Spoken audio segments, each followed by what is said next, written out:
Okay, Israel, shalom. Hope everybody's doing well today. We are back at it again. Well, we won't be using Josephus today, y'all, but it's cool. We'll be in the pocket for a lot. But once again, shout out to the schools, to the camps. Shout out Cabo Cobb, SOT family from California to Georgia. Hope everybody's doing well today. Also, shout out Stream of Wisdom family. Zach in Virginia, Quantazop in Houston, and Zion in Rochester. Hope y'all are doing well today. Peace, love, shalom, and may the Most High continue to work with brothers to get this word out and to teach and heal their people, our people.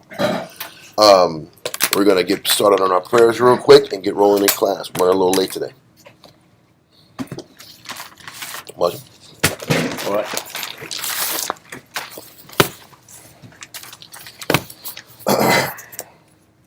Birthday, how about Shem Yahushai? Birthday, how about Shem Yahushai?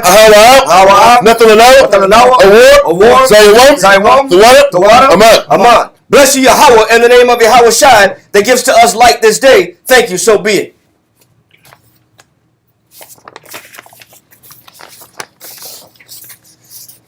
Birthday, how about Shem Yahushai? Birthday, how about Shem Yahushai? Nothing to know. Rayak. Nayak. For water. Aman. Bless you, Yahweh, in the name of Yahushai that gives us sweet savor. Thank you, so be it.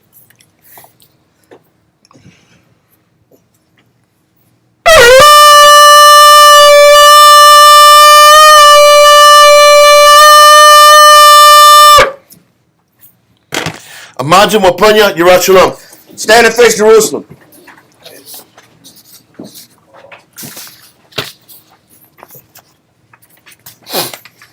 Birthday, how about Shem Yahushai? Birthday, how about Shem Yahushai?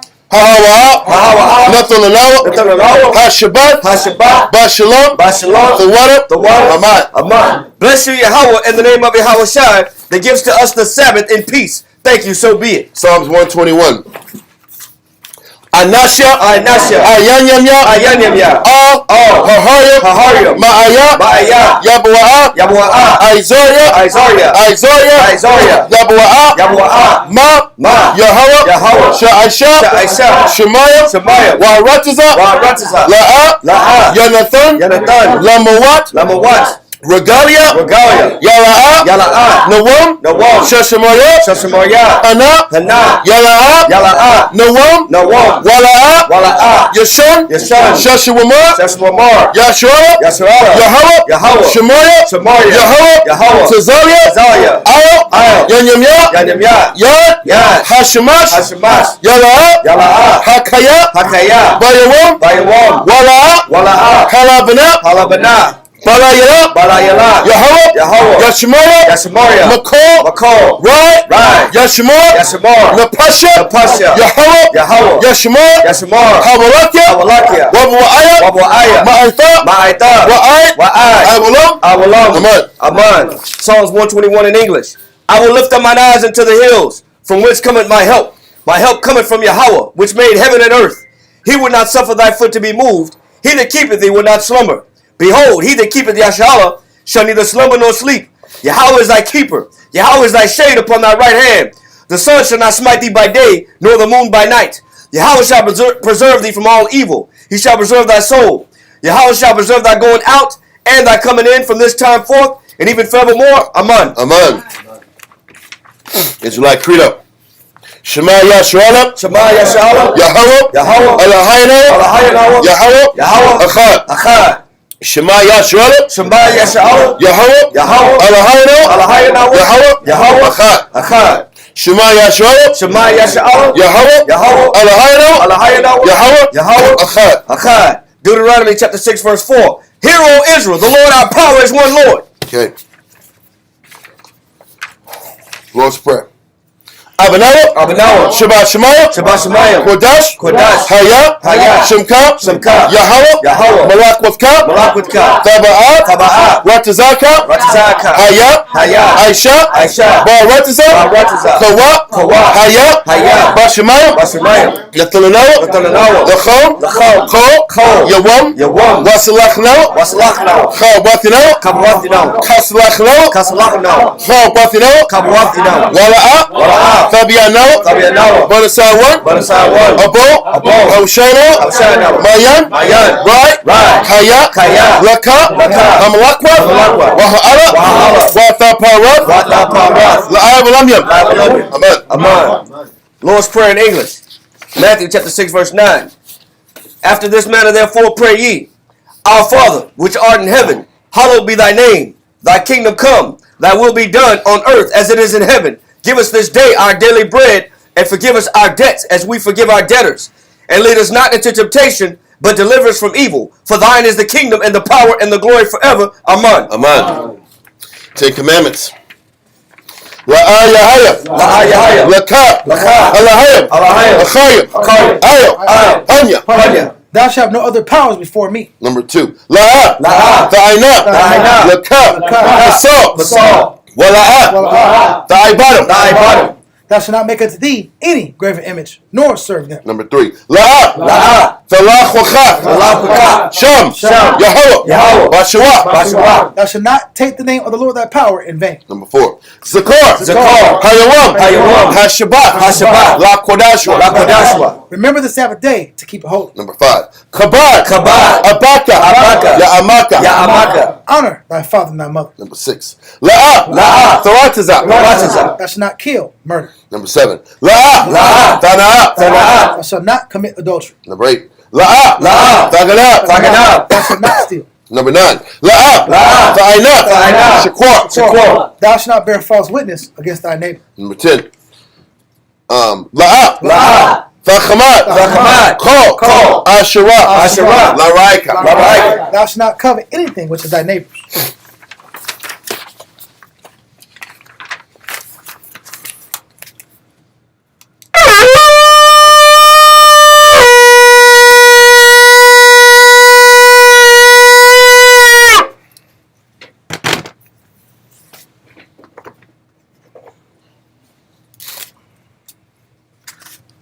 Barakatay Hawah Hashem Yahushai. Barakatay Hawah Hashem Yahushai. Ahawa. Nathanawa. Blessed are you, Yahweh, in the name of Yahweh Shai that gives to us the law. Israel, Yeshaviim. Everybody seated?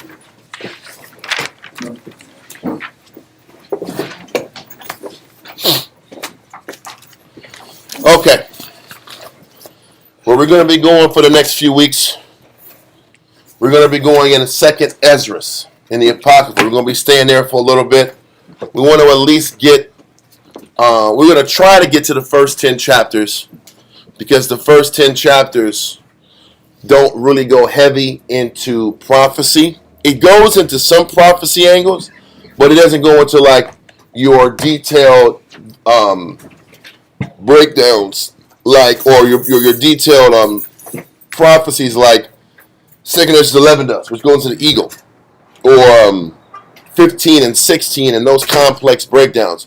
We're just going to go into the visions Ezra had and the communication that the Most High had with Ezra and the understanding that came from this back and forth, which came from the Most High commissioning Ezra to teach the people and to clean them up. We know, we read in Ezra, the book of Ezra in the Bible, how the Most High called Ezra to teach the Jews and the people.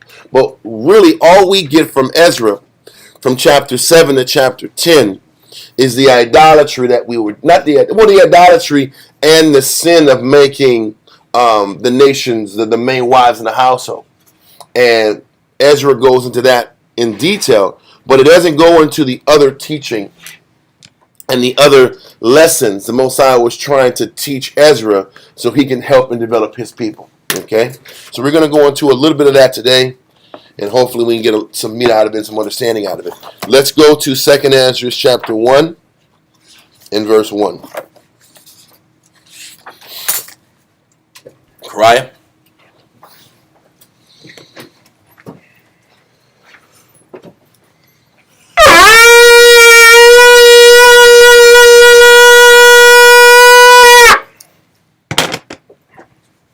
Kariah, Shah Shabbatah, Banashah, Banyashah. Kariah, Shoshamatah, Banashar, Banyashar. Imagine. Bro. Yahweh Hashem Yahshua B'Katah. Yahweh Shem Yahshua B'Katah. Okay, Yahshua, let's get going. Second Ezra chapter 1 and verse 1. The second book of the prophet Ezra, the son of Zarias, the son of Azarias, the son of Helkias, the son of Zaramias, the son of Zadok, the son of Ashatar. And just so we know, this time period was around 458 BC. So we want to make sure we're conscious of timetables during this time. So 458 BC is approximately the time that Ezra was getting these visions and getting communicated with by the Heavenly Father. Let's continue. Verse 2. The son of Achias, the son of Phinehas, the son of Halai, the son of Amarias, the son of Azai, the son of Maramoth, the son of Arna, the son of Ozias, the son of Barith, the son of Abasaiah, the son of Phinehas, the son of Eleazar, the son of Aaron. What's saying is also is that Ezra, his lineage draws all the way back to Phinehas and Eleazar. Okay, he goes back to the royal lineage of Aaron, of the Aaron. I don't want to say Aaronautic or Aaron, the Aaron seed, seed. Yeah. Let's continue. The son of Aaron of the tribe of Levi, which was captive in the land of the Medes. It was important, especially when us reestablishing ourselves back in the land, that you can trace your lineage all the way back to the leadership from the time of Aaron and Moses. Let's continue. It says, and also I want to kind of set a tone also where we're at 458. Kings had already been displaced amongst Israel. There are no more kings. Okay? No more kings in Israel. So what we're left with is the Levitical priesthood to lead the nation through the next phase of life coming up to Christ. You got to look at it from the time of Saul to the fall. I'm going to say from Saul and David taking us down to, I want to say, was it Zechariah? Zedekiah. King Zedekiah. That was the reign of kings in Israel. Once Zedekiah got taken out, there were no more kings. The royalty faded out. And the Most High focused mostly on the Levitical priesthood to keep the ethics and the morals to help keep Israel together. And that Levitical priesthood kept things together from, what was the first Levite priest once we had reestablished ourselves back in the temple? Does anyone remember? Jeshua. Think about Jesus. That helps you stick. It helps you stick. Because Jeshua is the same name as Joshua, which is the same name as Jesus. He was the priest that had reestablished Israel getting back into power. And from that point on, the Jews, the priests, were the ones who were the leaders of the nation. Can I ask this question? Yes. So, I remember we had a class about Samuel before the king's time period.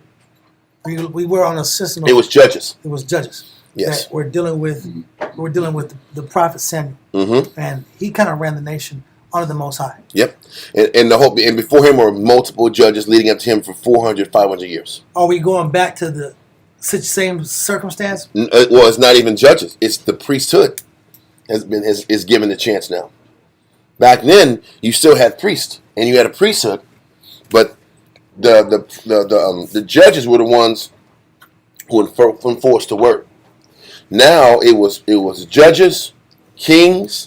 Now it's the reign and era of the priesthood, the Levitical priesthood, to help lead the people through. It's important that we understand these different timetables and these different eras, because now this man Ezra is a Levite priest,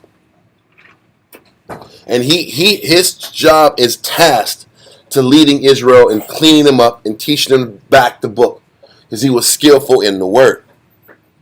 Just keep that in mind as we continue to go through these topics and classes. This is the phase and era of priests now. It talked about before, we talked about how he was ready with the word. He was skillful in the word, Yeah. yes, skillful, ready, and you're going to see how the priesthood quickly diminished into different factions, whether it's Pharisees, Sadducees, different power brokers, and then Christ had to come back to reinstitute and fix even the priesthood. But it's important to understand these different phases in the history of our people. So as we go into these chapters coming up, we'll have a better understanding of what's being talked about. So this was a long time after Moses. Like always. Okay. heck yeah. You had Moses. You had Joshua. Then it was Caleb, which was with Joshua, but it was really Joshua. Then it was the era of no leadership. Then it was Judges. Okay. But it was his wartime. It was his wartime leaders. It's like 400 or 500 years. Well, I would say 400 or 500 years was the time of Judges alone. Oh. Then you had Samuel, Saul, David, and all the kings and leaders of Israel. And that was like a 450-year period span, too. There you go. And then what you're going to read also was from the time of Jeshua to Christ is like another 450-year span also. Yep. So this the blocks of time that we have as we are evolving or devolving, depending on how you want to explain it. But it's important to kind of segment these times this way so you have a better understanding of how things operate. Okay. Can I ask one question? It says Moses' time period was like 1391 BC to 1271 BC, right? Mm-hmm. And I know this might be a stupid question, but you're dealing with the time period of where now it says 458 BC, right? Mm-hmm. Obviously. So I guess it's a lot of years, bro. Yeah. So it still goes back to what we were 500 saying. It's like 500-year blocks. Okay. You had 400 to 500 years in the time of Judges, Okay. 400 to 500 years in the time of the kings. The kingdom split. We had the kingdom split after the kings. But it was still kings. Yeah. Like I said, I don't want to get too deep with this, guys. I get it. We're there. It was, like Shamshawan said, it was 400, 500 years of kings, 400 to 500 years of judges. Now we're here. We had Moses. He lived 120 years. Now we're here. Now we're here after all that. Okay? Believe me, we're going to be having a problem finishing this class up. Okay. Let's continue. Verse 3. The son of Aaron of the tribe of Levi, which was captive in the land of the Medes, in the reign of Artaxerxes, king of the Persians. Okay, so now we're here. Artaxerxes was the king during Ezra's time. Read on. And the word of the Most High came unto me, saying, Go thy way, and show my people their sinful deeds, and their children their wickedness, which they have done against me, that they may tell their children's children, because the sins of their fathers are increased in them. For they have forgotten me, and offered unto strange gods. Don't forget, remember when the Mosai sat back here and made his declaration in around Jeremiah that he was going to sting us for 70 years with the expectation that we would come back and serve the Mosai better, right? Mm-hmm. That was the Mosai's thinking. You have to get stung, but no worries. Take your check in Babylon, and you'll come back here, and I won't give up on you. Now we're here, another leader, king later, many kings later, after the Babylonian fall. We're at Artaxerxes. That means we went through Cyrus, Cambyses, Darius, Xerxes, and Artaxerxes. That's 5 Persian leaders on top of all the reign of the 70 years of the Babylonian Empire. And he said in that span of time, the Israelites of the present day had forgotten them completely. It didn't take that long. It didn't take long at all. Whereas the Mosai sat back here and just intended to have a slap on the wrist for Israel. That slap on the wrist ended up turning up into us just completely forgetting the Heavenly Father, and it's us living our life and not giving a damn. Okay? And now the Most High is like, okay, Ezra, you're going to have to go out here and remind them about who they are and where they come from. Okay? Let's continue. Verse 7. Am I not even he that brought them out of the land of Egypt from the house of bondage? But they have provoked me unto wrath and despised my counsel. So now you're going to see a repetitive thing about to be formed. The Most High always takes us back to the origination, to the beginning of when the Most High started to develop us. And I think that's important to see how the Most High thinks, because we have to learn how to think that same way with the Heavenly Father, so we don't forget Him. Whether it's us remembering how the Most High was with us from the time of Moses all the way throughout history, and we can't take the time and forget how the Most High has been with us in our personal lives from our beginnings to present day. It's very important that you don't forget your history and don't forget where you came from and how the Most High had constantly come through for you through many times, seen and unseen. Okay, so let's continue. There's one verse on that Yes, too. Ecclesiastes chapter 11, verse 25. Right.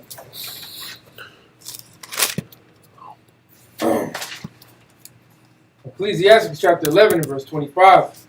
In the day of prosperity, there is a forgetfulness of affliction. And what happens is when things are good, we always get this, we get short-term memory loss, and we forget how, things were bad. Read on. And in the day of affliction, there is no more remembrance of prosperity. We never really hold on to the other side of the coin and how things did go from bad to worse or from worse to good. We're very forgetful in that. And as soon as things are good, we forget. We think that, there's no more suffering and pain. I'm out of that. That's the old. Yeah. That's in the past. I put that in the past. Not realizing that was just yesterday. And we should be conscious of this, that anything could happen at any time. So let me be conscious that if things are good, things were just bad, and let me not forget that so quickly. Mm-hmm. Vice versa. When things are bad, it's not always going to be permanent. You know what? Good is right around the corner. It's not always bad. It's not always good. God, But we tend to forget this. God is dynamic. That dynamic. You good? Yeah, that's it. Let's continue back in 2nd Ezra 1 and verse 8 now. Kind of. 2nd Ezra chapter 1 and verse 8. Pull thou off then the hair of thy head, and cast all evil upon them, for they have not been obedient unto my law, but it is a rebellious people. He's like, you know what? This nation from generation to generation to generation just doesn't figure it out. I sting them. I correct them. I uproot them out of their land. And they never figure it out. They never sit back here and just are contrite enough to even appreciate the mercies the Most High has given us. Even in captivity, the Most High was giving us basic, I'm not going to say sovereignty because we weren't awarded sovereignty, but we were at least given our own homeland back.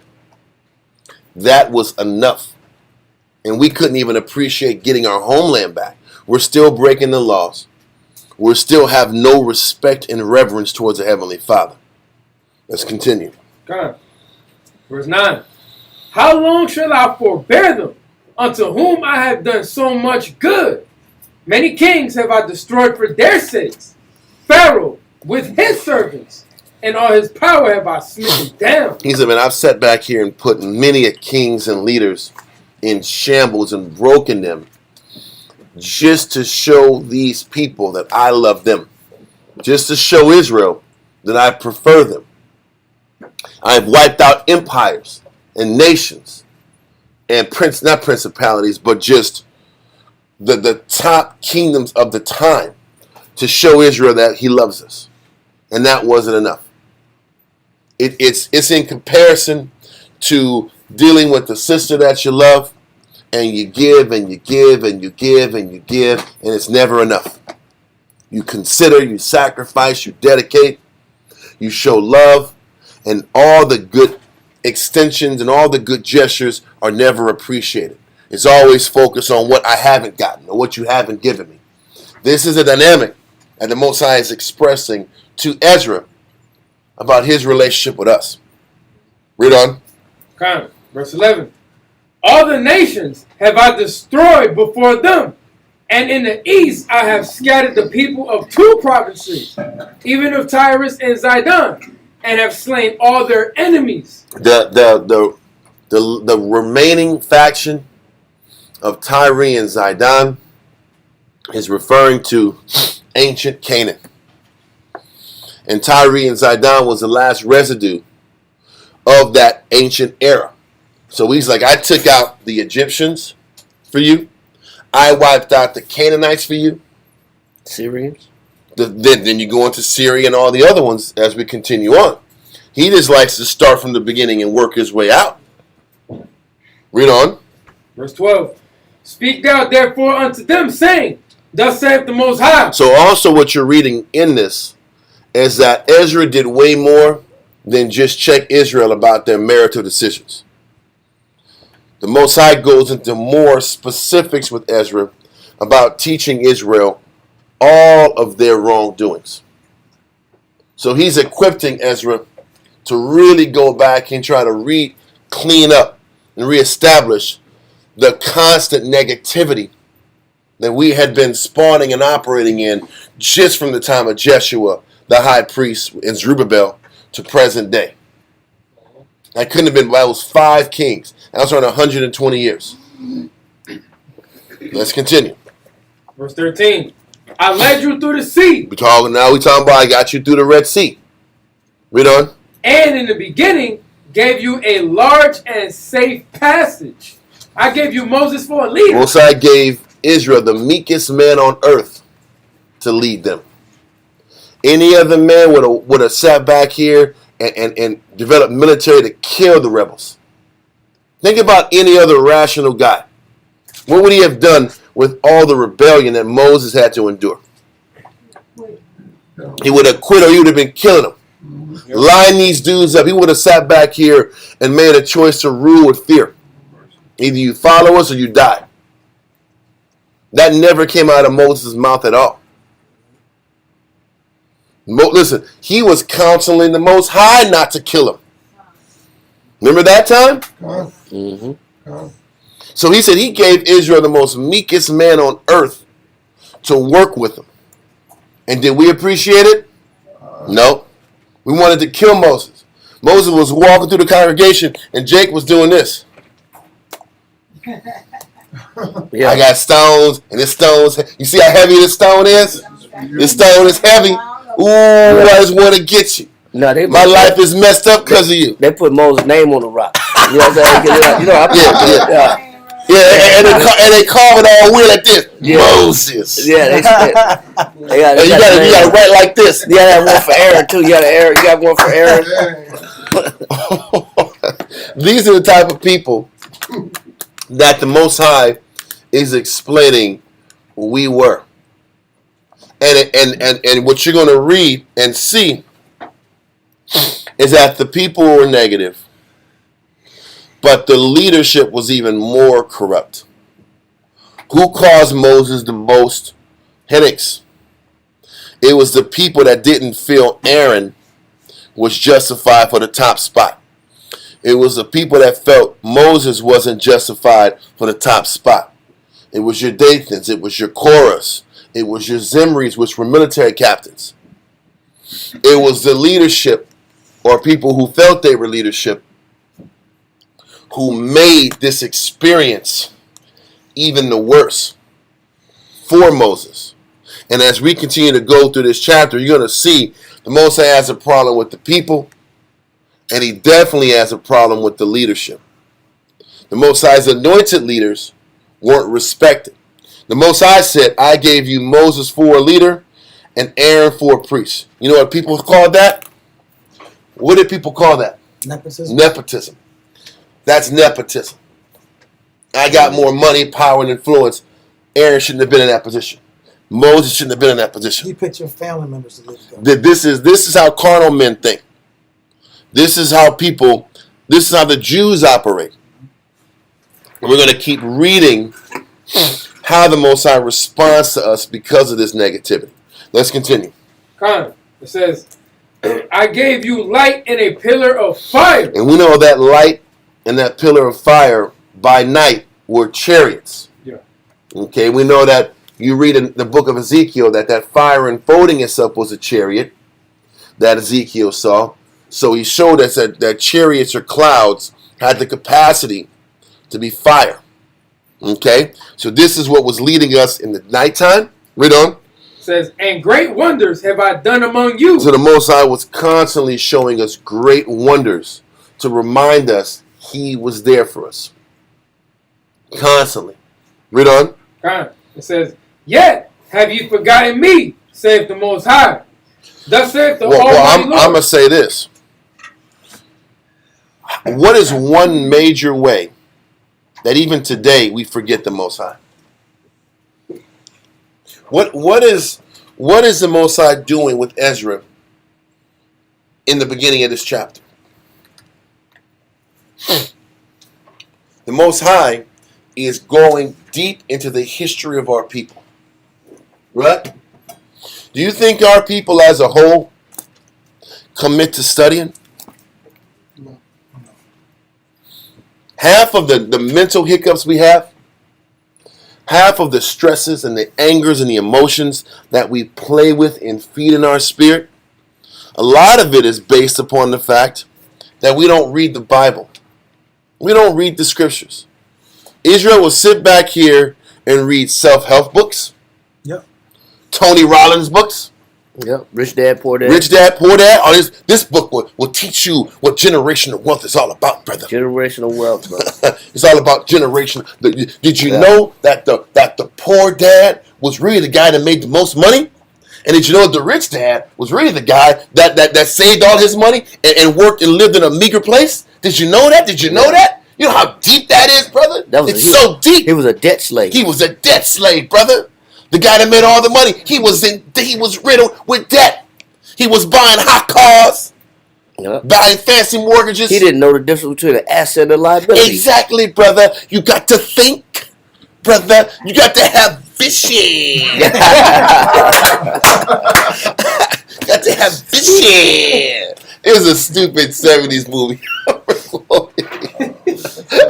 Point is, we want to sit back here and go heavy into that.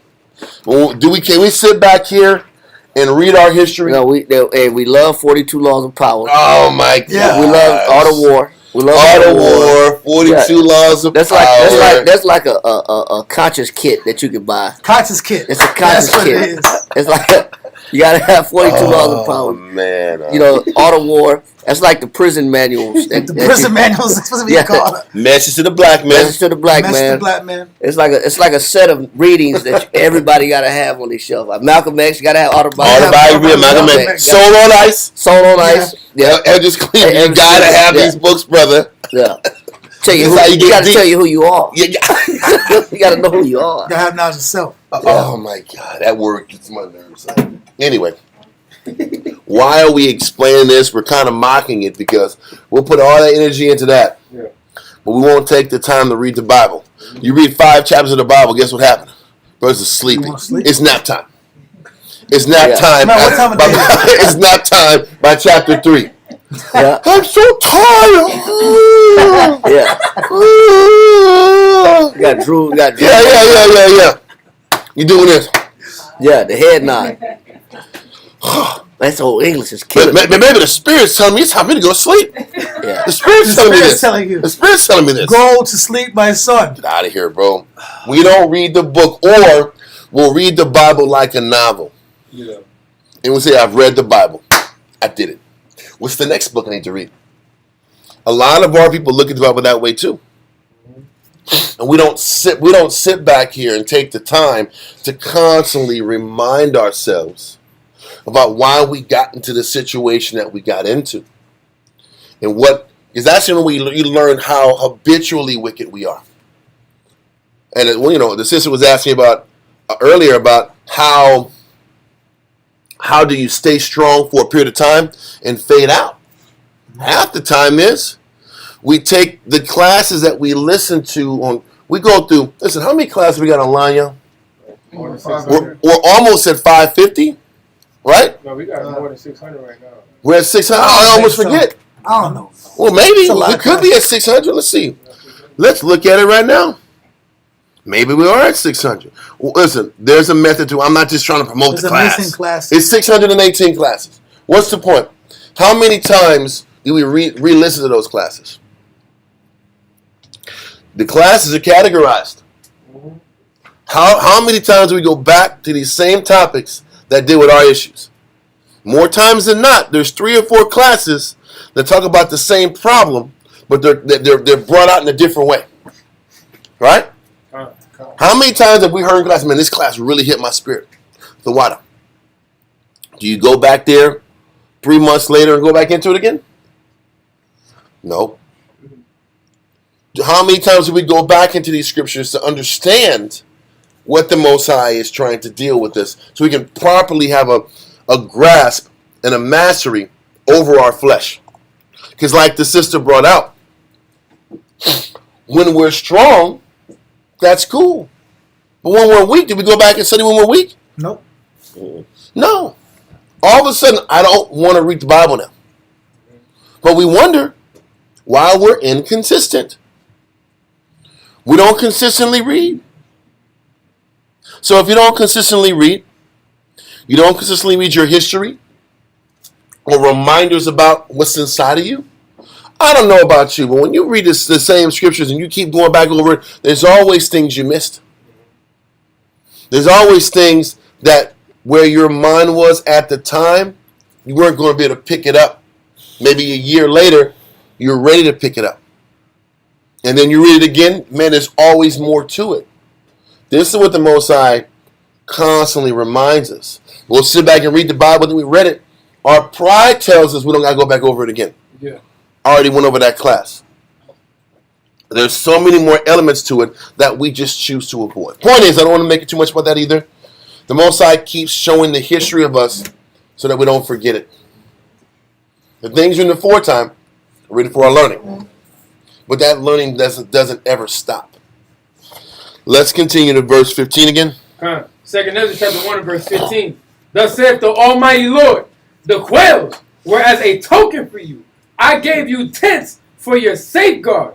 Nevertheless, ye have murmured there, and triumphed not in my name for the destruction of your enemies. Wait, read verse 14 too. I wanted to add something on that. Read verse 14 from the top then. Yeah. Second Ezra chapter 1 and verse 14. I gave you light in a pillar of fire, and great wonders have I done among you. Just on that pillar of fire, go to Wisdom of Solomon chapter 18 verse 3.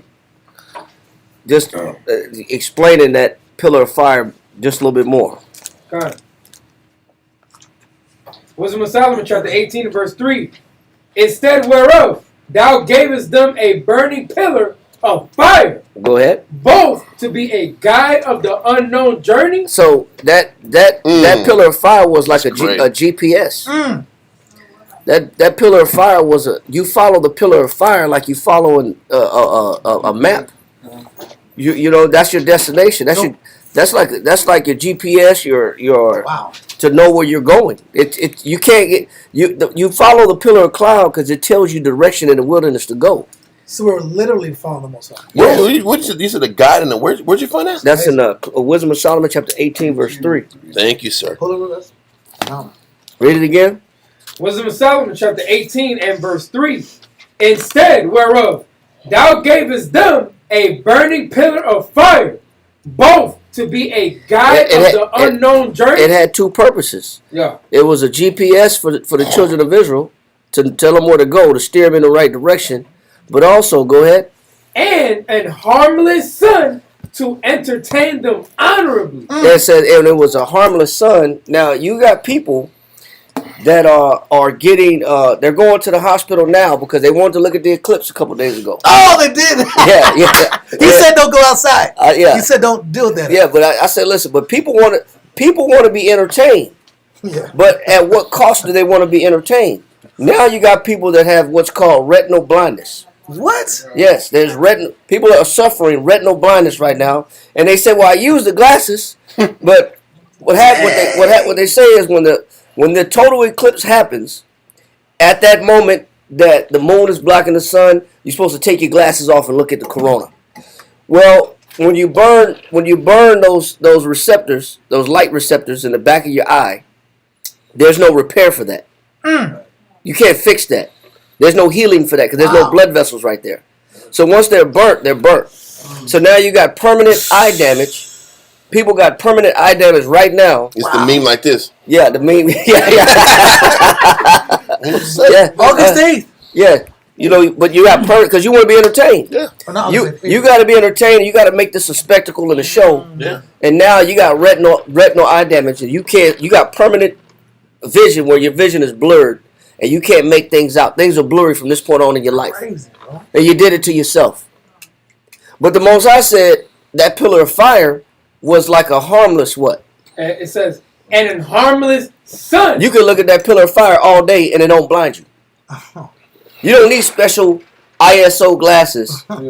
You know, you don't need research glasses to watch that pillar of fire. You didn't need no tinted lens to watch the pillar of fire the Most High put in front of you. But this is why the Most High is so angry. He doing all these things for us, and we still forget him. Damn. Yep. Finish With the that? sun being there. Yep. Did they follow that for the years they were in the wilderness? Yeah. Come. At night. For There's 40 years. the pillar of fire, a cloud by day as a shade and comfort, and a pillar of fire by night for direction, and also to let them know the Most High's presence is with them. Can I say this before you go any further with that cloud and that fire at night? And that fire at night was his presence, and it was that guide of an unknown journey, right?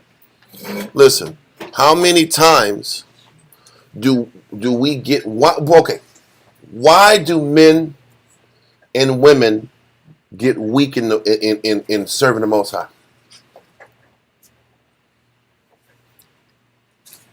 Why do we get weak? We're not studying. Yes, but why? I was just going to say, really, in another way of saying what he just said, we stop reminding ourselves we're very forgetful. But before we get there, because the tone of the class is giving away the answer. Right. But it's, We get lost in our own what? Our own Our own thoughts, thoughts and desires. our own victimhood, our own sadness, our own anger, our own pride. Because listen, the question is that was asked me earlier: how does a person sustain their enthusiasm to serve the Most High? The easy answer is let go of the flesh. Why does a person get caught in the flesh? Because whatever they're going through feels more important than committing to the work. Right? So the question is this: what does a person have to do to choose to let go of whatever feelings and impressions and things in your life? What is it going to take for you to let that go and follow that light? Because you still got to let go of how you do things to follow that light. I guess the issue is this: when we want to be in our flesh, when are we going to choose to stop following our way and follow that light?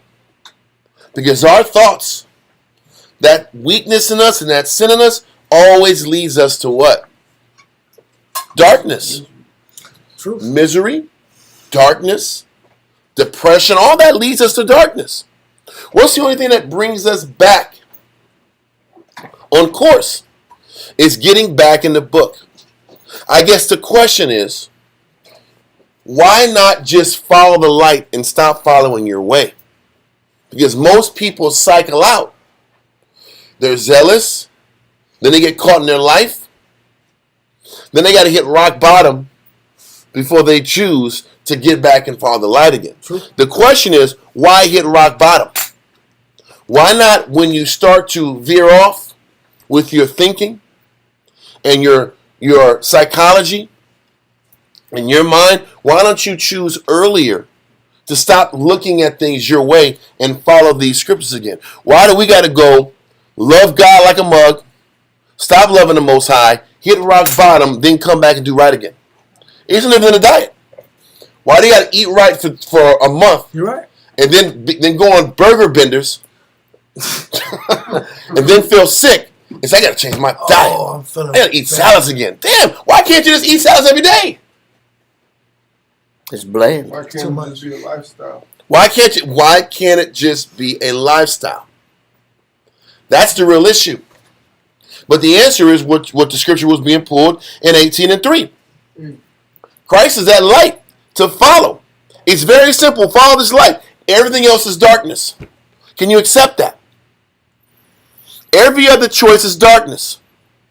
Every other selfish, fearful, doubtful, prideful, lustful approach is darkness.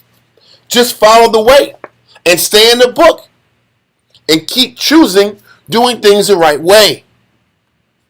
I'm sorry, but keep going, Chapter 1. No, he had a question. Yes, sir? I was gonna say, this is for me personally speaking. Why I like, I'm saying like I might be like on a pause or I delay on it. I just get bored of it, bro. I ain't gonna lie. I'm not saying here. I'm just saying like, man, you do something so consistent, like you just like, man. So let's go do some Let's wickedness. go Then. do some. Let's change it up. I'm bored with stability. Go ahead and Yeah. switch Let me go. Let me switch this out and do some sin, my dude. But we know it's good. We know it's the right. We know it's the right path, but we're just not consistent. Listen, you're right about what. Listen, the sad thing is he's completely right.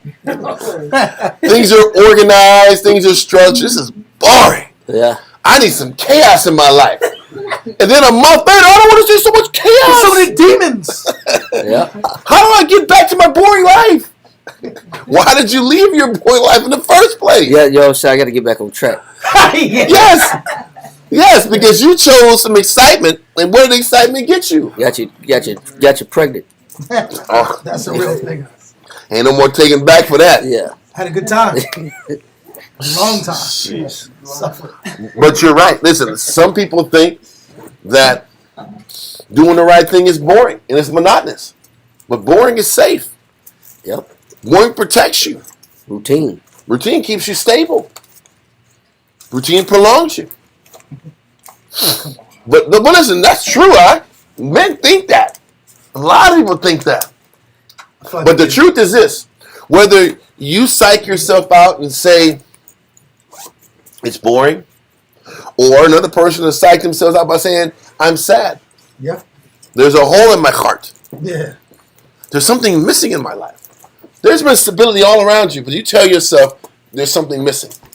There's a void that has to be filled. All that is your mindset. And your mindset, our mindset, always leads us to darkness. So, it goes back to this. When you feel like you want to do things your way, the solution is just to follow the light and stop thinking. Stop doing it your way. Haven't you realized, listen, the Most High keeps telling us to go back in time to learn history.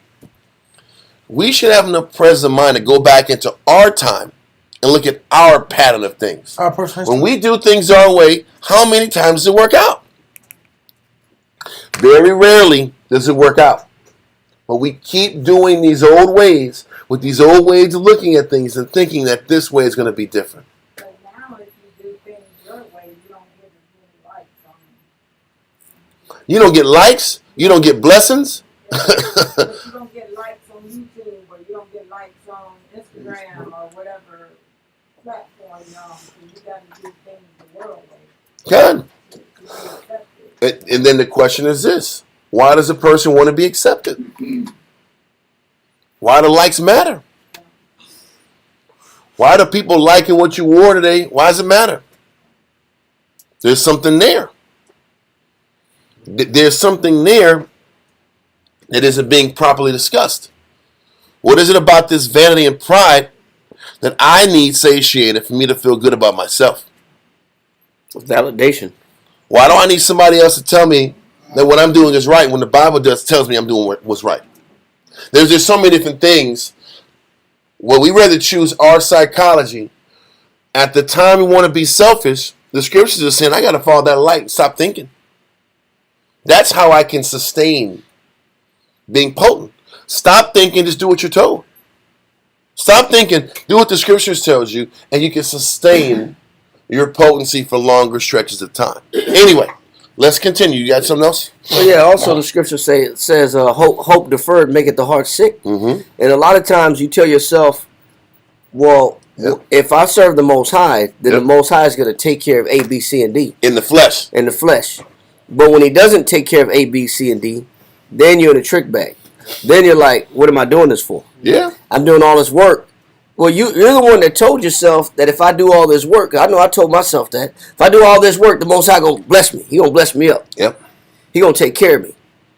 You know, like But everybody's definition of taking care of me is different. yeah. But but it's some type of profit or some type of something to gain. It's from a deal, huh? It's a deal. But when that deal don't come through, and you're 5, 6, 7, 8, 9, 10 years in, you're still doing the same thing, and your circumstance hasn't changed. Then are you still gonna keep doing it with the same motivation? No. That motivation starts to slow down because I don't see the good in what I'm doing. It's almost like I'm doing this. It's in vanity. It's in vain. So that idea that it's for nothing is starting to settle in, and my mind frame is like, well, let me slow down. Since I don't see nothing productive coming out of this, let me go ahead and slow my pace down. Since this is really not working for me anyway. What am I getting from this? I'm not really getting nothing. What was that verse you said earlier? You just said it before you started talking. Hope deferred. Hope deferred. Thank you. Got Yeah, it. Keep going. Proverbs. Yeah, I know it is. I just forgot what you said. Yeah. Hope deferred maketh the heart sick, but it does make the heart sick because you got an expectation of how things are going to be, and when that expectation isn't met, then your heart is sick. Then you're depressed. Yep. Then you're upset. You're angry. Then you're mad at who? The Most High. And that's why we ebb and flow too. Yep. Because we do things for the wrong reasons. Anyway, we do righteous things for the wrong reasons. And that's part of our evolution in Christ also, is that we all come into this work and we have good intentions to serve the Most High mixed with selfish intentions. And part of the refining process is the Most High burning off and shaving off all of our flawed, infallible motivations in doing the work we do every day. Sometimes there's fallibility in doing the work for a thank you. And doing the work and expect to get appreciated to do the work. That could be a deal. There's a fallibility there. Because if it's about doing this work for Christ, it doesn't matter if you're thanked or not. If you're appreciated or not. Was Moses appreciated for his work? You know, the only time they cried for Moses is after 120 years when he died. Yeah. Then everybody wanted to cry for Moses. They They wanted to kill this guy for 80 years, bro. They wanted this man dead for 80 years. Yep. And then he died. Oh, Moses, I feel so bad that he died. He was such a great man. Yep. Why weren't they saying that when he was doing his work for him? I said, then now you want to cry for Moses, Act? That's our people. And they mourned for 30 days for Moses. Everybody was crying for 30 days and playing songs, Act. Singing R&B, Act. Hebrew R&B, Act. For 30 days, Act. Yeah. Nobody gave a damn about this man. Now was they really crying for Moses, or they was crying because they had nobody to blame no more? Exactly. And they had nobody to sit back here and protect them in the next phase of life. Right. Because they knew Moses was good. No answer man. No fall guy. Yep. No answer man, no fall guy. And now you want to cry for Moses, Act? I lost my scapegoat out. Listen. The Most High had to have damn rods butted with almonds on it, Act, to prove God was with Moses and Aaron. I don't know, but I ain't buttered, but I ain't no almonds on this. Oh, it's okay. It's almonds. I'm Listen, he had to have sticks with almond butter Act to sit back and prove that the Most High was with this man. Act. Then they said, okay, Most High is with you. We're going to let you go, man. We're going to let you off the hook. What kind of crazy is this? It'd be crazy miracles to prove that the Most High was with Moses. It's insane. Fire breathing snakes. Think about this. That Moses budding thing was after the ground opened up and killed Korah and Dathan. Wow. There was still a debate. I don't know. Is the Most High really with Moses? And then the rest got killed by lightning. But then this whole budding incident happened after that. What the hell is wrong with these people? What's wrong with us? Anyway, let's continue. Let that go, Wisdom of Solomon. Let's go back to where in Ezra's. Second Ezra chapter 1 and verse 15. It says, Thus saith the Almighty Lord, the quails were as a token for you. I gave you tents for your safeguard. Nevertheless, ye have murmured there. We're still complaining. He said, all the good I keep doing for you, you still complain. It's not enough. You're still not satisfied. Read on. And triumph not in my name for the destruction of your enemies. And he says, and you're not triumphing in the Most High's name that your enemies are destroyed. What do? We triumphed in the work of our hands. Remember after we sat back here and we wiped out the Canaanites? We weren't praising the Most High. We were sitting back here and caught up into what we did. Yep. Because what was the first thing we did after we wiped out the Canaanites? We got effeminate. And we started sitting back here and going into our comfort and our laxness. We wanted our wine and our vineyards. Yeah. So it wasn't about pleasing the Most High. It was about us doing what we wanted to do. So we didn't triumph in the Most High. We triumph in our glory. Read on. And Moses said, once you go to Canaan, you're going to utterly corrupt yourselves. Yeah. But let's keep going. And triumph not in my name for the destruction of your enemies, but ever to this day do ye yet murmur. Mm-hmm. Where are the benefits? He said, to this day you keep complaining. To this day you keep complaining. Read on. Verse 17. Where are the benefits that I have done for you? He's like, what are the benefits I've done for you? This is how we think nowadays. Talking crazy. Listen, you know what this is? I'm depressed. How many depressed Israelites are there in the nation? As the sons of the sea. Listen, how many Israelites are unhappy with their life? Let's think about it. Let's talk about it. He said, you guys are murmuring to this day. And all we do is ask ourselves and meditate on what we didn't get out the deal. Am I right or wrong? We're constantly operating in that mental and spiritual space, but wonder why the Most High doesn't bless you. Wonder why your mindset is like a roller coaster. Because you don't understand the first thing about what it takes to please the Most High, and that's appreciation. It says, where are the benefits that I have done for you? The scripture says the Most High daily loads us with benefits. So this is a psychological problem that we got. We don't walk around and appreciate anything the Most High has done for us. We always, I went over it a couple weeks ago about appreciation. We're going to be going a little bit about it next week too. But remember we read about, I forgot where we read it from. I think, it was the BKC or the, one of those books. It said, I think it was probably Matthew Henry, where it said that whenever we get a blessing, automatically our expectations get higher for the next blessing. No, Josephus. And he says, no, I don't think it was Josephus. And he said, this is why the Most High doesn't give us blessings. Because he knows that if he gives us another blessing, our mind will automatically fixate on the next blessing that we should have. Yeah.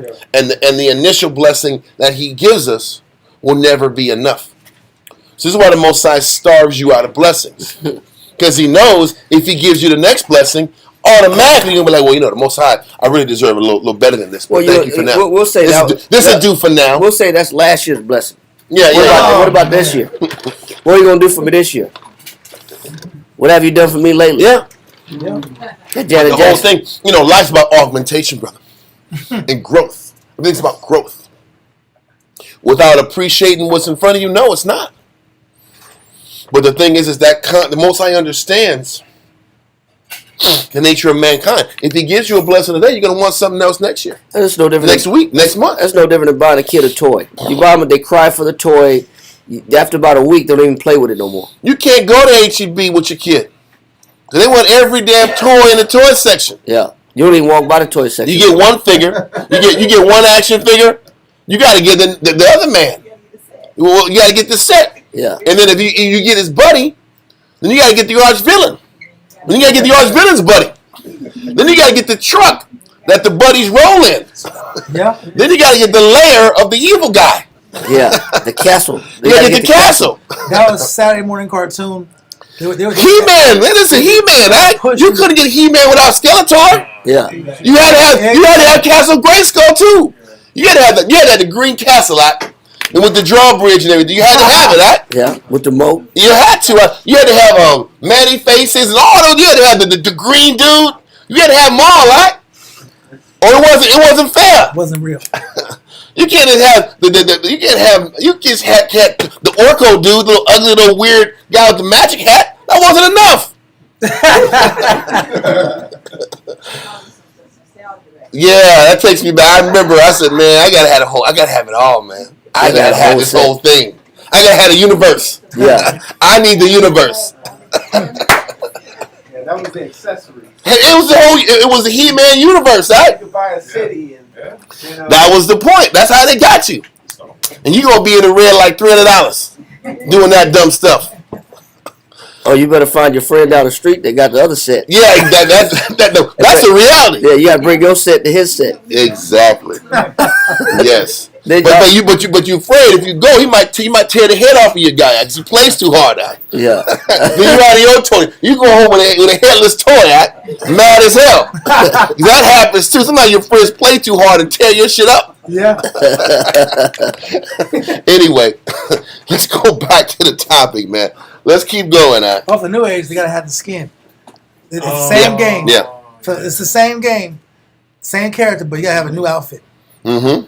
And they blowing people's paycheck, blowing their parents' check off of buying computer clothes. Yeah. For the characters. Yeah. The fictional. Yeah, you're right. You're right. Let's continue. Oh, them Sims characters? Yeah. Kind of. Non-stop. But it still goes back. It's tying it back to the now. How nothing is ever good enough for us. Yeah. And because that's the case, we can never stay in a spiritual mindset. And we never see the good in the Most High because you always want more. Well, Paul talks about that. Timothy talking about these that consider gain as godliness. Mm-hmm.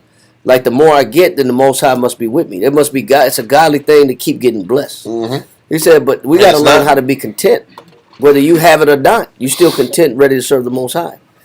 Say contentment with godliness is great gain. But in order to be godly, your mind has to be able to be operating backward, not forward. What does that mean? A spiritual mind keeps count of all the times the Most High came through for him in the past. An unappreciative mind is always looking for what he hasn't gotten next. Yeah. There is a difference in thinking. The spiritual mind can sit back here and just rack off and just bring out all the times the Most High's been there for him. I was here, the Most High was there for me. I was there, the Most High was there for me. That type of thinker is spiritual. The carnal thinker always meditates on how many things they didn't get out to do. And you can tell by that train of thought, the backwards thinker. When I mean backwards thinker, I'm not talking about the regret thinker. I can go back from my youth up, even when I didn't have the knowledge. And I can sit back and meditate on how many times the Most High came through for me. How many times he looked after me. How many times he blessed me and showed love and mercy towards me. The carnal person is fixated on more. What I don't have, what's not fair. I'm sad, I'm depressed. If I only had this, I'd be happy. Or we'll even go as bold as saying, Lord, if you love me, then give me this. Yep. It's crazy. How come you ain't give me this if you love me? You gotta prove you gotta prove to me you love me. Constantly. And this is what the Most High is so frustrated and vexed with us. Because in the time of Moses, it wasn't good enough. Now in the time of Artaxerxes, king of Persia, it's not good enough. Let's continue. I got one scripture. And it's not going to be long. Ecclesiasticus 37:24.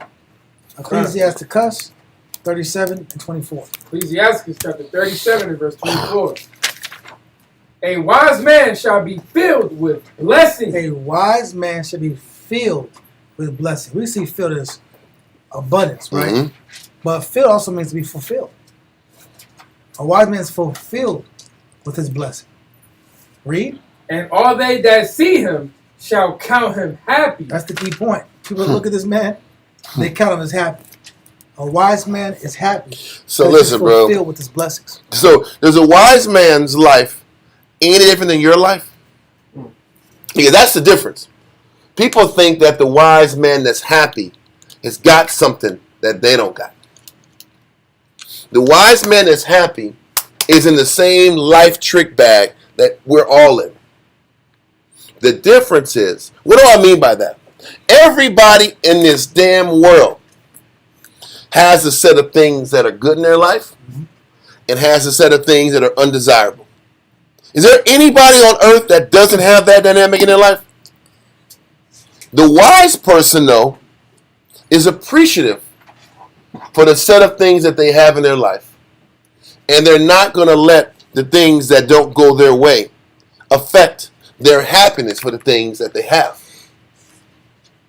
The wicked person and unappreciative person can't get through the day unless they have these things that aren't comfortable in their life eradicated, taken out the way, or replaced. That's the difference. The wise man just accepts the cards he was dealt and learns how to appreciate what he has. And if he wants more, makes the choice to fix what's inside of their spirit. But everybody, listen, didn't the scripture the Most High is fair across the board? Huh? He didn't sit back and give one person more or less than somebody else. Everybody's situation is just based on where they're at in their spirit. And those are facts. So really, when the Most High sees the one pouty person over here or the 1,000 pouty people over here, he's like, man, I've given you no different than the person who has gone and suffered and can still see the good in life. So because I'm going to take what you got and give this person more and take away the things you got. Because you're not appreciative anyway. I got to take things from you so maybe you'll appreciate the things you got left. That's how the Most High operates. Does that make sense? God. Continue. Oh, yeah? That was it. Okay. Well, listen, the verse was perfect, but it's about his ability to appreciate the blessings he has. And that's why he's happy. But everybody got blessings. Everybody has gotten blessings in their life. But it's this, can you appreciate your lot in life? Am I filled? Am I filled with the deal that the Most High has given me? Based off my works and who I am as a man or woman. God. Okay. From there, let's get back to 2nd Ezra. God. 2nd Ezra chapter 1 and verse 17. Where are the benefits that I have done for you? When ye were hungry and thirsty in the wilderness, did ye not cry unto me, saying, why hast thou brought us into this wilderness to kill us? It had been better for us to have served the Egyptians than to die in this wilderness. So once again, all he's saying is, when we're in the middle of adversity, we want to say, you put me in this adversity to destroy me. That's how we look at things. We've read the book in Egypt, Exodus and Numbers and all that stuff. But it's how we handled the adversity back then is what patterns the adversity now. That's true. When we get touched with adversity, what do we say? The Most High put me through this adversity to destroy me, to break me. But you've already been through adversity. It didn't break. True. And maybe I need to learn what the lesson is in this adversity. That's what we should be asking ourselves.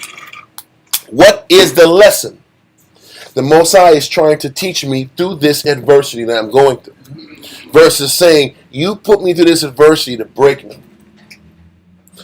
And what do? And we specifically put a name and a person to that complaint. Yep. You're trying to break my spirit. This specific person. You're trying to break me, Or and I got to situation. get away from you. I can't deal with you. I need my peace of mind. You know what the scripture tells us very clearly? Instead of complaining about what we're going through, let's focus on what the lesson the Most High is trying to teach you. Maybe you can overcome it. Read on. Verse 19. Then had I pity upon your mournings, and gave you manna to eat, So ye did eat angels' bread. So the most, once again, even though we complain and we pout about our conditions, the Most High still gives us an opportunity to endure it, and He sustains us. I guess you know what the truth is? Because we don't have a lot of faith, we don't consider that the Most High is in control of every aspect of our life. I really don't think we look at it that way. We give ourselves way too much credit. We tell ourselves it was our wisdom, Yep. our ingenuity, our thinking, our skill, our talent, our natural skill set Efforts. Yep. that gives us the blessings in our life. When it's truly everything the Most High everything in your life that plops down in your laps is the mercy of the Heavenly Father. Come. Do you really believe that? Do you think that way? Whether it's the job you got, the livelihood you have, the circumstances that you have in your life, do you truly believe that it's all based upon the Most High's mercies on a daily basis? Or do you think that your works earn that promotion? I took Your talent? I took my blessing. That's the real question. We think it's us, and it ain't us. And this is what the Most High is trying to paint in our minds. He's explaining manna. He's explaining how the Most High had pity on our circumstances and sent us manna. You think He stopped sending us manna now? He's still sitting back here and sending angelic blessings to sustain us. We don't look at it that way. Because this society is so technical. Yep. And so itemized and systematic. We think the system is keeping us afloat. We think the food stamps is keeping us fed. If you got them. You think Mr. Charlie and the promotion he gave you. Mr. Charlie's keeping you afloat. You think it's him. It's the Most High. Why do we know that? I want to go real quick. I think I got it right. I think you got this verse right. I always I think it's Proverbs. Yep. Go to Proverbs 21:1. Proverbs chapter 21 and verse 1. The king's heart is in the hand of the Most High. What does that mean? However the boss looks at you. Yeah. That's what. That's what. However your husband looks at you. It's in the hand of who? The Most High. Most High is in control of who He has set up over you. It ain't you. It's the Most High that says, you know what, that person deserves a raise or that person doesn't deserve a raise. I should give this person a chance or I shouldn't give this person a chance. I should give this person a job or I shouldn't give this person a job. We should give these guys a contract or we shouldn't give these guys a contract. Who is in control of moving and motivating the heads of your industry that you serve and work with? The Most High. So that means if the boss is tripping on you, who's tripping on you? The Most High. So we always say, yeah, the Most High is in charge of the blessings. Yep. He's also in charge of the people, the boss who are giving you hell. Maybe there's something you're not doing. He got power over them too. He got power over this guy looking at you ill-favorably as much as favorably. We don't look at it that way. We'll say, this boss is tripping on me. He don't like me. Well, maybe it's not just him that don't like you right now.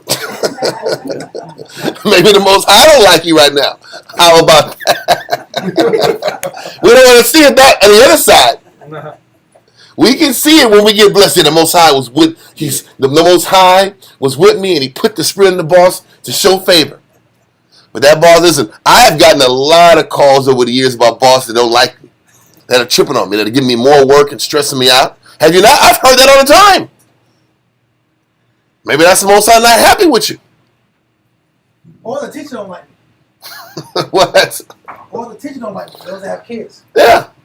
It's always Teach them life. Good answer. The teacher don't like. Oh, okay. So what? Because you have long hair. Long hair don't care. Yeah. Now the teacher don't like you. Because I have a Hebrew name. There's 35 students every class. They just don't like you. Yeah. And so they sitting back here drinking their cheap bad coffee and their stale pastries in the break room. The hard ass scone. The hard scone. Yeah. And they're sitting back here talking about this badass kid with braids in every class. Yeah. And so we're gonna sit back and we're gonna come together and form Voltron and just give this kid hell in every class. He is the Jew that the Bible speaks of. He knows the truth, so we're gonna sit back and make him suffer. Come on, bro. They didn't do that to Daniel, did they? No. Daniel was a child. They took care of him. They had a staff meeting, and this child's an Israelite. Yeah. The Bible speaks of. He was this camp. He was SOT. Why are we even saying this? Because Israel be coming off like this sometimes. These spirits. It's the conspiracy, or it's the spirits coming at him. Yeah. Sometimes the spirit is saying, "Hey, your kid is off," and he gotta get with the program, or he gotta or get up the toilet. Yeah. And you know I don't think we're honest enough with our children about this. I can see if they're saying, "Listen, you got to serve these idols, and you got to serve Christmas, and you got to sit there and do all this craziness." Different story. God, it's about curriculum and get off your butt and do your homework and operate properly in class. Then you got to do it. Because the Most High said in other chapters, the powers that be are from who? We're subject to the powers that be. Anyway, thank you about the kids. That's No, important. I would say it's important because I know if we take ourselves off the hook, we take the people that are next to us off the hook too. Huh? Exactly. So let's go back and understand that all the blessings and the considerations and the pities and the blessings come from the Most High. Yeah. We should learn to teach ourselves how the Most High has given us manna. How the Most High has had pity on us and looked after us and winked after us in our situations. We got to have a highlight reel of how many times He's loved us and shown mercy to us. Read on. Verse 20. When ye were thirsty, did I not cleave the rock, and waters flowed out to your fill? For the heat I covered you with the leaves of the trees. So He's saying, I provided water when there wasn't water. I provided solutions and comfort and blessings when there was no visible blessings and comfort. That's what He's trying to show us. Whether you pay attention to it or not. But that's the problem. You don't pay attention to it. You don't pay attention to how many times He suddenly come out of nowhere and giving you the things that you needed. And we hate relationships like that. We hate being with people that never see the good we do for them. Huh? We hate that, bro. Yep. But He tells us you're the same way. And that's why He showed you reflections of you. Okay. Let's continue. Verse 21. I divided among you a fruitful land. I cast out the Canaanites, the Perizzites, and the Philistines before you. Mm-hmm. Yet shall I yet do more for you, saith the Most He said, High. I got to keep doing more? Yeah. He says, I wiped out Canaanites and Perizzites and Philistines, and you didn't want to completely wipe them out. He said, y'all could have completely wiped them out, but y'all wanted to sit back here and all of a sudden be Farmer John. And sit back here and be expert winemakers. That's like you making the dishwater with the soap. It's hot. It's ready for some dishes to be washed. Yeah. But people want you to do it all. They want you to wash the dishes, put them up, dry them. They want you to do the whole thing. They want you to they want you to clean the whole house. Kind of. Yeah. You know what I'm saying? But the Most High said, listen, I initiated all this for you to finish and participate. Yeah. But you want me to do everything.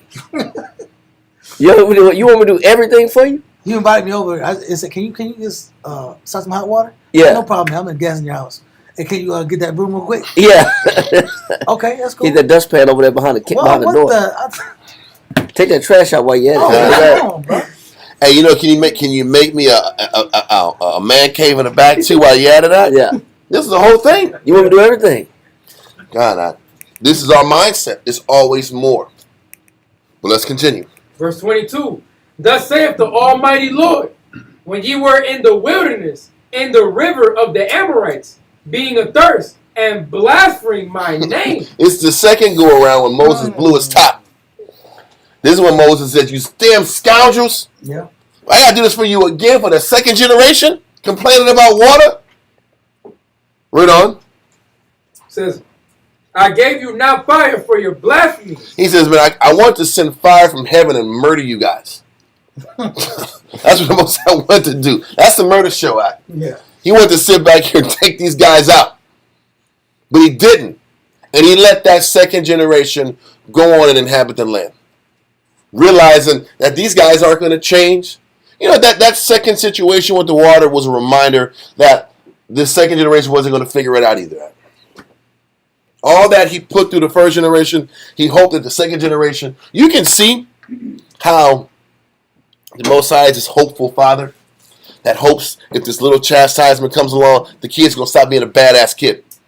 Have you had kids in the house? You say, man, if I take his Xbox from him and he take his toys from him, he'll sit back and learn from his mistakes and be better. Does it always happen that way? Sometimes you take them toys away and they still a rock kid the next week once you give it back to him, man. This is how the Most High is sitting back here and looking at his verdicts. Sit back and listen from the time we started in Genesis on. He's like, if I sit back here and I take out this first generation, they won't appreciate it. The second generation will appreciate it, and they'll love me. Second generation comes up, and they still don't appreciate him and love him. Then he's sitting back here and said, okay, now I'm about to have these Babylonians take you guys out. Once you go to Babylon, then you'll appreciate me. Guess what happened? We're reading now, we didn't appreciate when we went to Babylon.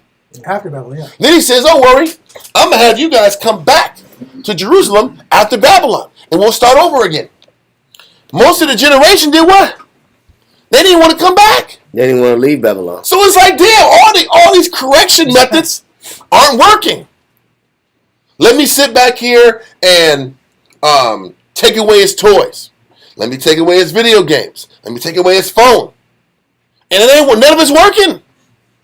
They're still rebellious. Even to the point with the rich man, when he died and Lazarus was in the Abraham's bosom, and he's like, listen, tell my kids don't come here. Send somebody from the dead to go talk to him. Yeah, that ain't gonna change. He said, let him listen to Moses. A spectacle. You guys in a spectacle. Spectre. A spectacle from a hell.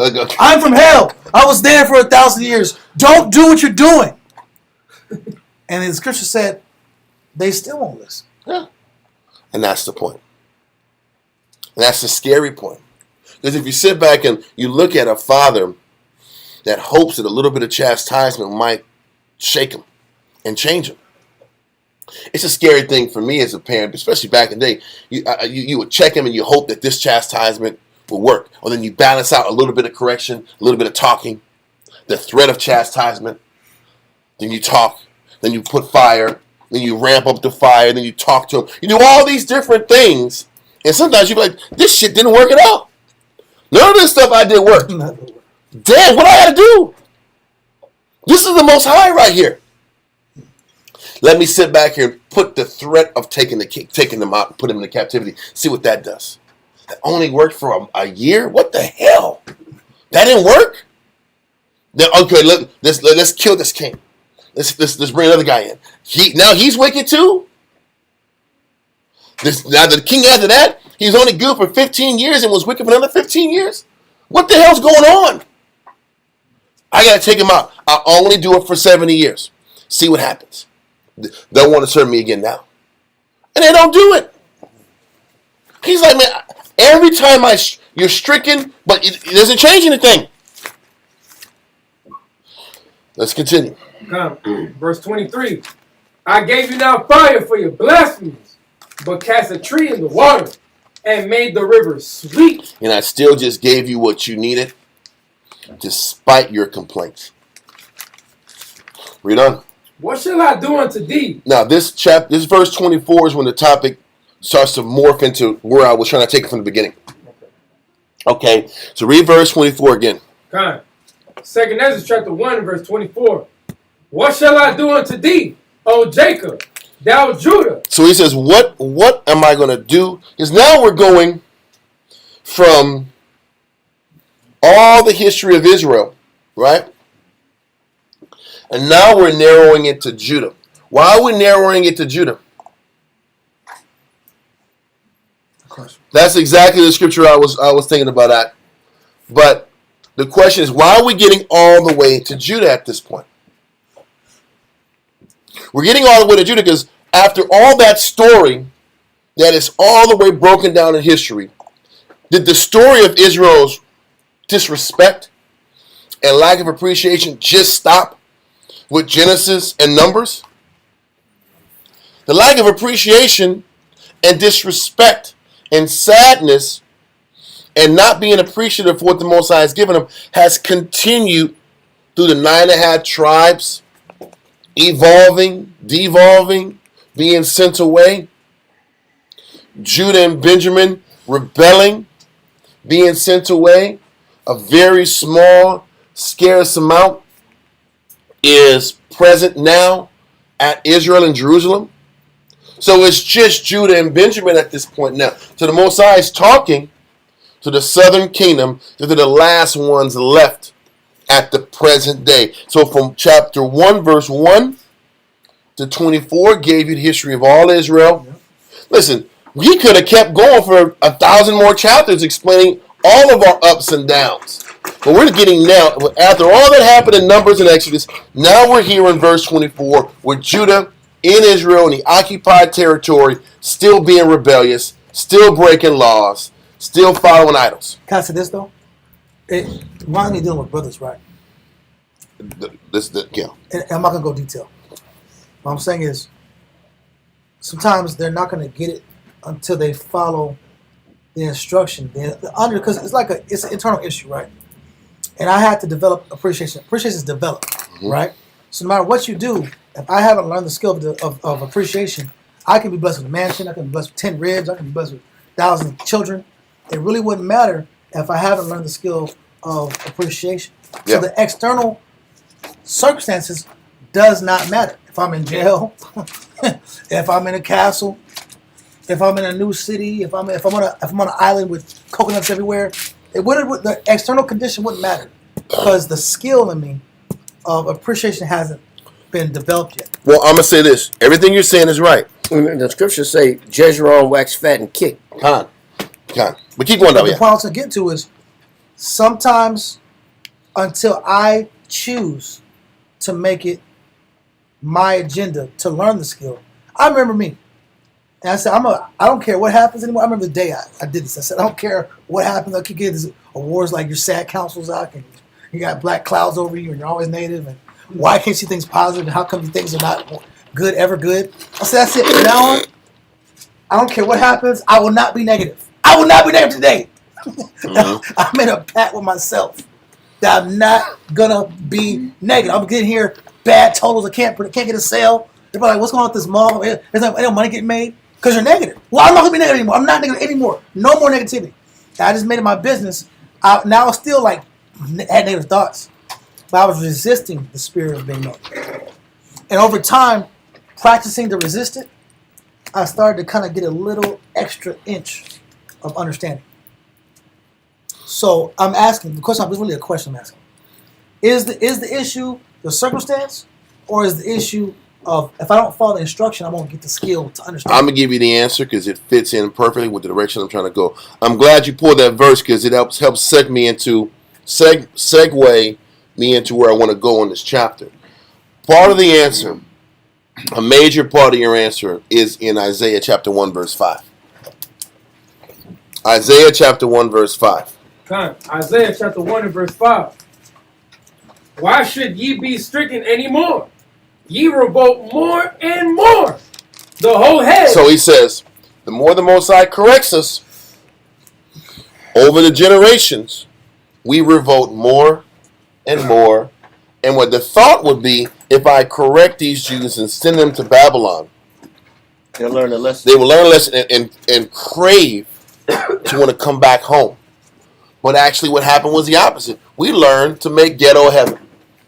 We learned to sit back here and, man, these cats out here in Babylon, Listen, they got pretty good barbecue in Babylon. They barbecue chicken pretty good in Babylon. They got different spices over Listen, I like the spice. I like the music. I give it this music. It's flutes. I like this. I like these. I like these flutes. Listen. I like the architectural designs of these cribs. I would like to be here. And they all of a sudden they didn't stop caring about Jerusalem, Jerusalem. They don't care anymore. Right? Yeah. And that's the thinking of the people. Yes, sir? I just always thought it was interesting in the hip hop videos. They always go to the hood, and get a snapshot of the hood, and they always see someone broken, happy, dancing in a broken down house, dancing on the corner. Mhm. They're happy. You can see it's a very horrible condition, but they're happy on the camera. Yeah, and they've learned to assimilate themselves in these conditions And glorified. Yeah. and glorified. But this is the situation. Why should you be stricken anymore? Ye will revolt more and more. But what is the problem with the nation? What's the problem? Read on. Read from the top. It says, why should ye be stricken any more? Ye will revolt more and more. The whole head is sick. The whole head is sick. It starts with the leadership. The problem with the nation is that there is not enough stable leaders. Like you said, somebody had to constantly be there to reintroduce you to your battle. There's not enough leaders. He says the harvest is plentiful, but the what? There's not enough people there that are willing to help redirect the minds of the people. That's the problem. The whole head is sick. There was not enough Moseses. There was not enough Joshuas. There were not enough Samuels. That's the issue. We can sit back here and go all day about the people. Then the Most High called Israel the lost what? We're lost sheep. The nation as a whole are going to follow the strength of their leader. They're going to follow what's convenient unless there's leaders that will push them to inconvenient directions. The number one problem was the leadership. And however wicked the leadership was, the people mirrored those leaders. When the leadership was strong, the people were all of a sudden zealous to be righteous and holy. Am I right or wrong? Right. Israel was wicked as hell. Then all of a sudden Ezra comes back. And now they love God now. Wow. Now they want to let go of their wives that are non-Israelites and give away their kids because they knew it was right. But what did it take? It took a strong spiritual presence to corral the people back to the direction that they were supposed to be in the first place. So, let's go back to verse 24 in 2nd Ezra chapter 1. 2nd Ezra chapter 1 verse 24. So it says the whole head is sick and the whole heart is faint. The heart and the head have direct correlations to one another. Listen, if you want to sit back here and strike the heart of Israel out of the body, take the head out. The head is the heart of the body. The head is the spearhead in the direction of where the body has to go. So if we're going to sit back here and deal with a nationwide sickness, because that's what we're reading in 2nd Ezra, it is the sicknesses of the people. If you're going to deal with the sickness as a whole, you better have the strong leadership available in the vicinity to help corral these sick minds that are going to go left. He's telling you they're going to go left. So there better be strong leadership in place or we're in trouble. So, give me verse 24. Come on, verse 24. What shall I do unto thee, O Jacob, thou Judah? Thou Judah. Now we're dealing with, it was only Judah and Benjamin and the half a tribe of Levi left. The majority of the other Israelites were gone. And based on scriptures, what we'll go into in a little bit, Israel that was gone, were they referred to as Israelites? They weren't referred to as Israelites anymore. I want to make sure that's clear. At this time, all these Israelites that have been scattered out, the 9.5 tribes in particular, that had been gone since the 700s, they were gone and forgotten. They weren't even looked upon as Hebrews. They were looked upon as what? Gentiles. Yeah. They were looked upon as Gentiles, non-Israelites. The only people that were Jews was Judah. Now I want to say where Judah comes from, or Jew comes from. The terminology Jew comes from this point down.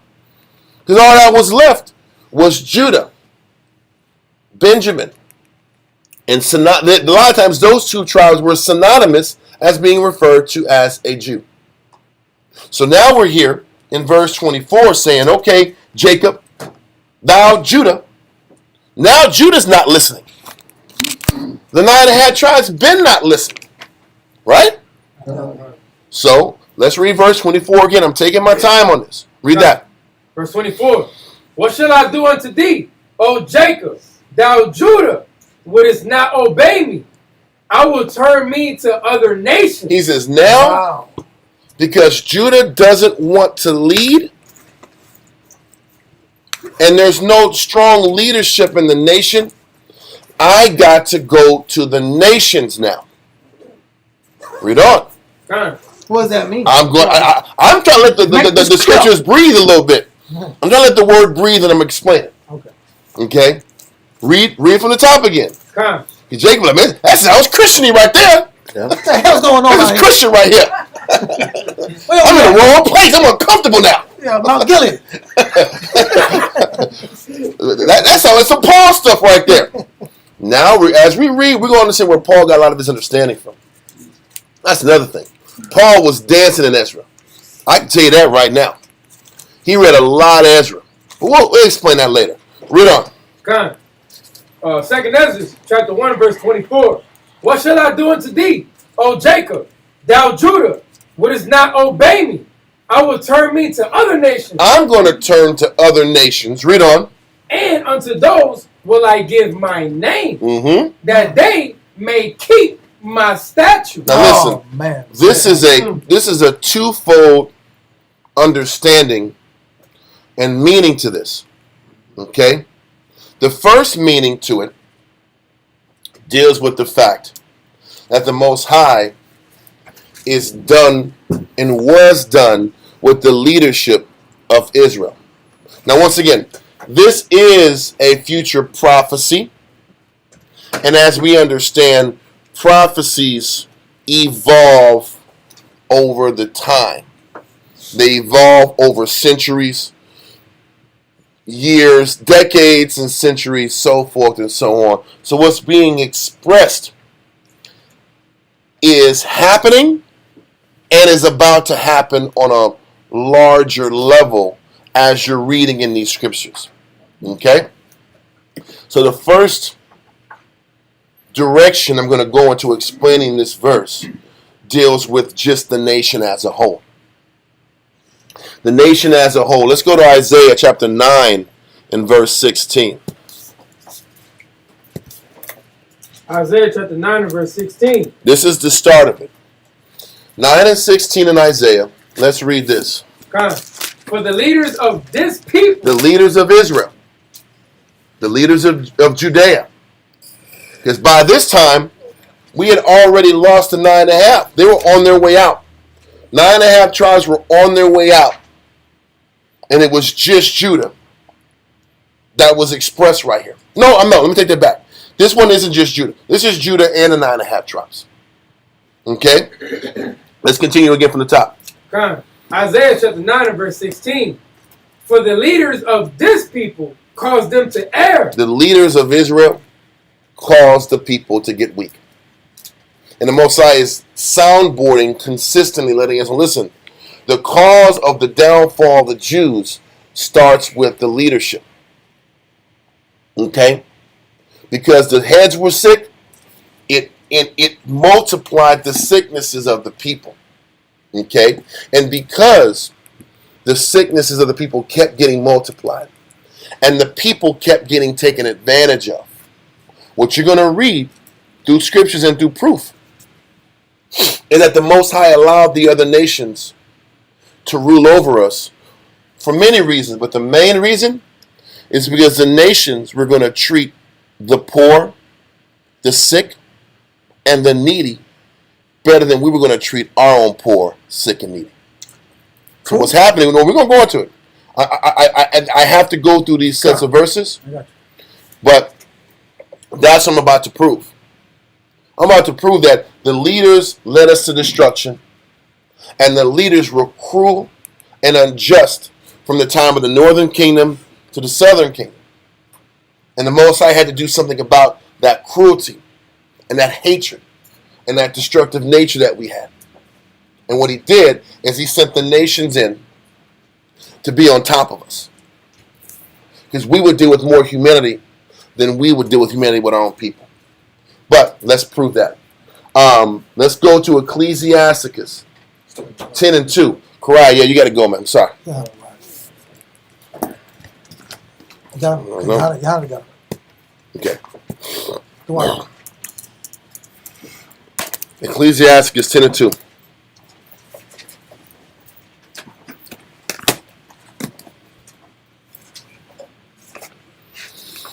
Read that. Ecclesiasticus 10 and 2. Yohanan. I'm sorry. Nagaha. Slack it.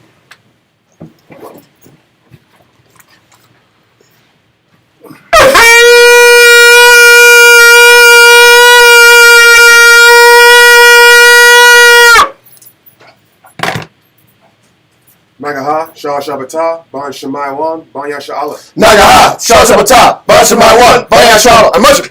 Rup. Yahweh Shem Yasharitah. Y'all about Shem Shah Brakatham. All right. Ecclesiasticus chapter 10, verse 2. Ecclesiasticus 10 and 2 in the Apocrypha. As the judge of the people is himself, so are his officers. And what manner of man the ruler of the city is, such are all they that dwell therein. If the leader is corrupt, the people are corrupt. If the leader is selfish, the people are going to be selfish. So just like Isaiah 9 and 16 said the leaders of the people to err, this is further proof. If we're going to deal with the destruction of society and the failure of mankind, listen, even though we went through all this in Ezra, Moses was there to keep these people stabilized and grounded through difficult times. And because of Moses' example, the Most High was able to come through and still teach these people lessons. When the leader from the top is corrupt, all of a sudden the lessons can't even be properly disseminated to the people. Yeah. Because there's too much corruption from the top. He said, after I die, I know you will Utterly corrupt yourself. Exactly. And don't forget, Joshua was getting older anyway, so he helped him get to the fight. But he didn't even last long to finish the fighting because he was getting old. And once Joshua died, it was really over. Okay. So, let's let that go in Ecclesiastes 10 and 2. Now we're going to go to Isaiah chapter 5, verse 1 through 7. Isaiah chapter 5, verse 1 through 7. And this is where the Most High starts talking about the failures of the leadership. Isaiah chapter 5, verse 1. Now will I sing to my well-beloved a song of my beloved, touching his vineyard. My well-beloved hath a vineyard in a very fruitful hill. This is the Most High's fruitful hill or vineyard, which is Israel. The vineyard is Israel, and it's the love song that the Most High had for his vineyard of Israel. Read on. Verse 2. And he fenced it and gathered out the stones thereof. So listen, when you care about something, what do you do? Take care of that. Listen, I got to keep all these savage wolves from messing with my vineyard. I'm gonna get all the rocks out. I'm gonna get all the weeds out. I'm gonna pull out the weeds and make this place pretty and beautiful, right?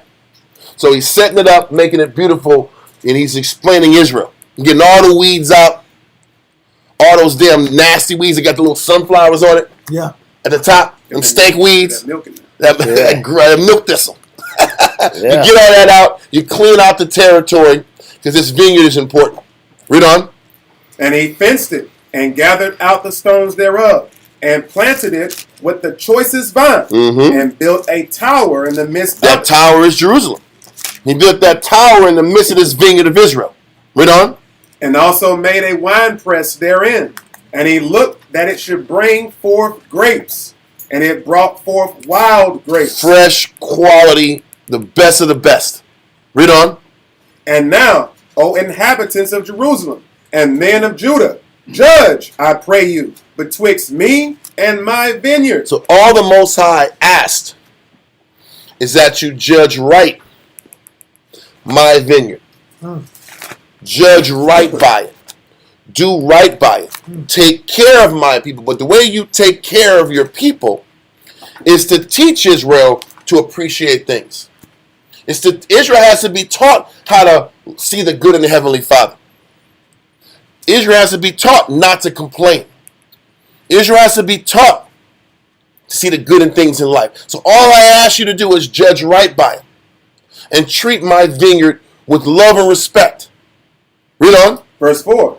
What could have been done more to my vineyard that I have not done in it? He says, what could, just like what he was asking in 2 Ezra 1. I've done everything I could do to make the vineyard productive. I maxed. But I need you leaders to take it to the next level and just enforce what I'm trying to have be enforced. Read on. Be on the same page. But you got to enforce what I'm laying down. Be on the same page, Con. Enforce what I'm laying down. Come. Judge the people right. Do the people right. Read on. What could have been done more to my vineyard that I have not done in it? Wherefore, when I looked that it should bring forth grapes, brought it forth wild grapes? Hell yeah, listen. I did my part. Didn't I bring forth quality grapes in this vineyard that I care about? Read on. Now go to, and I will tell you what I will do to my vineyard.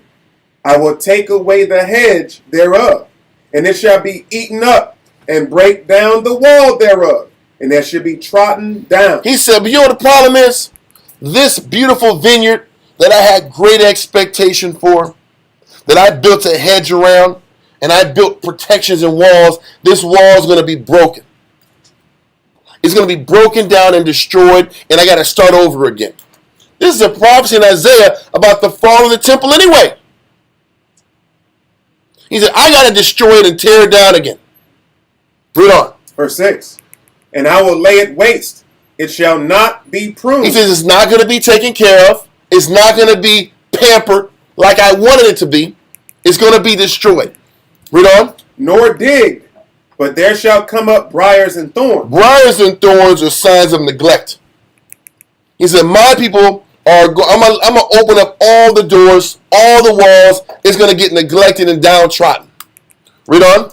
I will also command the clouds that they rain no rain upon it. So I'm not going to give any type of nurturing element nor health to this vineyard that I had such high hopes for in the past.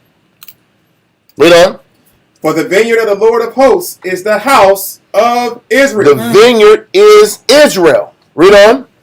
And the men of Judah, his pleasant plant. Listen, Judah was supposed to sit back here and be that pleasant plant to look after the rest of the nation.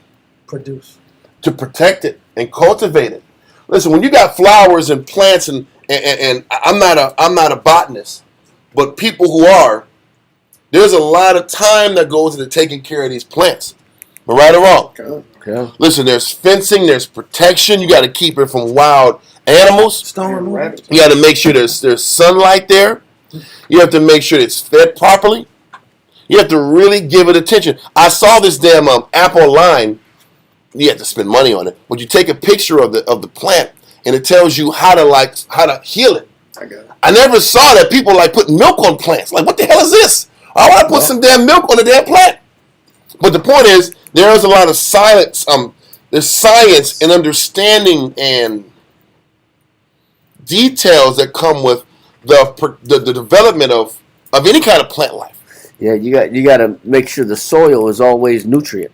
Okay. You got to constantly make sure do soil tests to make sure there's nitrogen and correct minerals inside of the soil. All I'm gonna do is put water. How come it ain't working? Yeah, we just I put water on it. We flooded too. I know. I put water on it. Yeah, but the point is there's a science to it.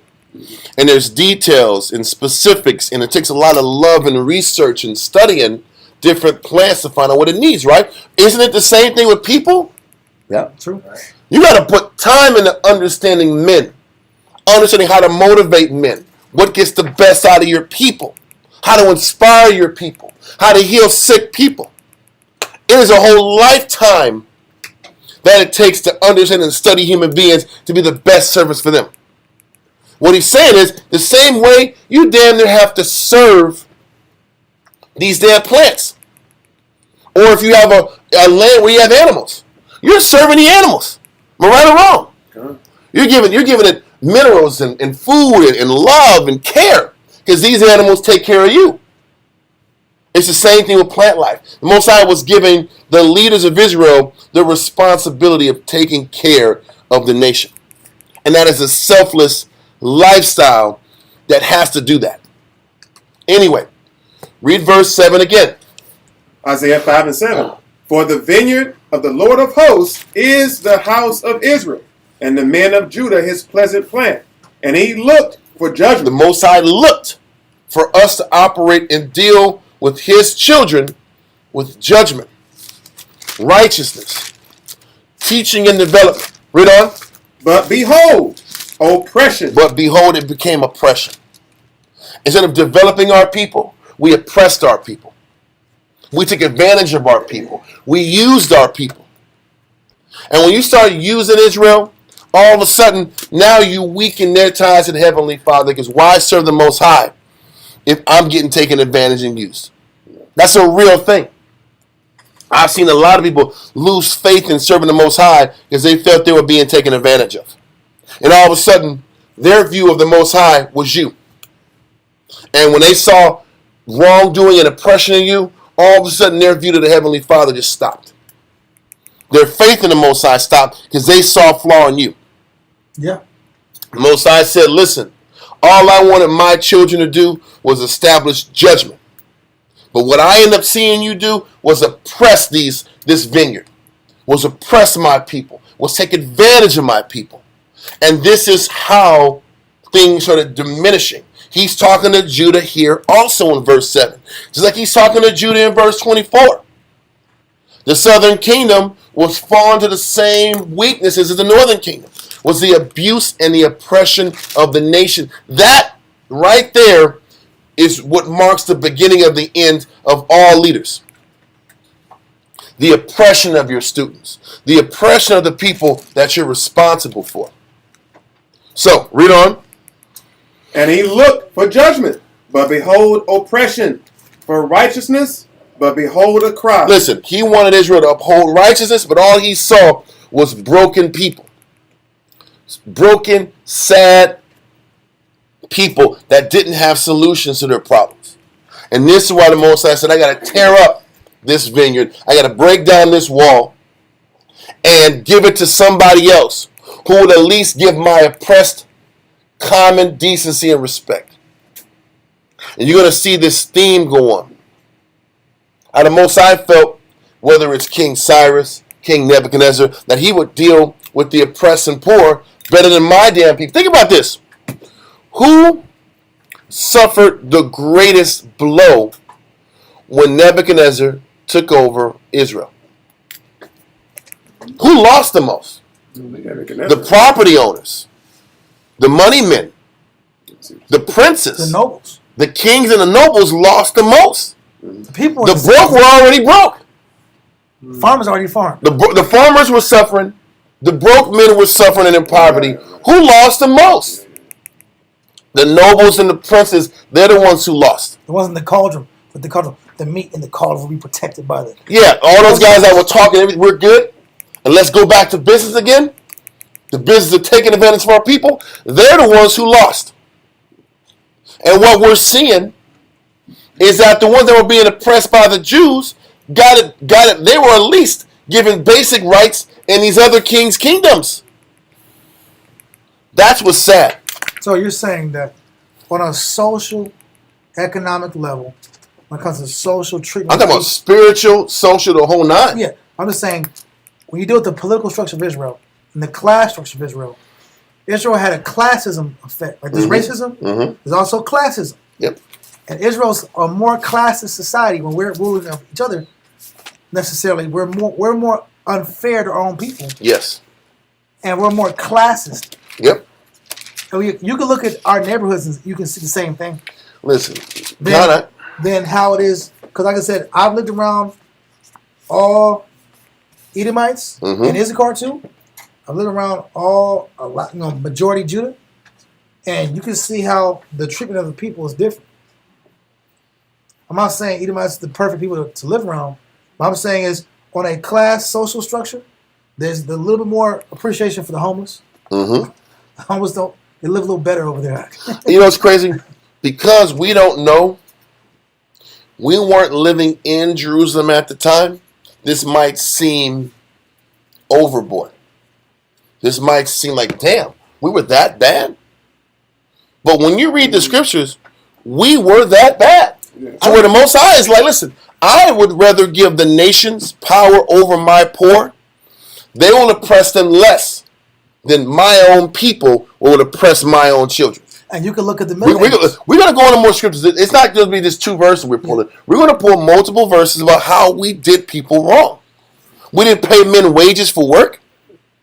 This is what we did. We constantly mistreated people in the kingdom, in our own land.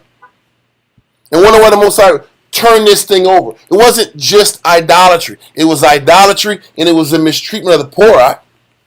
Social oppression. So, let's let those verses go and go to Micah chapter 3.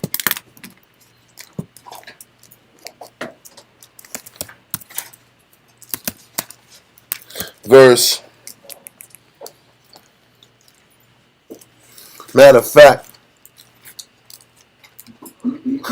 verse 1 through verse 12. We might jump some stuff, but yeah. Micah chapter 3, verse 1. And I said, Hear, I pray you, O heads of Jacob, and ye princes of the house of Israel. Is it not for you to know judgment? He's like, this is Micah 3. He says, do you guys know what judgment is? Do you know how to lead your people and manage the responsibility of your nation? What the hell is your problem? He's like, do you know what the hell you're doing? Read on. Who hate the good. Listen, he's telling you that the leadership of the Jews hate the good. This ain't, I have read this verse forever. And Israel back in the 90s were always using it for Esau. Who hates the good and loves the evil? Black people. Jesse Jackson. Jesse, Al Sharpton. Al Sharpton. That's them. Yep. Shoot. Yep. Don Judite. Don Levite. Don whoever the hell Ike of the nation of Israel back in the day. Or a bunch of Don Saul. The spirit. All of them, right? This is us. He says, who hates the good and loves the evil? Read on. Who hate the good and love the evil. This was not a prophecy about Edomite. Right. This was not a prophecy, but this is us. We hated good people. We killed good people. Didn't the prophets and princes, didn't the princes and leaders kill the prophets? Yep. That was black on black crime, wasn't it? Read on. Who pluck off their skin from off them. Listen, they're sitting back here and murdering and developing plots to assassinate good people. I'm going to torture good people. To peel the skin off your skin? Of your body? That means you're torturing good people. Punishing good people. And if I'm sitting back here and peeling your skin off, you think it's being done in front of everybody else? Kind of is. As a message. If you're about honor, you're on the chopping block too. So what does that push a nation that the Most High calls sheep into? Debauchery and wickedness. This is what we were doing. The crazy thing is, we talk about the nations. Listen, I get it. The nations have done us wrong. But we were more oppressors than our people. I was watching this has nothing to do with the other thing. But listen, you sit back and see how black comics always talk about other black comics. Yep. Right? You don't hear Edomite. You don't hear Seinfeld banging on other white comics out, does he? They sit back here. They support each other. They keep whatever brilliance they got about each other to themselves. Because what's important? That they stay together and they lock in together as a body. They got in front. But Jake they gonna sit back here and bust other Jake out. They gonna lie. They gonna cut out. They gonna make other people look bad. That's what we do. We will sit back here and destroy anybody we think is a threat to us. That's the nature of our people. This is how you know them Edomites in Israel aren't Jews. They stick together. They stick together. That's true. They unite. They lock in. We're crabs in a barrel. That's what's being talked about here. He said, this is the nature of the leadership of our people. He said, I'm talking to the princes of the house of Israel. Because this was the first power group that the Most had to completely remove. If these princes and kings got to go. They're oppressive. Anybody that's good, they're targeted. They're bad leaders. They're more. They're worse than bad. They're wicked. They're evil. And the people suffer. Read on. Who hate the good and love the evil, who pluck off their skin from off them, and their flesh from off their bones, who also eat the flesh of my people. What is he saying by eating the flesh of the people? I'm just taking advantage of them and exploiting them, huh? The princes kept exploiting the people's livelihood, huh? And using them and taking advantage of them. Levying taxes and policies that would cripple people's livelihood. I'm not going to pay you, bro. We sit back here and we look at how Esau sets up his taxes and all the bills and expenses, and he gives you just enough to function, right? Jake was worse. Our people, the princes of Israel, were worse than that. As much as we want to complain about how society is or how it was, we had it worse with our own people. Read on. Who also eat the flesh of my people, and flay their skin from off them, and they break their bones, and chop them in pieces, as for the pot, and as flesh within the cauldron. They just use them and take advantage of them so they can eat and get fat.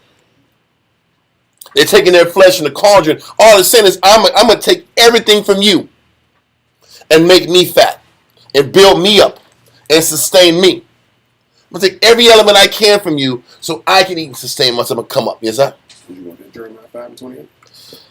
Nah. Well, let me see. I not really, because there's so much. I don't know if I'll get to the class. Yeah, I'll take that one. Jeremiah. Okay. Jeremiah chapter 5, verse 28. That's actually perfect. Jeremiah 5:28. They are waxing fat. They shine. Listen, they're shining and waxing fat based off exploiting our people. Read on. Like the red. Was that red stuff he had in the house? Vermilion. The boy had the red wood in his house. Yeah. We were going to that. Okay. And the guy went that house, man. He wanted candy paint in his house, and didn't paint the people. Didn't pay him for doing the work in his house. That's our people. So read on that. They are waxing fat. They shine. Yea, they overpass the deeds of the wicked. We do worse than the wicked. We do worse than the nations. When we're in power, when everything was about to fall apart in Jeremiah's like, man, these leaders were worse than the damn Babylonians and Assyrians. This is worse. This is worse oppression. Read on. They judge not the cause of the fatherless, yet they prosper. They don't care about the fatherless sons and daughters. They don't care about the people who can't defend themselves. But they just keep coming up. Read on. And the right of the needy, do they not judge? They don't care. When it says judging the needy and the fatherless, those are the people that matter. That is what Isaiah chapter 5 was about.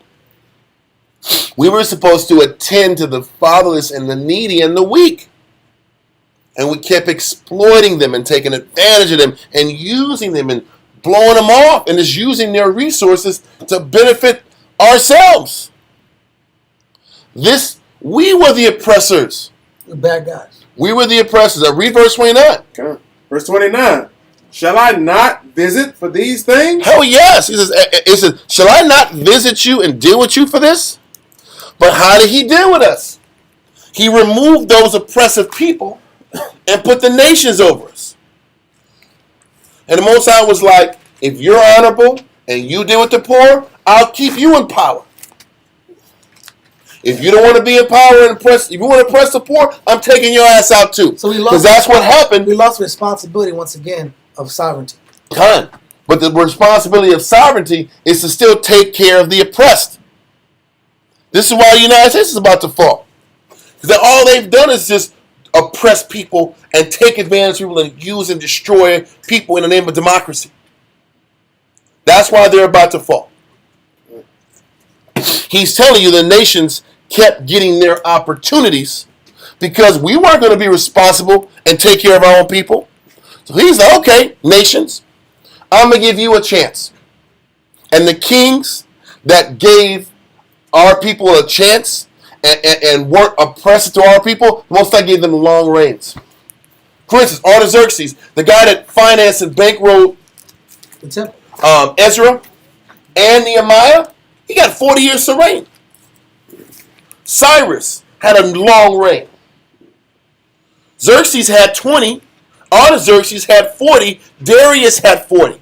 Darius is the one who finalized Zerubbabel going to the temple and financed the temple getting reestablished. The ones who didn't oppress us got long reigns. You'll read, when we get to the Greek Empire, the Ptolemaic line respected us and helped finance a lot of the deals we had going on in Alexandria and Jerusalem, and they had long reigns. He's like, man, I don't give a shit who it is. Just take care of my people and don't do the oppressed wrong. And the ones who didn't, they had short reigns and they died quickly. Your Neros, he didn't have power for long. All these wicked kings, all these wicked Caesars, they didn't last. For instance, Augustus, he did right by the Jews. He had a 40-year reign. So this is how the Most High is explaining. If you treat the oppressed right, I'll keep you going.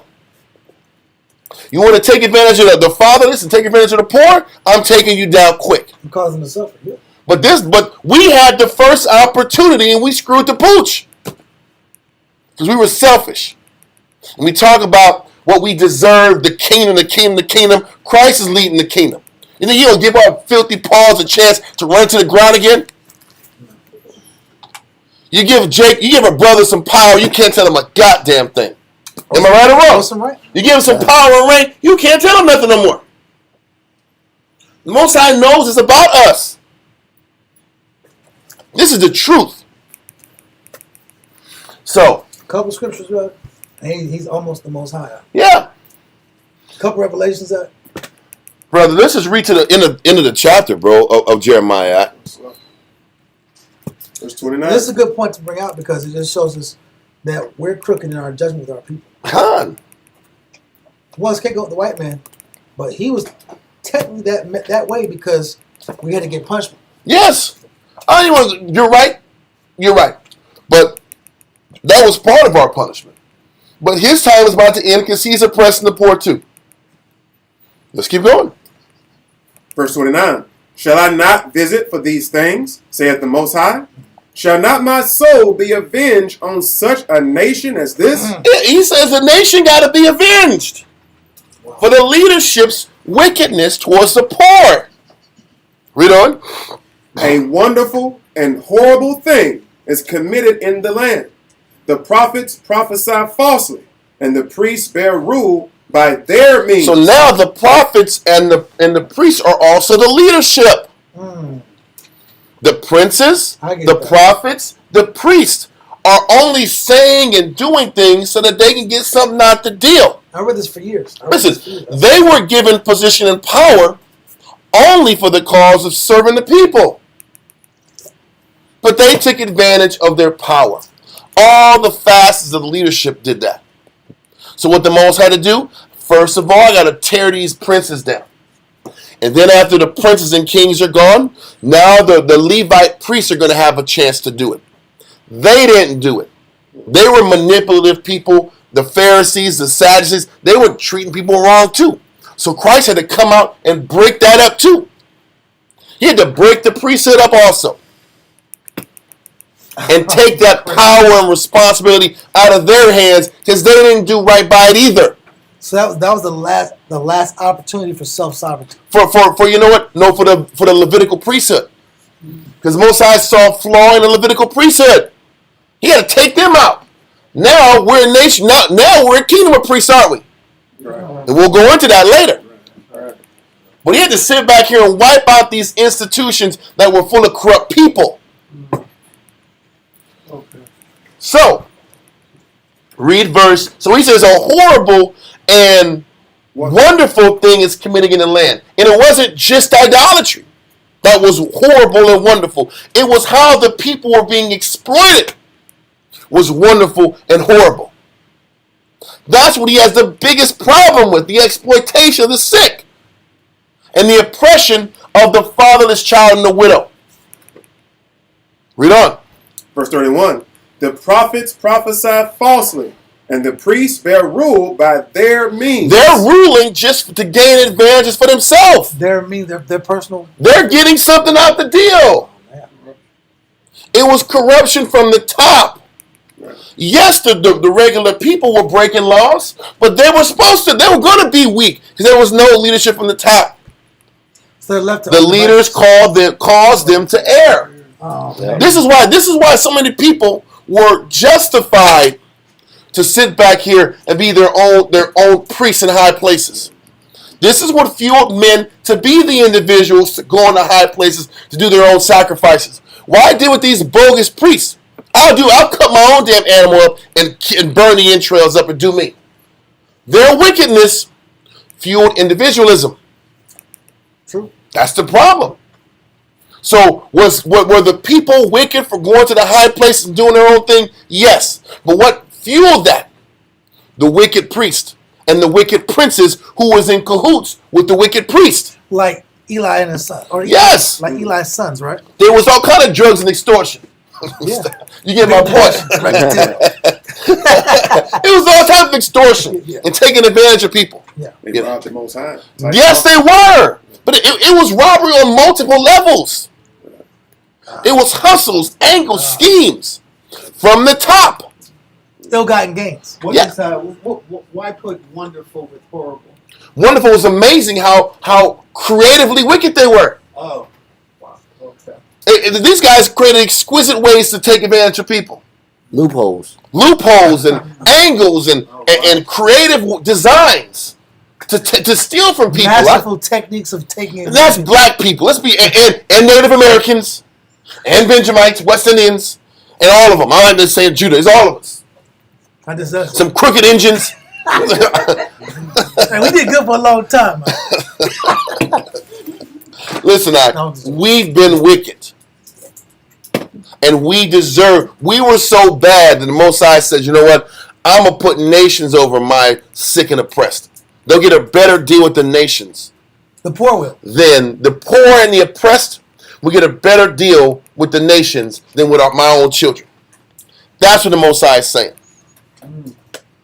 By allowing the transition of power into the nations. By giving the nations sovereignty. Continue. Verse 31 from the top again. The prophets prophesy falsely, and the priests bear rule by their means. And my people love to have it so. You know why? Because they learn to just fit in with the motion and way of the world. Our people adapt. They adapt to whatever anarchy there is, and as the heads is, so are the officers. So the heads are wicked, they gonna play the role of the wicked. They gonna turn to the mob. If it was righteous, everybody wants to be holy all of a sudden. Think about Hezekiah when he had all the reforms.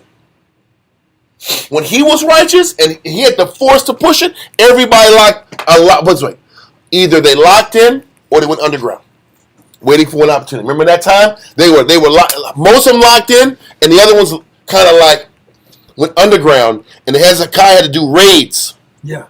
Josiah did that. I'm sorry. Josiah was doing raids in these people's houses and unearthing all their idolatry. But they went underground when righteousness was on top. Mm-hmm. And then when there was bad kings, they was about that life.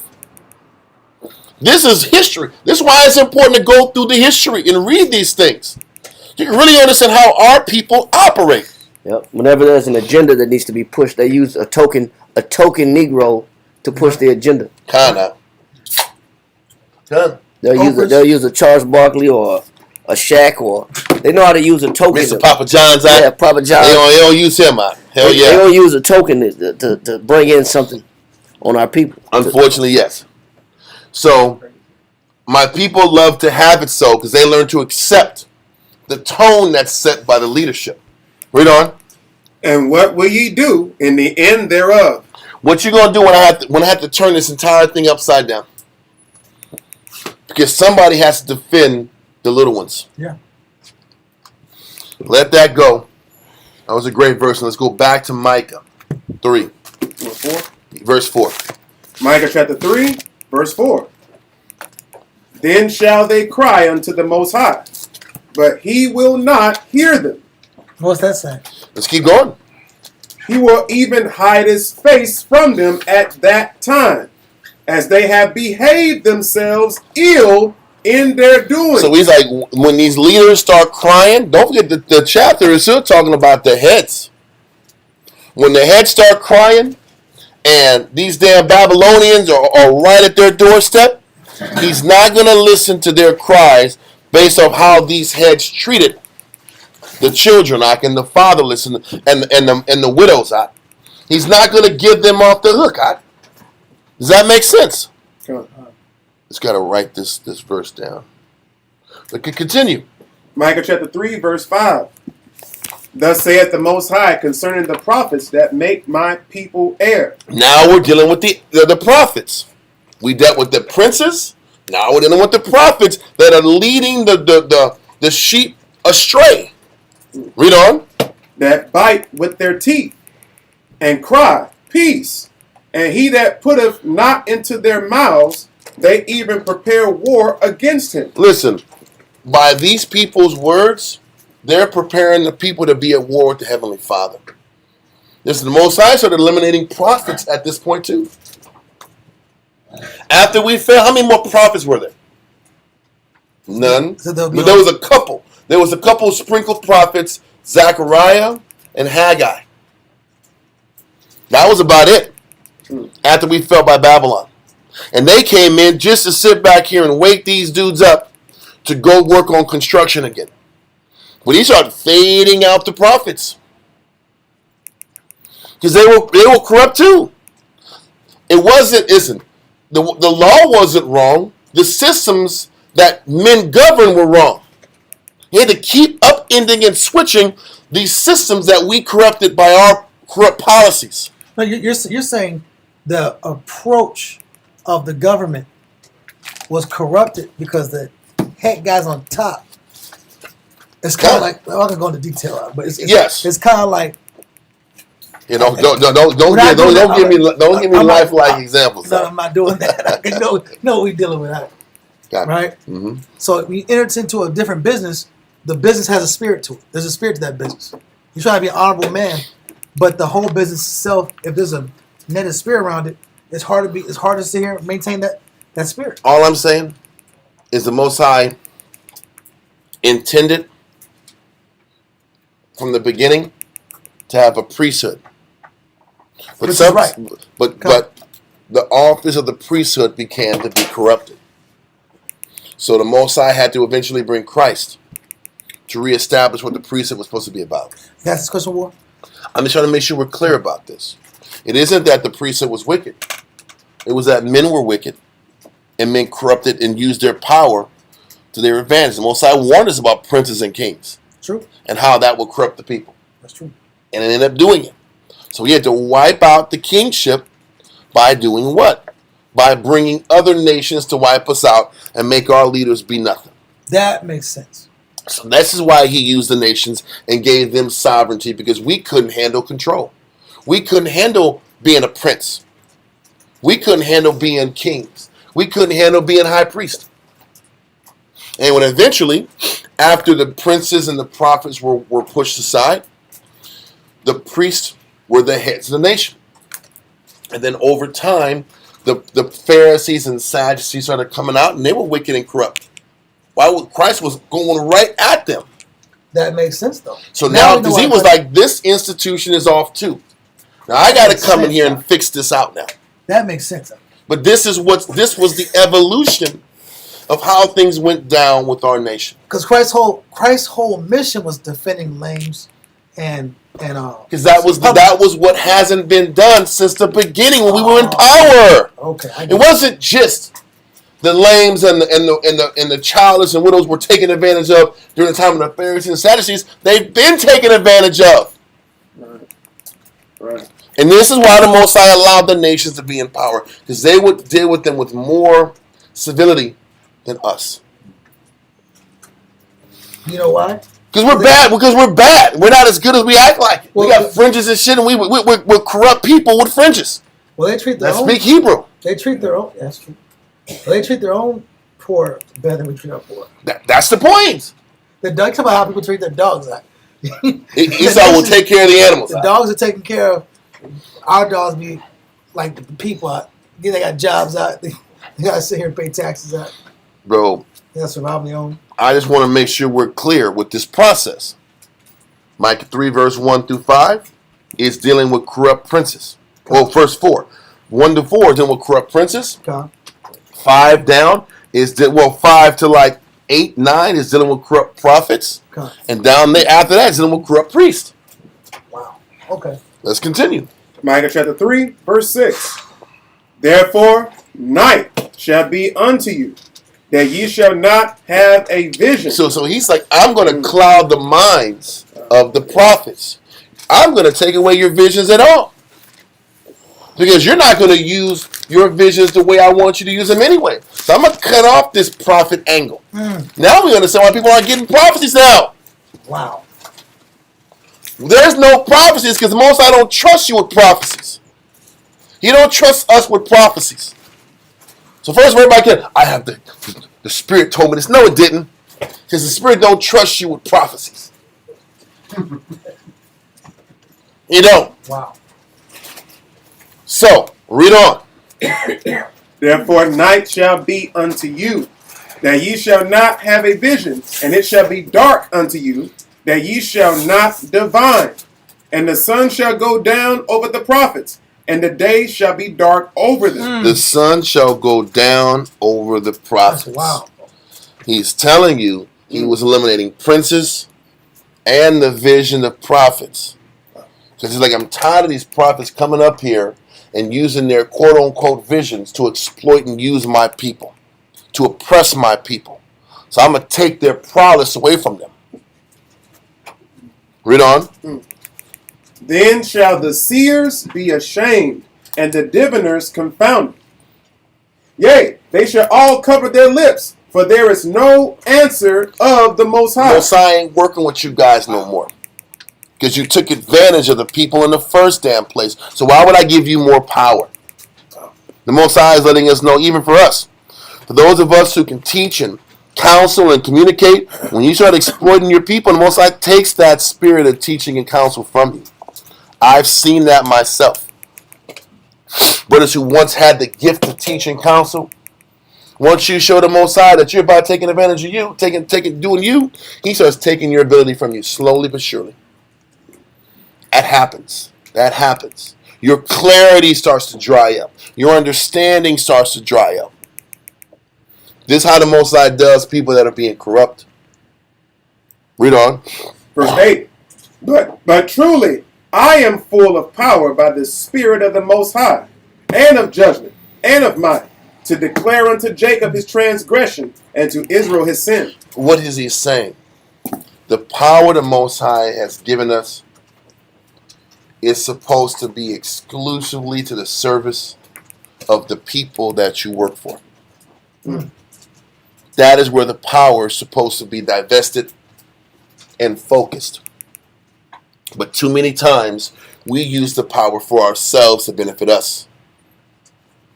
The power only works when you're taking and helping other people. This is why even later on, when Paul and all those men that was working there, the Most High gave them power to heal.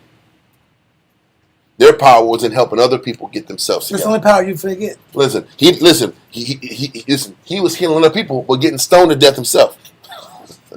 He didn't have the power like this. He didn't have that power. He can heal other people though. He can sit back and put a bed with a sick person on it and have his shadow be over and heal them. He can do that. But he couldn't heal himself because it wasn't about using the powers to benefit you. It was only to benefit the sick. That was the lesson. That was the message. We never figured it out. Generation to generation to generation to generation. Does that make sense? Yeah. Let's continue. Verse 9.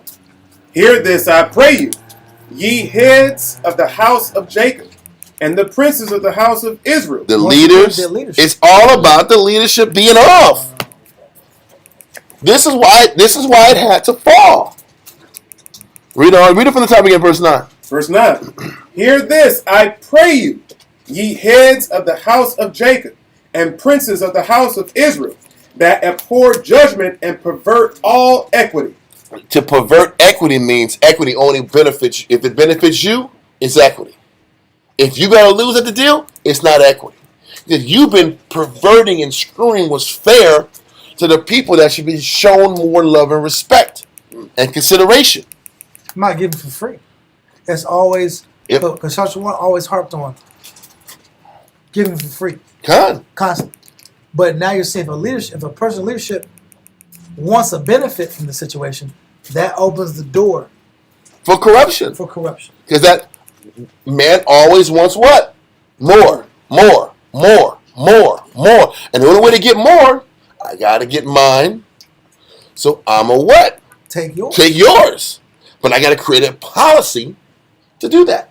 I got to create a system that ensures me, my kid, my kid's kid, and my kid's kid's kid is good down the line in perpetuity. And that means your children, your child's child is going to be broke in perpetuity. So the question is this. Who created systems first? Our people or Esau? Systematic oppression? Who did it first? Our people. There you go. Yes, sir. Psalm chapter 80.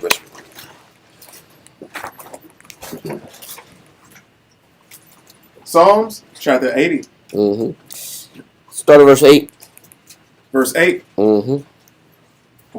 Thou hast brought a vine out of Egypt. Yeah, like a war just brought out. We're that vine. We're that vineyard. He said, "Thou hast brought a vine out of Egypt." We're the vine that he brought out of Egypt. Read on. Thou hast cast out the heathen and planted it. So we know that was the Canaanites. The Most High removed the Canaanites, put us in there. Read on. Thou preparest room before it. So he made space for us, and that's why we had our inheritance.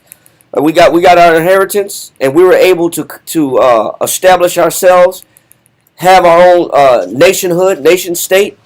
We had our own lands to occupy and rule over. Read on. Thou preparest room before it, and didst cause it to take deep root. It said, and we were situated in Israel with Solomon. When you look at David, when you look at the actions of Solomon, it allowed us to be planted very thoroughly and heavily into the land of Israel. Read on. And it filled the land. Yes, and it filled the land. Read on. The hills were covered with the shadow of it. And so we were the influence over everybody. We had influence.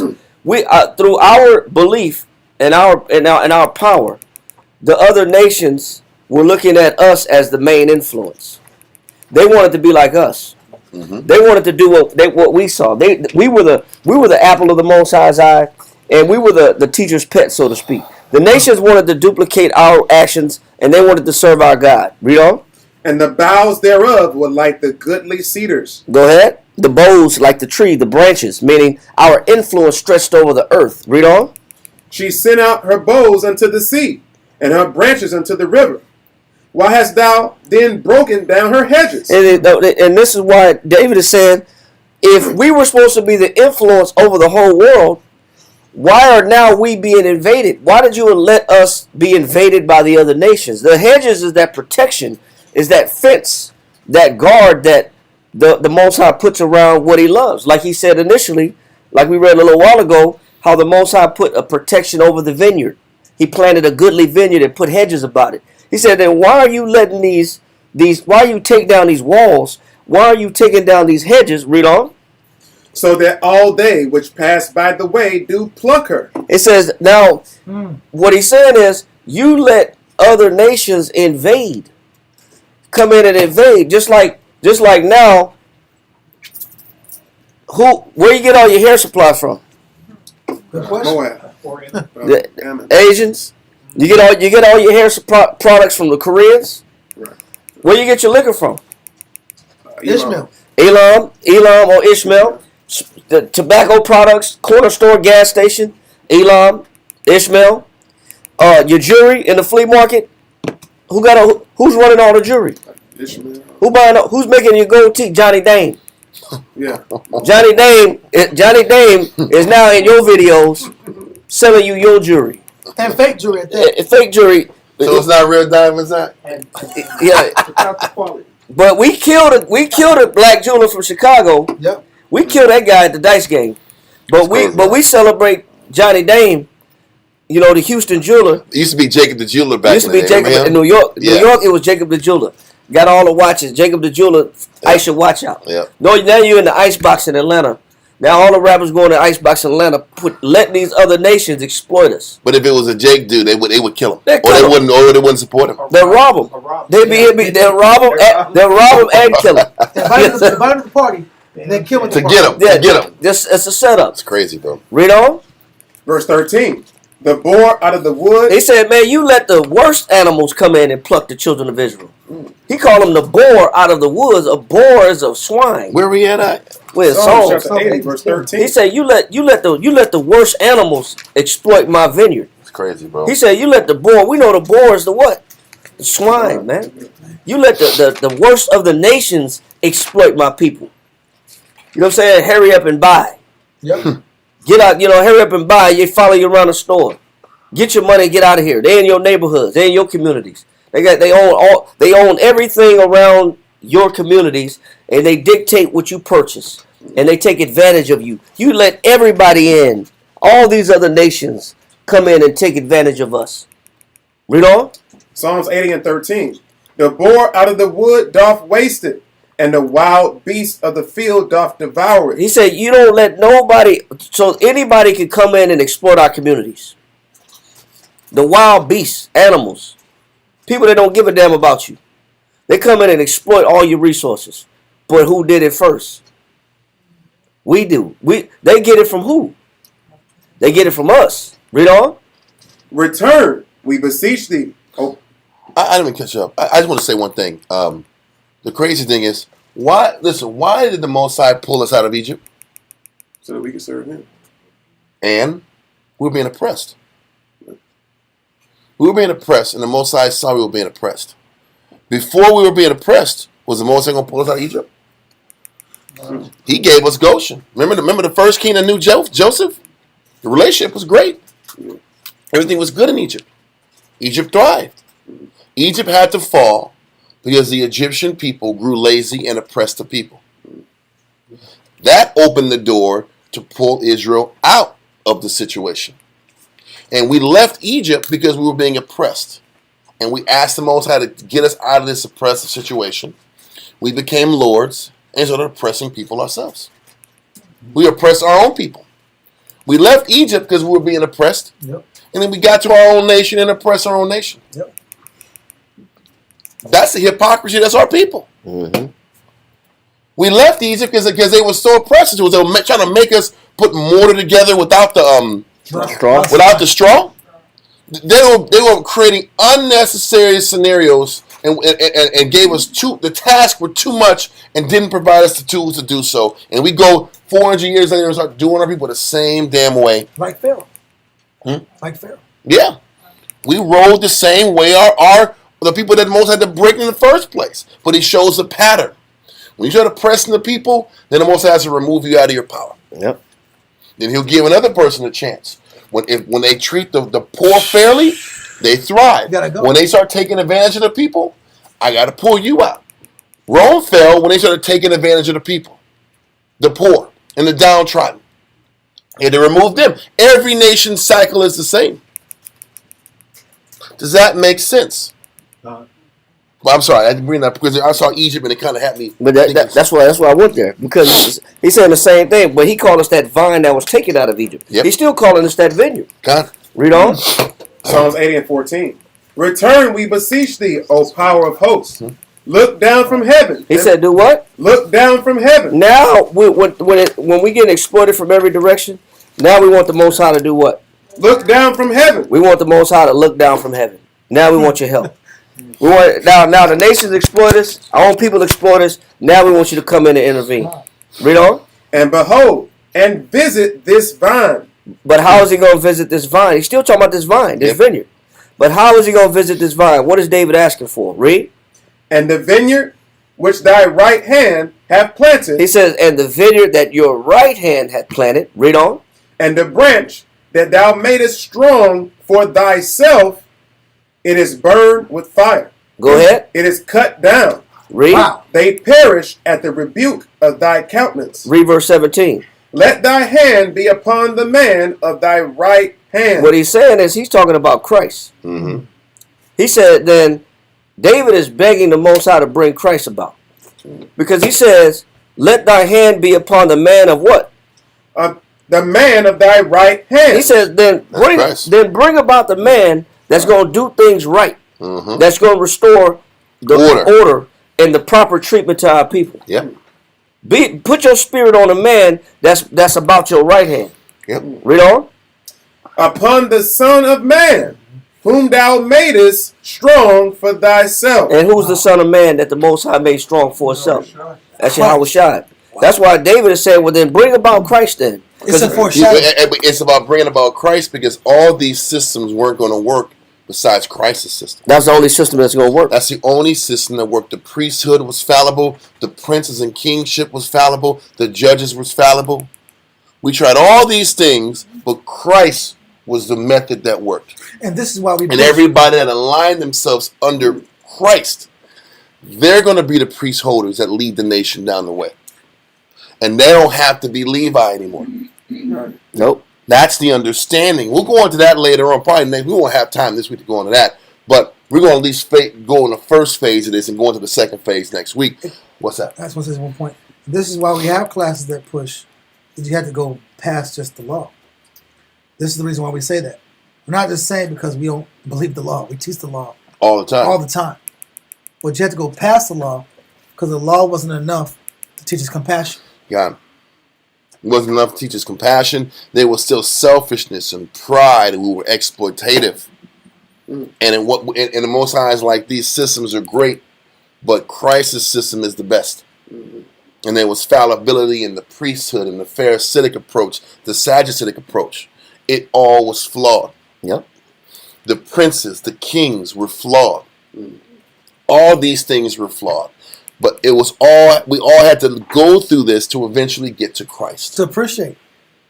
When it all boils down to now, the nations even had to get in. Every nation had to get a chance to lead to see if they were going to oppress the generations too. But you could point the finger and say, well, who's worse, the one that bring the dope in or the dope dealer? They're both bad. They're both bad. One is just of one nation that imported. The other one is the distributor. The one that's sending amongst his own people in the neighborhood, in his own community. They're both bad. Yeah. Neither one is good. So we can say, well, we get rid of the dope dealers, lock them up. Well, who's bringing the dope in? Who's bringing the guns in? Uzis ain't made in Harlem. Nope. Ain't no Uzis made in Harlem. So who's bringing them in? So, but who's using them on each other? Both. You can blame both. Mm-hmm. Neither one is better than the other. The nations know we don't have no love for each other, so they can produce all these drugs and weapons, and we're gonna use them And consume. because we don't love each other. This is why in California, trains, boxcars full of guns would roll up in the ghettos with the doors open, and the train would stop right in the hood. Are you serious? Yeah, read about it. Read about I it. didn't know. Train cars full of guns, machine guns, submachine guns, would roll up to the hood with the doors open, and the train would stop right there. Well, who planned that? They gonna do this for a little bit. Yeah. They gonna look around, make sure ain't no cops there, and they going to take him out. It's right there. Wow. Yeah. That's crazy. Like the big cars. And You're baiting. an obvious plan. You're baiting the people into killing each other, Yep. and they're gonna take the bait, Right. and they're gonna take the guns and then eventually use them. Right. You know that. Hey, you know that train. I mean, the operator of that train Somebody knew knew. what they were doing. A lot of these trains are also remote controlled. The trains are run autonomous nowadays. They run off Right. GPS. And So they're sometimes autonomous. these trains are just they have to stop at a certain place. Right. That's it. They stop and they just sit there until their time runs out. And when that happens, they didn't have to keep them open. They didn't have to keep the doors open. Just trains stop all the time. I got a report. It says gangs reap guns from trains in violent Chicago neighborhoods. So this is in California and this is in Chicago, 2017. So who's running the railroad system? Somebody evil's doing this. Somebody.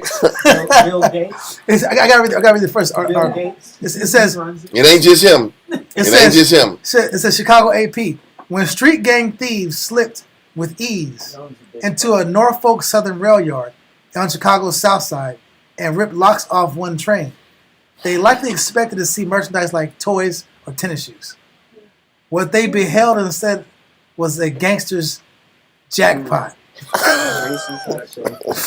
A box after box of brand new guns. Somebody set them up. Right? 45 Rugers.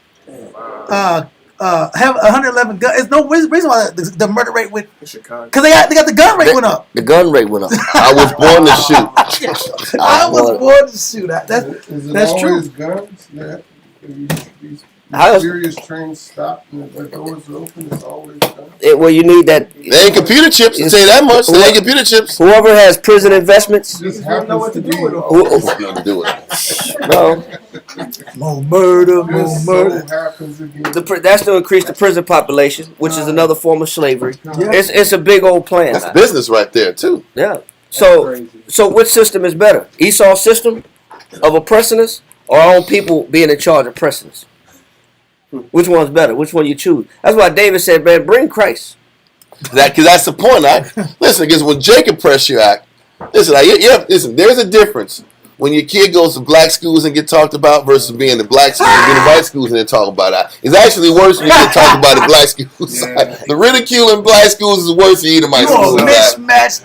Listen, you go to Edomite school, you're going to feel like the cold shoulder. And you don't feel You're poor. going to feel poor and you're going to feel like you know you're that broke dude. But Jake's going to be touching your clothes. Look at these clothes and all. Look at his guy's pants. They're too tight. Everybody look at it. That's what you're going to get at Jake's. You wear a shirt twice this week. You And you gotta fight people over that. And if you lose the fight, You have to fight people over you have that. to fight. That's the rule. Because they'll keep talking about you if you And don't fight. but if you lose the fight, your life is over. If you lose the fight, your life is over. Nigga, you better shut up. I'll beat like John did. I'll beat you like John did last time. Oh, Your whole life is over, God. bro. Don't you say nothing to me. They talk about you every day. Faded shirt. Don't tell me nothing. Faded shirts, tight pants. Your name is Faded. You wear these shoes too much. You wear the same damn shoes That was too last, much. last year's shoe. Yeah. Oh man, you got a hole in the shoe. You got a hole in the shoe. Have you seen that big as hell? That big ass shoe. Damn. I can smell his foot. Everybody starts laughing at. Oh Life is my over God. like that. That's oppression. Your And life that's is over. oppression. I think everybody who's been in black schools knows. Have a good time off that. Can you imagine a kingdom of Judites out in Issachar and 9.5 and it's just sitting back here banging on you out? Your friend is critical. Bro. They said if you was righteous, you was getting attacked at. You was a target if you were righteous at.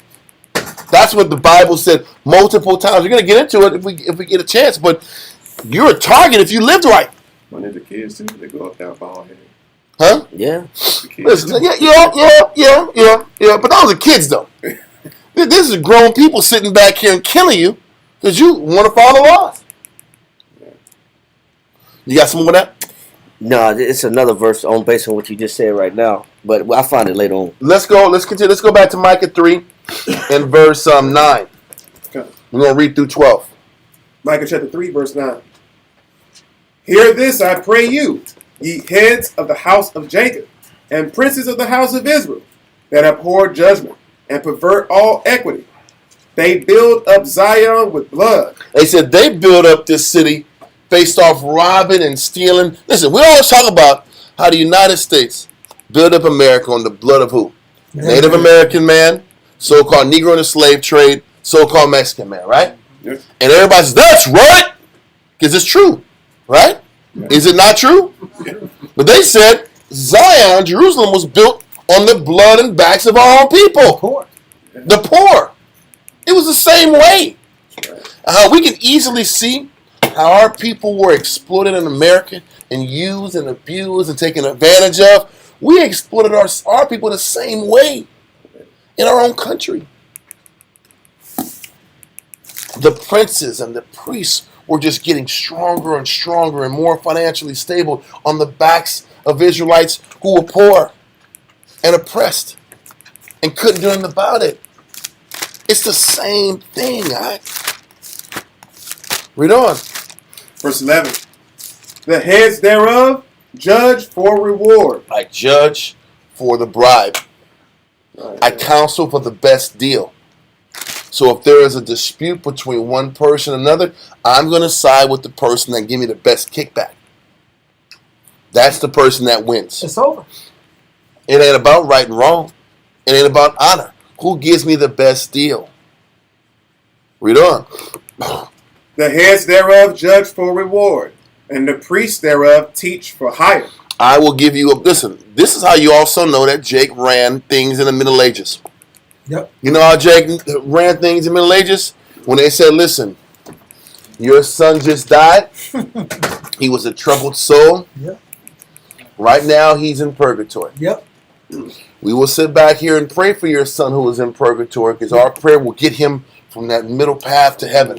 That's the game we play. For the small price of whatever many shekels and pence of monies, Yeah. we will pray your son into heaven.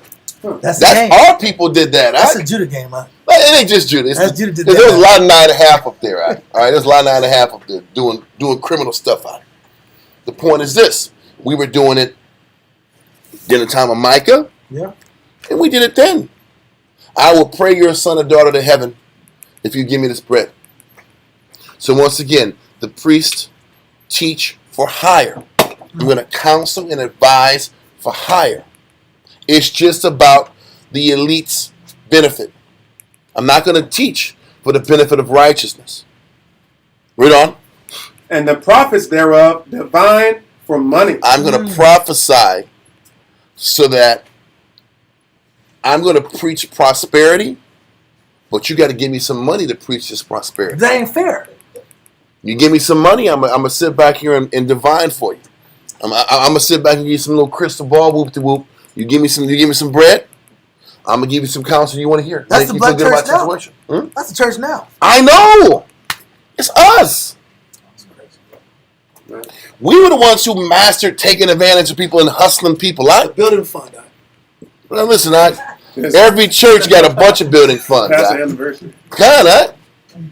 But this has been the hustle from the beginning. Read on. Yet will they lean upon the Lord and say, is not the Lord among us? None evil can come upon us. But they're going to mask it, saying the Most High's with us. Yeah. Most High's got me in this position of leadership. I'm supposed to be here. Lord's with me. God's with me. He put me in this position to keep coming on top and making bread and getting paid and benefiting my life. Read on. Verse 12. Therefore shall Zion for your sake be plowed as a field. He said, you know what? For your sake and the people's sake, I'm going to tear this whole place down. For the people's sake, it's got to get torn down. And for your own sake, because you're going to get corrupted by this way. So I got to wipe out all of your existence and all of your positions for the nation's sake also. You got to get uprooted. I got to take everything up just to salvage the people. I got to change this whole corrupt system. Not the priest, but at this point, the prince has got to go. The king's got to go. The prophets got to go. They're going to be dulled in their understanding. And eventually these priests got to go. Because it's all corrupt. That's when the thorns and the thistles have interwoven in with the vines. Yeah. You can't tell the difference now. The good food is mingled with the bad seeds. Now you got to tear it all up. They got to go in and till the ground and turn it over. Yep. Start over and pull everything up. And it's just dirt in the front yard now. Yeah. Start fresh. Kinda. But this what we're explaining is the process of how our nation de-evolved over the years. And how the Most High has to use nations to sit back and take the position of leadership so that the oppressed would have a better deal. And also, the second part of this verse in verse 24 in Ezra is the Most High has to replace the priesthood with the scattered Israelites. Those are nations also. And it lets you know what Paul was coming from in his crusades to teach the Gentiles. Because Paul had to go and teach these other Israelites and other nations and countries that they were Israelites and that they were teachers, so that they can take on that responsibility of the priesthood that the Levites alone wasn't responsible enough to handle. Wow, they were forgotten. But he's giving them a chance now. By the apostles. And the same by the discipleship that Christ set up, who eventually became apostles to spread the word all throughout the nations. And the same priesthood, when Paul... Did y'all understand? I want to make sure I was clear with that. Christ had to come and sit back here and tear down and crucify and condemn the priesthood while developing 12 or now 11 men at the time to sit back and take this word and spread it throughout the world. To sit back and teach the rest of the world Christ, specifically focusing on our people who would reteach the nation the word the right way. Does that make sense? I want to reiterate that. I love that point. Slug it. Okay, so we'll focus on that phase of the class probably next. We're almost close to 2 o'clock. I don't want to start something in I just want to make one point. because we still got more in this verse, in these classes. But even so, with Paul being commissioned to call the forgotten, which was Israel amongst the Gentiles, that same archaic entity of the priesthood that had de-evolved was still at war with his mission. Yeah, with Christ's mission, and then Paul's mission. Because they were fighting for control. It was all about keeping control. That's why they wanted Christ there, because he was breaking up their control. But you couldn't debate the fact that Christ was healing people. The disciple, the priesthood couldn't debate the fact, the Levites couldn't debate the fact that Paul was healing people. So what are you going to do? They end up sitting back here and hitting up Paul saying, you can't teach Christ no more. And they were threatening to kill him because that example was too strong and they were losing a grip on the control of the people. And they want to keep making their money, doing their deals, getting their hookups, and they were at threat of losing it by this upstart dudes that were teaching Christ.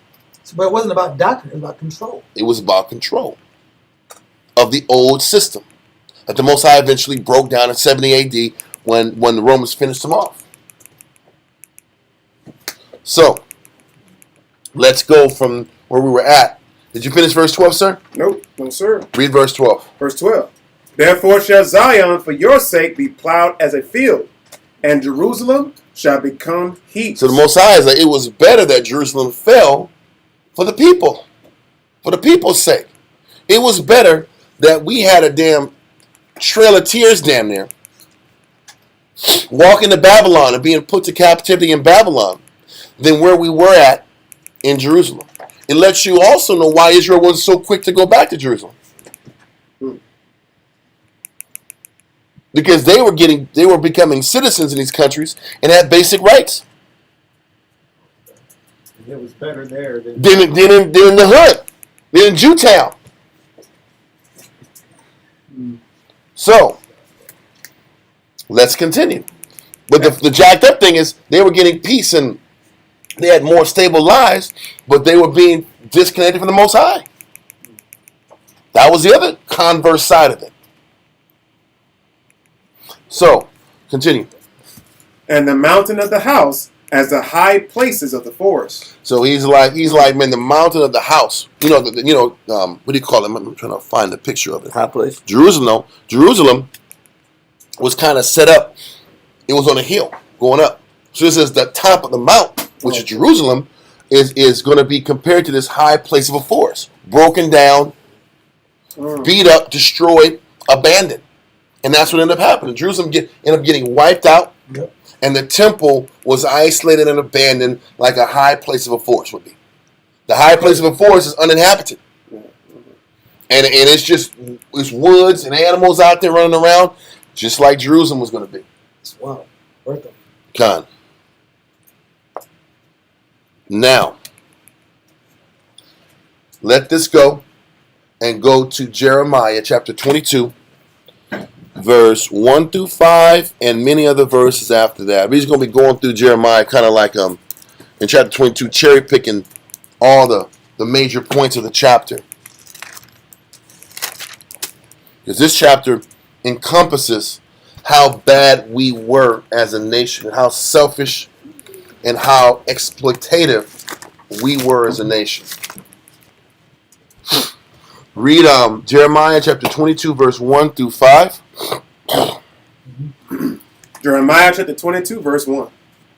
Thus saith the Most High, go down to the house of the king of Judah, and speak there this word, and say, hear the word of the Most High, O king of Judah, that sittest upon the throne of David, thou and thy servants. So go talk to the kings of David, the last kings of David. After Josiah died, the last group of kings that had a shot at leadership, go speak to him. Read on. Thou and thy servants and thy people that enter in by these gates. He's saying, I want you to drop this message to the princes and the kings. Read on. Thus saith the Most High, execute ye judgment and righteousness, and deliver the spoiled out of the hand of the oppressor. He keeps telling us, yes, his idolatry was an issue. But man, it was idolatry, but it was the exploitation of the oppressed. He hates that. Wow. He said, let's sit back here, execute judgment and righteousness. Yes, follow the law. That's what righteousness is. Yes, follow the law. But deliver the people that are being taken advantage of out of these oppressive ass policies and oppressive damn people. Wow. That's what he was really the most concerned about. Beyond the idolatry. Yes, you are supposed to be righteous, but stop taking advantage of these people.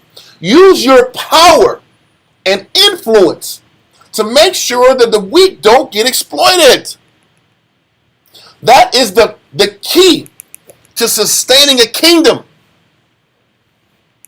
Hold this and give me Ecclesiasticus chapter 10, verse 8 and 9 in the Apocrypha. Ecclesiasticus chapter 10 and verse 8. Because this is it's constantly reiterated in the scriptures. We harp on idolatry. We bang on that. Well, every Jew does, as they should, and I respect what Israel does about the idolatry and the laws. But there were multiple components to the collapse of the nation. Khan, give me 10, chapter, verse 8 and 9. And I've gone over this point in class, but this really is important to focus on. Verse 8 and 9 and 14 through 17. Read that. Ecclesiasticus chapter 10, verse 8. Because of unrighteous dealings, injuries, and riches got by deceit. Injuries. Because people injure other people. Because other people exploit other people. Mm-hmm. Because one person spoils the other person. Yeah. Because one person, big bank takes little bank. Yeah. Because of that, because of injuries, read on, and riches gotten by deceit, corrupt policies, hustles, elaborate angles to take the poor's money. Read on. The kingdom is translated from one people to another. This is why kingdoms shift. This is why the Jews got taken out of power. Wow. This is why the Babylonians came in and took over the Hebrews. This is why the Egyptians lost their power and had to let the Jews go. This is why the Babylonians lost their power. And the Persians came in and took it. Towards the end of the Persian Empire, they started oppressing the poor. And guess who we brought in? The Greeks. It's the same. And the Greeks had a run. But when they started oppressing the people and taking advantage of the people, the Romans came in. And they were more honorable. And they sustained for a longer stretch. Yeah, they started taking advantage of the people. Con! Rome stopped educating their population. They just started turning them into soldiers. And they, it was that, and they got lazy. And they were just sitting back here and exploiting the servants. And then they revolted. This is the pattern of how leadership rises and falls. On a geopolitical level, and at a camp level, and at a household level. The Bible says, be not a lion in your own what? House. So when you want to be a lion, you start losing the respect of the people in your house too. When you start oppressing the children in the family, you lose your family. This is the process across the board that the Most High keeps the leadership in check. When he keeps the head in check. And Sasha, one was banging the last class he had was not in our camp. Nobody associated with us, but people counseling with pistols and gats. That happened in the past with people I've seen. Ain't no counsels with gats and pistols And weapons. and weapons. Or threatenings. You might have Threatening- a switchblade like this. You're making me think twice, and you start pulling out knives and pulling out gats. That's not wisdom. That's not the scriptures. It's not Christ It's not at Christ. all. But I got this authority complex, and I want to project or interject what I think you should do. And I got a Bible, but I got a gun too. Right? I got to put one scripture. It's not a deep scripture. It's not super deep, but it matters. Let's go. Malachi 3:6. For I am the Lord. I changed that. I change not. We always use that for like dealing with Christians out. Mm-hmm. But don't see how this applies to how he deals with the kings and the authority figures of the nation. And how power is translated from one king to another. He's not going to change his policy. Stop taking advantage of and oppressing the oppressed. Yep.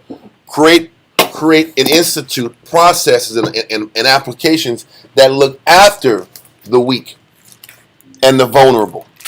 And the Most High will keep you for a long stretch of time in the responsibility that you were given because you're taking care of the people. That's awesome. This is the lesson that his Most High has been driving down our throat, and we don't read it because all we read about is power, power, power, rank, leadership, power, power, power, power, rank, leadership. Slave master. Orders, Slave orders, master. orders, orders. And we miss what this is really about. Christ said it, the greatest amongst you has to be the greatest what? Servant. That's how your position is extended. Yeah, you're right. That's how your life is extended. Your time doing this work is extended. Wow. You got it? You want that? Okay. Proverbs 29:2.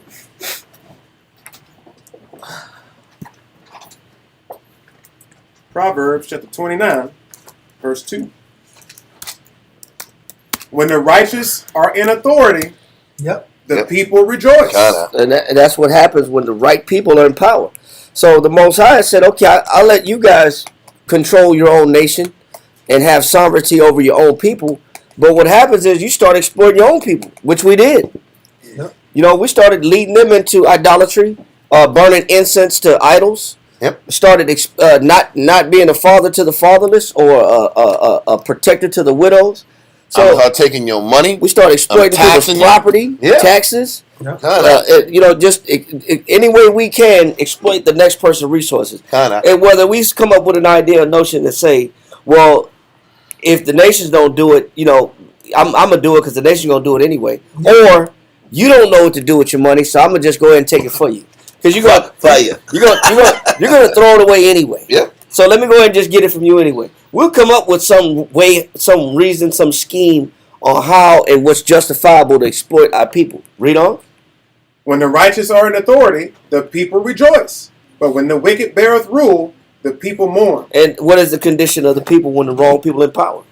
The people mourn. So the Most High give us a chance to rule ourselves, and our people still mourn. The Most High let the nations rule us, and the people still mourn. So he's got to keep replacing the leadership because the people are continually suffering. And that's why there's always these power shifts in countries. Yep. That's what's happening in Africa. People are getting taken advantage of crazy out there in that country. Because these warlords are maniacs. They're taking advantage of the people. They're abusing the women, the children. They're exploiting them. And every couple of years, these Hamites are getting killed, and there's coups happening, and there's all kind of crazy happening in these countries. I got a bad report. Getting hatched up. Yeah, macheted up. But they're doing a bunch of macheting in these villages. They said that in Kenya, the president of Kenya has made a deal with Bill Gates, and they've allowed the babies to start being chipped now. No. I got the report on my phone. I hope that's just some Hope scam. is BS. Because the president of Kenya actually has been avoiding European influence and Western influence. He's been talking against allowing other nations to come in and exploit their people. I think Kagame is his name, right? Is that the young soldier? I don't know. No, that's the young soldier brother is Burkina Faso. Yep. But Kenya, the president of Kenya is Kagame, if I'm not mistaken. He's about bringing in infrastructure, and he'd much rather work with the Chinese. But the Chinese will get you too. He works on Russians too? Yeah, well, no, not so much the Russians, but the Chinese. Yeah, The Chinese at least give you a hospital, man. Yeah, they give you a railroad. school, hospital. Railroad, yeah. It is an American won't give you shit. Yeah, he loans. It says right here. It says Bill Gates urges President Ruto to implement new digital ID system for Kenyan government. Did he urge it or did it happen? He just urging. He just urging. That don't mean it actually happened. They said he did it. I don't know. I gotta read the article. I ain't gonna put out. Because if he's urging, that means he's pushing it. He's pushing it. And that means financing. It isn't. That means President Ruto, whatever the hell it is, if he wants some money in his pocket, he going to push this. He'll chip them babies. Yeah. Okay, so let's get back. That's crazy, bro. You got more in your verse, right? No, that's it. Okay, let's Dalia, your verse. One Yeah, verse? that's what I'm saying. Wisdom of Solomon, chapter 6, verse 24. Wisdom of Solomon, chapter 6, and verse 24. Wisdom of Solomon, chapter 6, and verse 24. And this is a really important scripture. It's not, astounding, but it's a good scripture for the point. Let's read it. But the multitude of the wise. Remember, we read earlier about a wise person shall be filled with blessing, right? And filled meaning fulfilled with their blessing. Mm-hmm. So when a man has wisdom, guess what? He's content with the Most High has given him. So I have no need to oppress people. Mm-hmm. I oppress people that I'm not content with my portion. And isn't that what the Most High said in Ezra chapter 2, second Ezra chapter 1? How the Jews just weren't satisfied? It's even a double whammy when the leader and the heads aren't satisfied. It's even worse. So the people got to get taken advantage of because the heads can't have enough. Because he has the leverage and means and ability to extract from people. Because I'm not satisfied. Read it from the top again. Wisdom of Solomon, chapter 6, verse 24. Uh-huh. But the multitude of the wise. But the multitude of the wise. Read. Is the welfare of the world. It's the welfare of the world of who? The world of Israel. And the world in general. Yeah, I'm just saying it's Israel. And the world too. Because when you had like good kings of other nations. That's true. That disseminated wealth and power properly, the Most High prolonged their life too. It wasn't just focused on the Jews. Cyrus and these good kings were looked upon the right way. Listen, scripturally, Cambyses wasn't a good king. The king after Cyrus wasn't a good king, didn't give a shit about the people, and guess what? He only lived for 7 years. Then Darius came in, had a consideration of the people. He had 40. Then Xerxes had 20, but he was an aloof dude. Artaxerxes had 40. He lets you know. And towards the end of the empire, the reign started getting shorter and shorter and shorter. Because these people were corrupt. And it was more about power than running a kingdom properly. That guy, Darius the Mede, that was over Babylon before Cyrus took advantage of it. The Most High told him when that hand was writing on the damn wall, you'd been judged because you didn't take care of the people. You didn't sit back and follow the history of your father Nebuchadnezzar. And because of it, you got to fall. Because you didn't study. I got to read this point again. Read from the top again. Come. But the multitude of the wise. The multitude of the wise are men that are not feeling like they need to extract from others because they're content with the Most High is given in their portion. Read. Is the welfare of the world. Is the welfare of the world. We're glazing over the word welfare. Welfare, 828. Welfare. Exemption from misfortune, sickness, calamity, or evil, the enjoyment of health, and the common blessings of life, prosperity, happiness applied to persons. So that means a person that's operating with wisdom connects to Jeremiah 22 and 3. I'm going to let you finish. I want to bring this point up just to explain wisdom again. So when people are operating with wisdom, this is what's happening. Read that. Jeremiah chapter 22, verse 3. Yeah. Thus saith the Most High, execute ye judgment and righteousness. Execute judgment, righteousness. Read on. And deliver the spoiled out of the hand of the oppressor. And do no wrong. Do no violence to the stranger, the fatherless, nor the widow. Neither shed innocent blood in this place. Hold that. Now, that is what operating with wisdom is. And when those works are operating, then the welfare of the people happen.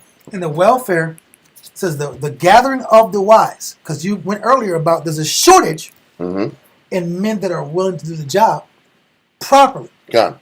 Men want to do the job.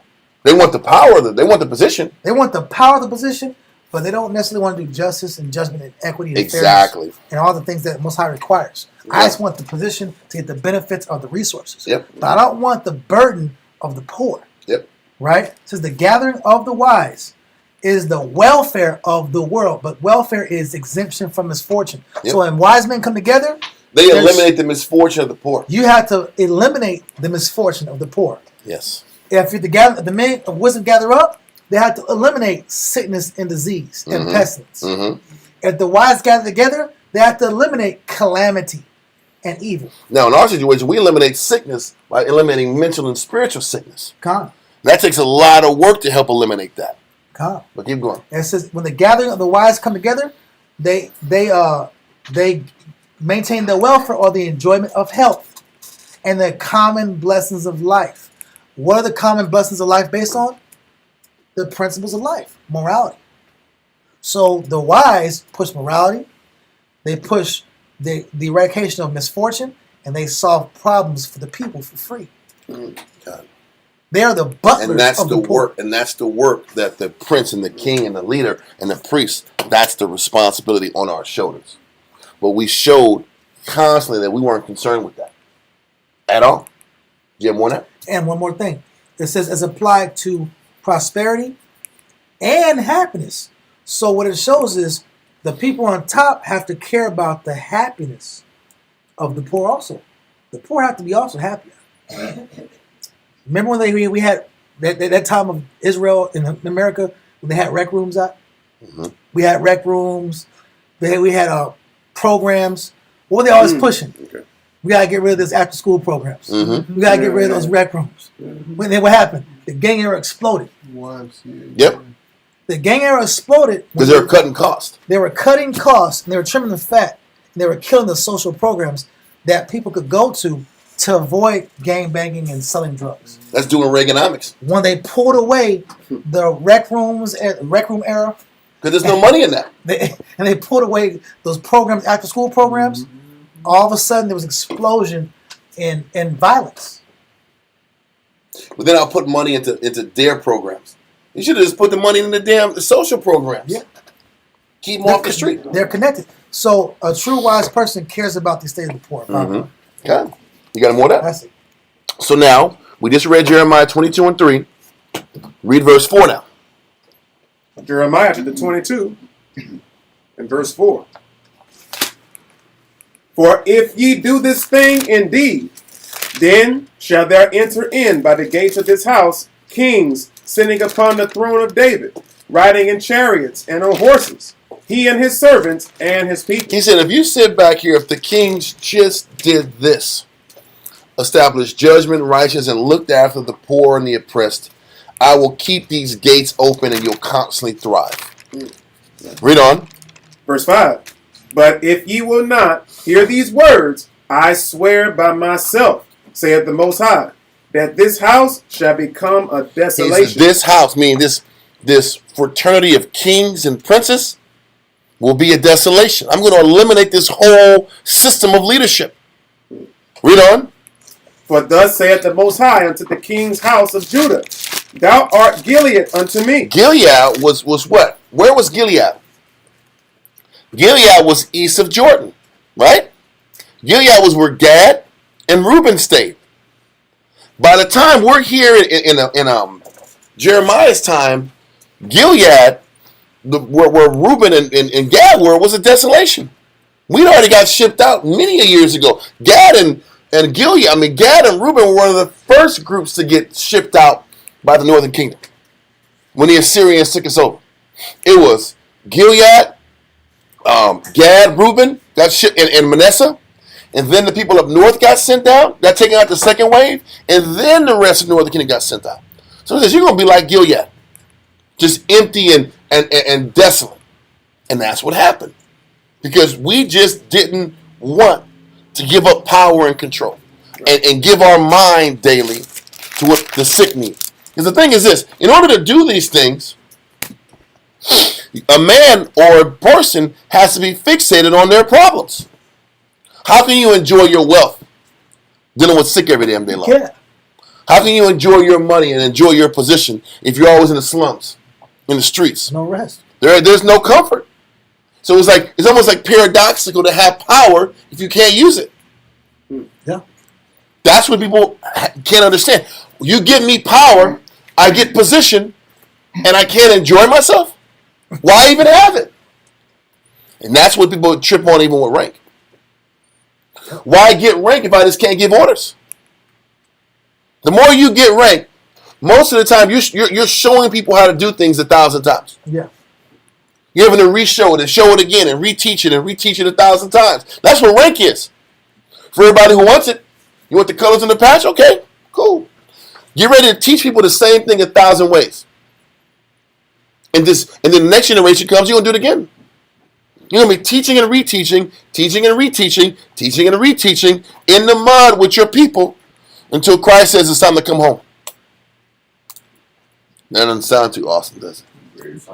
Does that sound awesome? Where's the glory at, huh? The glory is in staying in that mud. You get it's muddy, huh? You okay with that?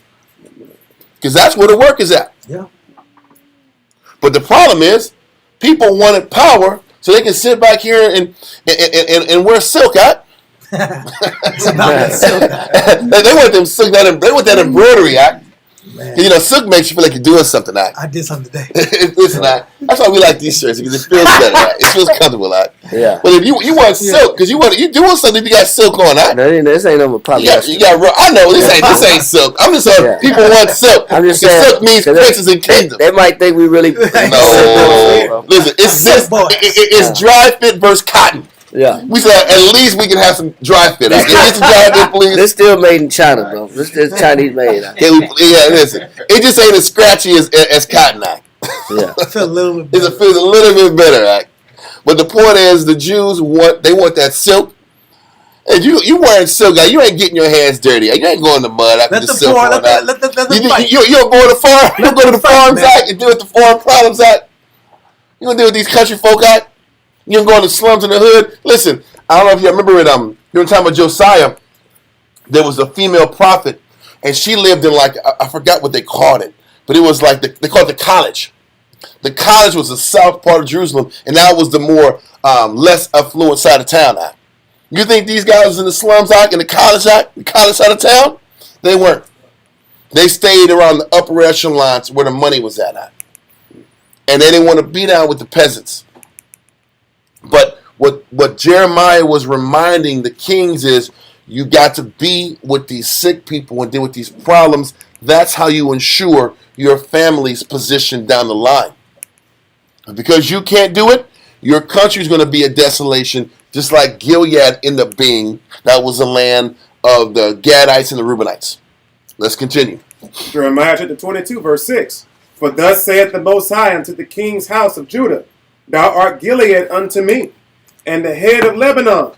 Yet surely I will make thee a wilderness, and cities which are not I'm inhabited. going to make you a desolate place. Read on. And I will prepare destroyers against thee. I'm going to prepare destroyers because they will treat my oppressed better than you. Read on. Every one with his weapons, and they shall cut down thy choice cedars. Everything that you have value in and you respect and you think is high fashion, you're going to tear it down. Read on. And cast them into the fire. And many nations shall pass by this city, and they shall say, every man to his neighbor, wherefore hath the Most High done thus unto this great city? Then they shall answer, because they have forsaken the covenant of the Most High their power, and worshiped other gods and served They them. worship other gods and they exploited the people. Read on. Weep ye not for the dead, neither bemoan them, neither bemoan him, but weep sore for him that goeth away. Weep for the poor. Don't worry about the elite class is going to get wiped out. They deserve to die. Yeah, the ones that go away are the captives. They're like Gotham City out okay. in that movie Dark Knight. Okay. You had the wicked people in Gotham City. They were oppressing the people. Remember that movie Gotham City? There's a lot of Gotham City kind of movies. No, Dark Knight. We had Bane out. Okay. And Bane had all the crooks got out of jail and something like that. Yeah, Okay. but their motivation was the corruption of the elite. Yeah. The corruption of the elite, the judges and the cops and the rich were And the oppressing fix was in. the people in the bottom, so they ended up having a revolution. Revolt, yes. Yeah. But that's been going on since the beginning of time. And whenever the stink gets to a certain height, he has to remove him and bring somebody else in. Let's keep going. But weep sore for him that goeth away, for he shall return no more, nor see his native country. Read on. For thus saith the Most High touching Shalom, the son of Josiah, king of Judah. And let me adjust this. He said, weep sore for Shalom. Because that king got sent. Remember, historically, Shalom got sent. Josiah died. If I'm not mistaken. Josiah died. Shalom came into power. He had another name too, but I can't remember off the top of my head. He went to sit back here and meet up with King Necho, with Pharaoh Necho. He met him in Assyria. And Assyria said, let's meet up and talk about this position of power. He took Shalom and sent him to Egypt and made him a prisoner. So he's like, weep for this king, because this king's going to jail in Egypt and never coming back out. So what ended up happening is, if I'm not mistaken, Pharaoh Necho put King Jehoiakim in power. And he says, listen, I will keep Shalom protected, but you're my guy. You're a vassal to Egypt. This is what's happening at this particular point. Let's continue. Give me verse 11 again. Verse 11, for thus saith the Most High touching Shalom, the son of Josiah, king of Judah, which reigned instead of Josiah his father, which went forth out of this place, he shall not return thither. He wasn't going to return to Jerusalem after he was captured by Pharaoh Necho. Read on. But he shall die in the place whither they have led him captive, and shall see this land no more. Shalom died in Egypt. Read on. Woe unto him that buildeth his house by unrighteousness. Now what's happening is that he's shifting from Shalom to the next king that comes into power, and that was King Jehoiakim. Okay?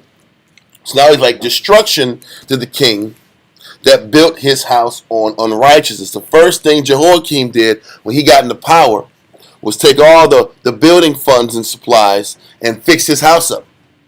This is the guy that made the house candy red out. Yeah, with the vermilion. With the vermilion. And didn't pay his subjects. Misappropriated. And didn't pay his he took the funds and never paid the people who put the work in. That's bad. They did what's called wainscoting. Yes. It's when you put all the trim, like you do your baseboards and all you got crown molded everywhere. Mm-hmm. Yeah. That's called ancient form of that. It's called wainscoting. When you put a lot of intricate woodwork and detail all throughout the house. So when he gets into power, instead of like building up the people and sustaining the walls, and even doing, all the great kings did that. They rebuilt walls. They retaught the people. They got connected to them all. So this guy sat back and said, "Man, I want to make my house fire. I'm gonna do a reconstruction process. Yeah.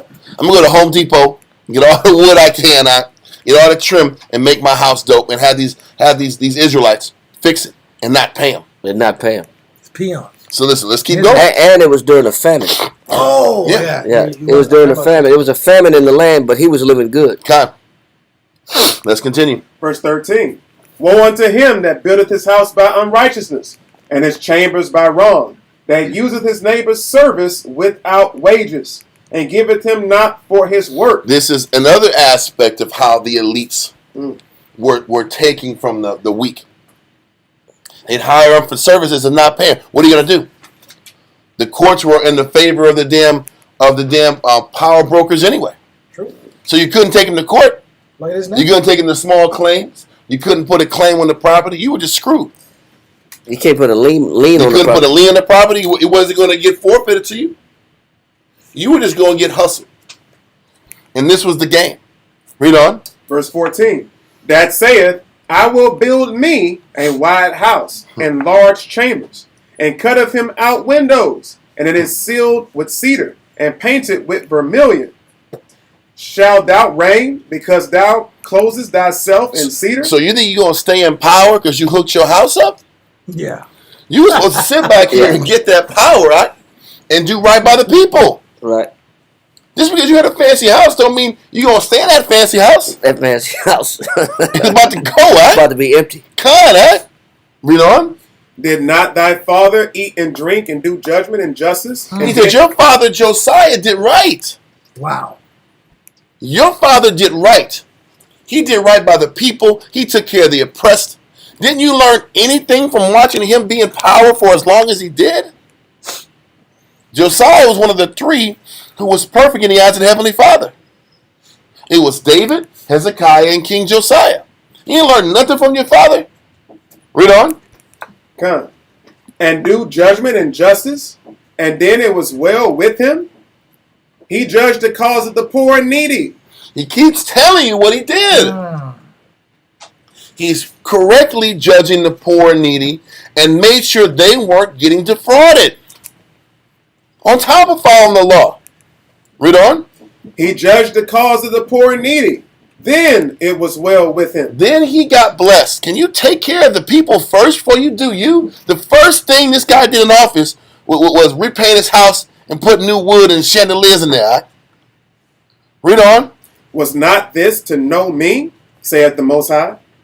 But thine eyes and thine heart are not but for thy covetousness, and for to shed innocent blood, and for oppression, and for violence to do it. And this is why the leadership had to get eradicated. Makes sense. This is why it had to be eradicated. The kingship and the priesthood. But first, it was the princes and kings. Eventually, the priesthood faltered and broke down and had to get replaced also. Read on. Did we go to Verse 18. 13? Therefore, thus saith the Most High concerning Jehoiakim, Mhm. the son of Josiah, king of Judah. He says this whole from verse 13 to 18 was talking about Jehoiakim. Read on. They shall not lament for him. They're not going to cry for you when you die. When you get taken out that pretty house, don't forget Jehoiakim. What happened to him? He got thrown out the damn the balcony or the wall. I can die. When Nebuchadnezzar sat back here and said, "Listen, man, you double-crossed me. Now you got to die." Read on. They shall not lament for him, saying, Ah, my brother, or Ah, sister. They shall not lament for him, saying, Ah, Lord, or Ah, his glory. Con. So listen, that's all I want from that point. It just gives you a glimpse. You don't, How the you, leadership you, constantly. you don't miss somebody that's been exploiting you the whole time. Con, bro. Yeah. You don't celebrate that. I gotta get a little more in there. I gotta get a little more. It's just not the priest. I know. Well, there's more in that too. Let's go to Micah chapter 2, verse 1 through 4. Maybe we'll want to hold that. It's Jeremiah 13. Yeah. Is that Jeremiah or Zechariah? It's Zechariah 13. Okay. Breaking the priest. We'll check into it. Let's do Micah real quick. Matter of fact, we didn't even finish Ecclesiasticus in the Apocrypha. Let's go back to Ecclesiasticus 10 in verse 8 and 9. We didn't finish that. We were in verse 9. Yeah, read verse 8 again. Ecclesiasticus chapter 10, verse 8. Because of unrighteous dealings, injuries, and riches got by deceit, the kingdom is translated from one people to another. What you're also realizing, the main fuel that justifies this classism that Israel was guilty of is pride. And it explains it in verse 7. Give me verse 7. Verse 7. Pride is hateful before the Most High and man, and by both doth one commit iniquity. You start committing iniquity and exploiting people and taking advantage of the wicked or the weak based on your pride. Because you start looking at yourself like you deserve the things you deserve, and these people that you're about to exploit, they ain't going to miss the money anyway. That pride and that classism, how a person looks down on the weak, is what the Most High hates. So pride ultimately is what breaks down leadership from one person to another. The fact that you might be in a certain position, that doesn't make the younger person any better or less than you. But if you lose that ability to sit back here and see the sick and see the oppressed like you are, you're on the clock. That's crazy, bro. But that pride is the fuel of the classism.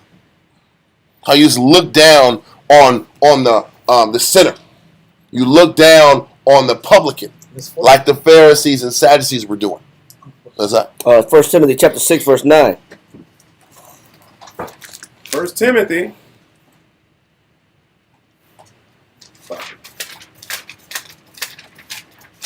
First Timothy chapter 6, verse 9.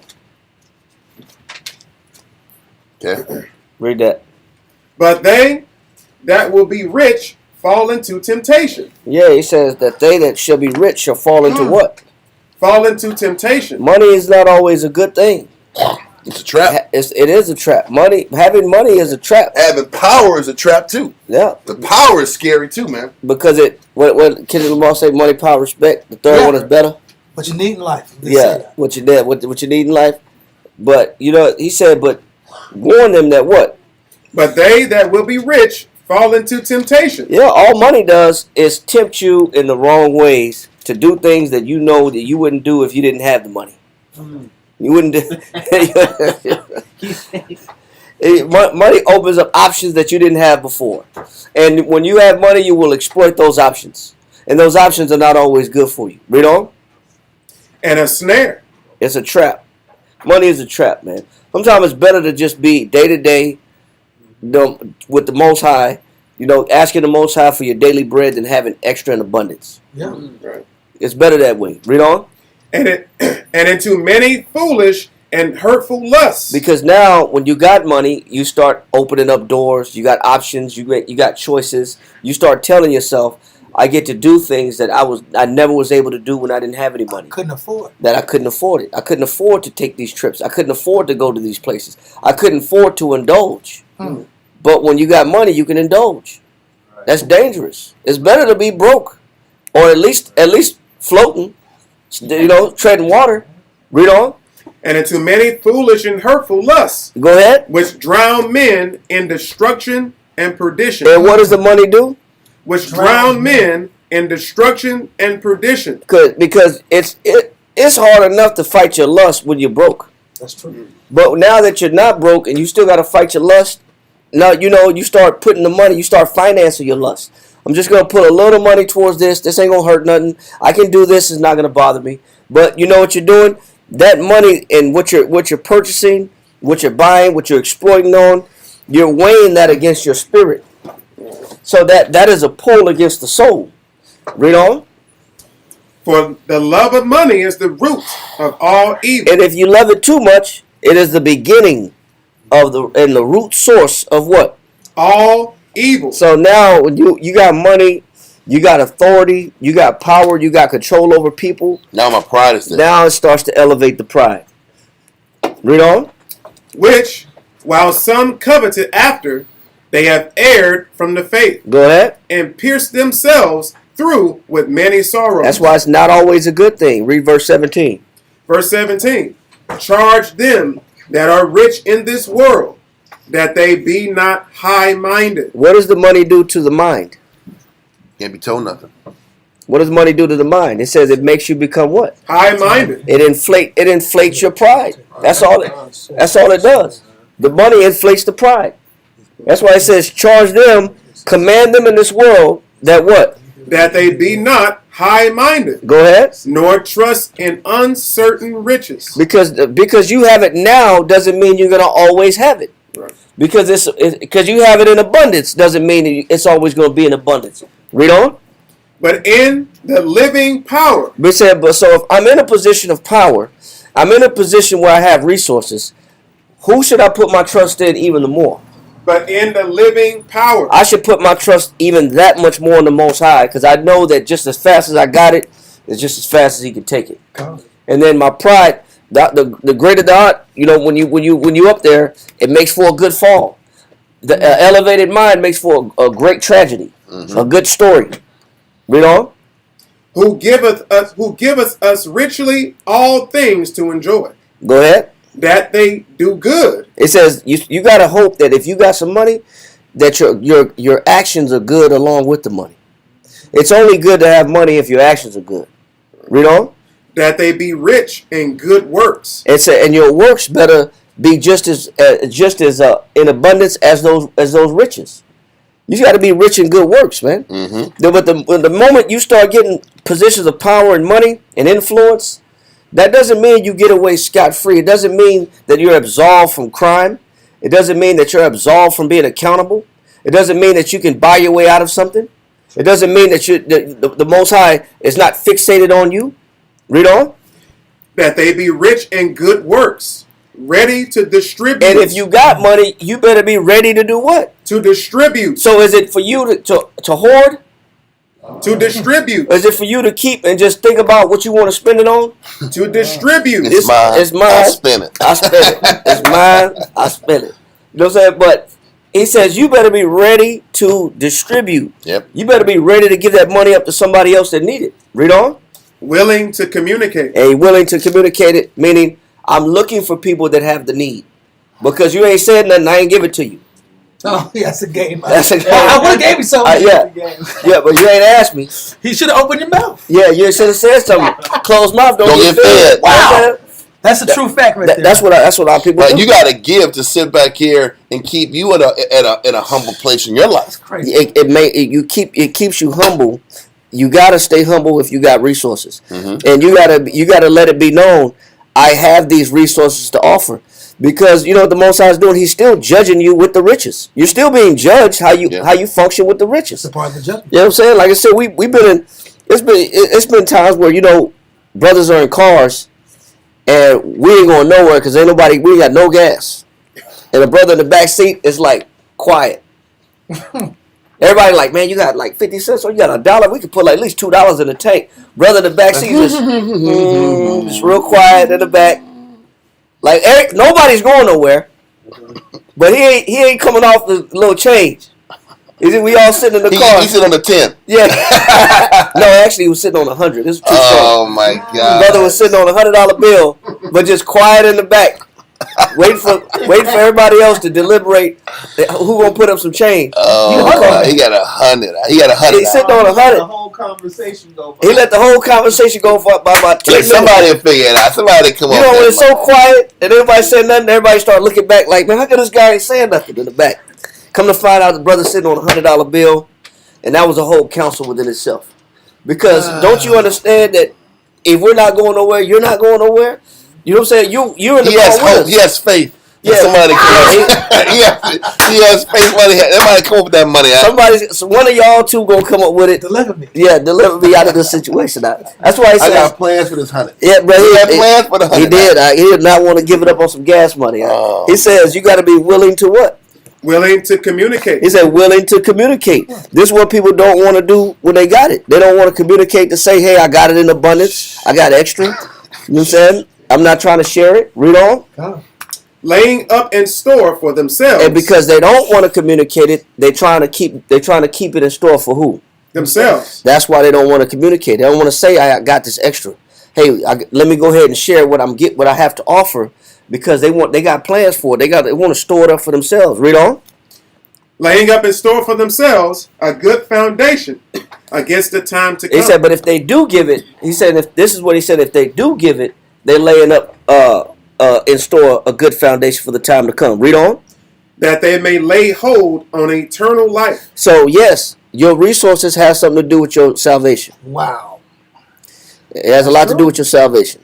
How we manage it. How you The manage management of funds. how you manage your resources, who you choose to give it to, how you choose to distribute it. It has a lot to do with your salvation. I worked hard for this. Yeah. That's cool. Most High gave it though. Most High's the one that gave it. Yep. But that's why it says charge them that have it in the world. You better not let it get to your head and then get real tight with it. Yep. Yep. So Back in Ecclesiastes. No, okay. no. So let's get give me verse 7. Let's go 7 down. Let's read from 7 down. Okay. Ecclesiasticus chapter 10, verse 7. Pride is hateful before the Most High and man, and by both doth one commit iniquity. That pride is how you look down. There's pride in different ways, but pride's hateful. Let's continue. Because of unrighteous dealings, injuries, and riches got by deceit, the kingdom is translated from one people to another. The Most High takes power, rulership, and authority from one person to the other based on how you treat the oppressed people and the poor people. Read on. Verse 9. Why is earth in ashes proud? So what he's saying is how you, people that exploit other people, Most High is calling those people prideful. People that have pride are people that exploit the defenseless and use leverage against the defenseless. Is why is earth and ashes proud? Read on. There is not a more wicked thing than a covetous man. So covetousness and pride are all wrapped into one. They're like smoking and drinking. Mm-hmm. They're like peanut butter and jelly. Yeah, like, because that covetous person is full of pride, and the fuel for that covetous person is to take advantage of weak people. Ignorance. Because I got it weak or ignorant or unlearned, unskilled.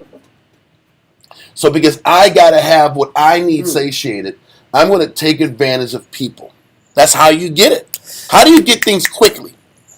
Listen, you can work hard, but working hard is only one facet of gaining things. You want to make a quick move? You got a quick lick? For instance, in the real estate business, how do you make it quick in the real estate business? You can sit back and buy a piece of property, sell it. You might get $5,000 or $10,000, especially in San Antonio. The market doesn't fluctuate quickly. But how do you make real money in real estate business? The first of the month, every month, the first of the month, you go to the courthouse steps, right? You go to the courthouse steps and you get tax liens available. You can sit back and get a list of tax liens coming up every month. You get the list. You can pay for that list.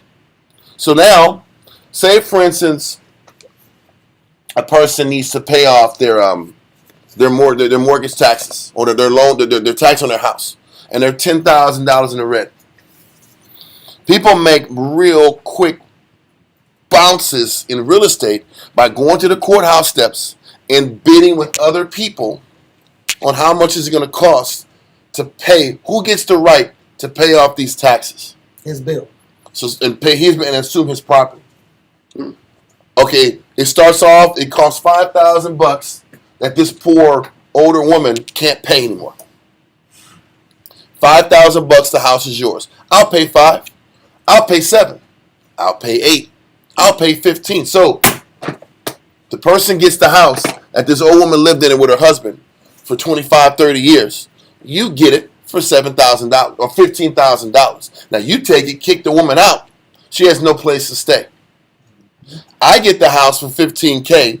I put $15,000 more on it, and guess what happened? I put it on the market. I sell it for what? $150,000, $200,000. Boom! I made some money.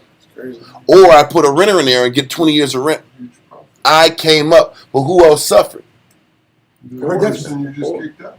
Exactly. Then you do it again. You do it 10 times. That means you're throwing 10 people's lives in the toilet. But you just exponentially made your money. Or, who's going to sit back and go to the courthouse and say, I'll pay her bills off for her. She can live there. Who does that shit? I'll give her the $5,000, pay her taxes, so she can go ahead and live her life. Live out her days. Or what they'll do is they'll sit back and say, hey, but the smart guy does this. Okay, I know the older lady can't pay her taxes. She owes 5 racks. I don't want this to be a bidding war and they're paying $30,000 because $15,000 is a low number. Normally they get to $40,000. So this is what I'll do. I'll go to the son and daughter that are strung out, that aren't helping her in the house. And I'll say, listen, I'll give you $3,000 each. You can get your mother to sign off the house to me. Before it gets to the court. Yeah. So I end up paying $11K. Yeah. 3, 3, and 5. But I get the house. And I beat the other scavengers and wolves that are the one that put 15, 20,000 on it. Wow. That's the game. That's the real estate rich. That's how you get real estate riches. The game is right there. Are you in the hood? Do you have a pulse of what's going on in the hood? And the poverty in the hood? And how can you circumvent these other wolves that are trying to get a deal and exploiting people while they get the deal? Most High said that type of thinking is hateful in the eyes of the Heavenly Father. It's not just that. It's the taxes themselves, because property taxes accelerate higher than regular taxes. God, I get that. Yeah, but I'm just saying on a even the system itself is corrupt, because when you get behind on taxes, they accelerate the taxes like 25-30%. So every month, if you was down $100, you're paying $100 a month for taxes, and you get behind. Once you're in the red, it doubles and triples every month. So you're paying $300 a month. First of all, if you couldn't afford $100 a month, how are you gonna pay $300 a month? Or nine, and then after another year, 900 or 6 months, $900. You might not even get to a year before they start putting foreclosure before they put the lien on it altogether.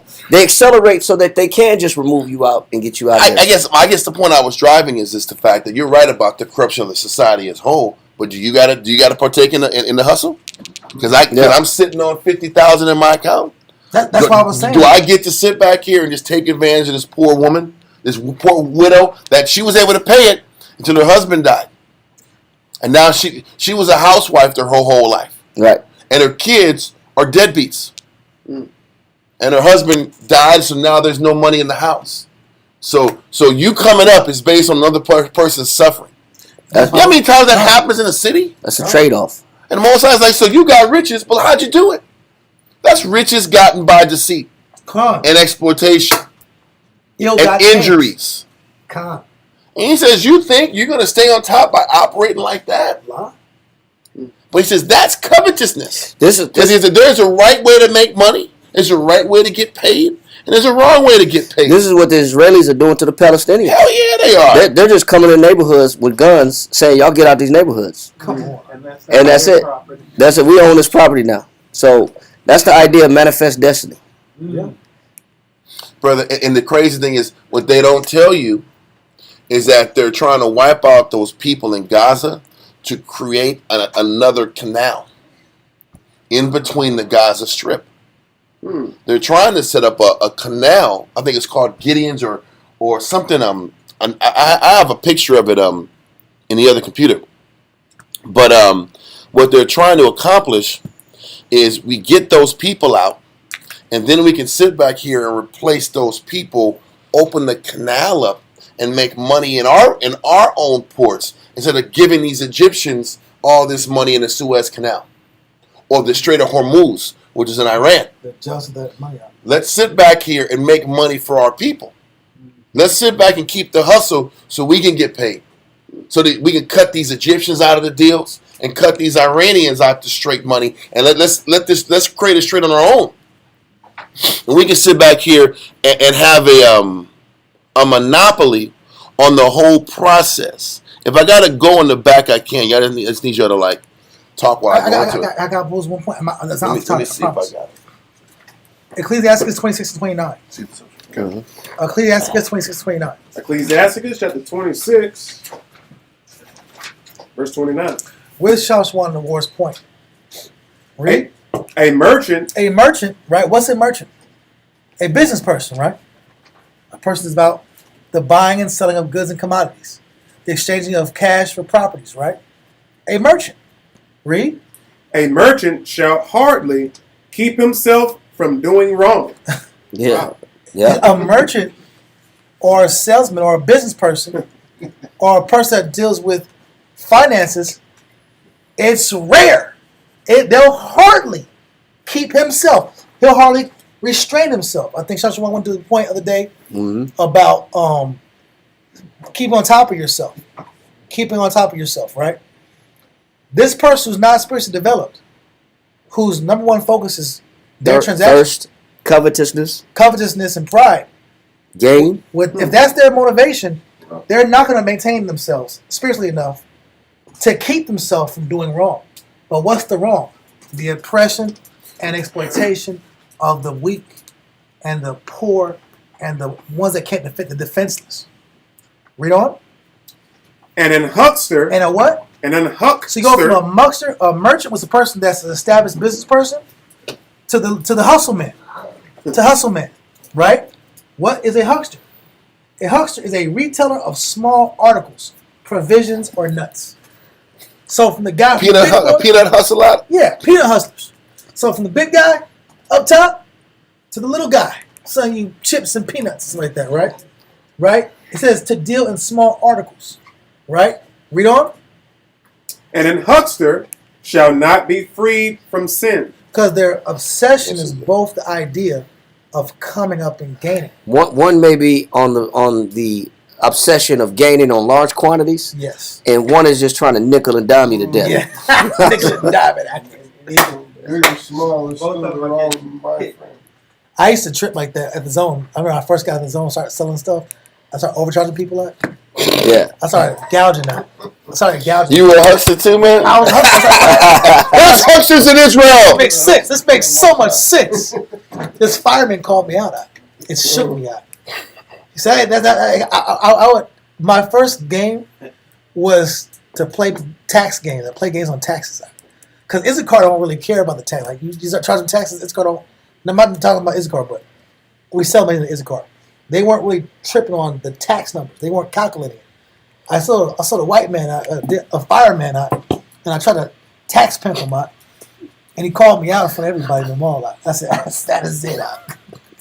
It was so embarrassing out. It was so embarrassing. So that's taxes? That's the tax? Like I had weird numbers. The numbers just look. The receipt didn't look right. You know what I'm saying? Yeah. The receipt the numbers didn't look right on the receipt. Like, it's supposed to be like $3 tax. I'm charging like $6 for tax. Like, what are you doing, bro? That was just greed. I'm selling nickel. I'm selling nickel. It's little thing, little itty bitty. I'm not selling big stuff. It's a $3 hit. I want some. What was you gonna do with that extra tax money? I want to get some food out. I want to get some cookies out. I was hustling for cookies and drinks. You a cookie pimping out? Yeah, I was cookie pimping out. He's trying to get some pretzels out. Pretzels. And his cookies There was out. always pretzels and stuff like that. You know, it was always pretzels out. Sugary items out. Sugary things out. I'm like, man, I'm working all day. I'm hungry. I sure could use a cookie and a drink right now from American Cookie Company. But now you're gonna start gouging people's eyes for $3. Yeah, start adding 99 cents. Yeah, playing games, Everything got extra 99 cents on that. Con, 99. Listen, the lesson could have been, I could have given better Calvin service. I could have given him better service. I just asked for a tip. Or I could ask for it. I had pride, though. I can't. I'm asking nobody for tips. I don't want to say that. But you're taking that. I got too much pride to ask for tips. That was kind of whack. The Jews are phenomenal. God, please get a tip, sir. I didn't want to be that dude. I was just gonna. I'm just gonna thug it out you there. You paying taxes, nigga tax, right? And so guess what? The Most High cursed and stung for that. Hell yeah! It doesn't matter if you're oppressing housewives or you're oppressing common Joe Schmoes out. It's the same spirit. The Most High doesn't deal with that. He doesn't deal with men that entertain that. That's why it's so important to be in a situation where you're accountable. Just to help that point, they are going into those business people and stuff like that. No different than when there's no price tag when you go to the corner store. Oh yeah. The guy's telling you what it is at the register. That was not on this thing, sir. The Yeah. scan code is wrong, sir. Yeah, you didn't want to scan that, man. Go ahead and scan it. $4 for the Gatorade. It's a $4 Gatorade out. Right. How thirsty? But if you're really thirsty, if it's hot out that day, I'm paying $4 out. You know you are too. It's right. Give me a I know you got me, but he got a 40 ounce for 99 cents, but the Gatorade is $4 at.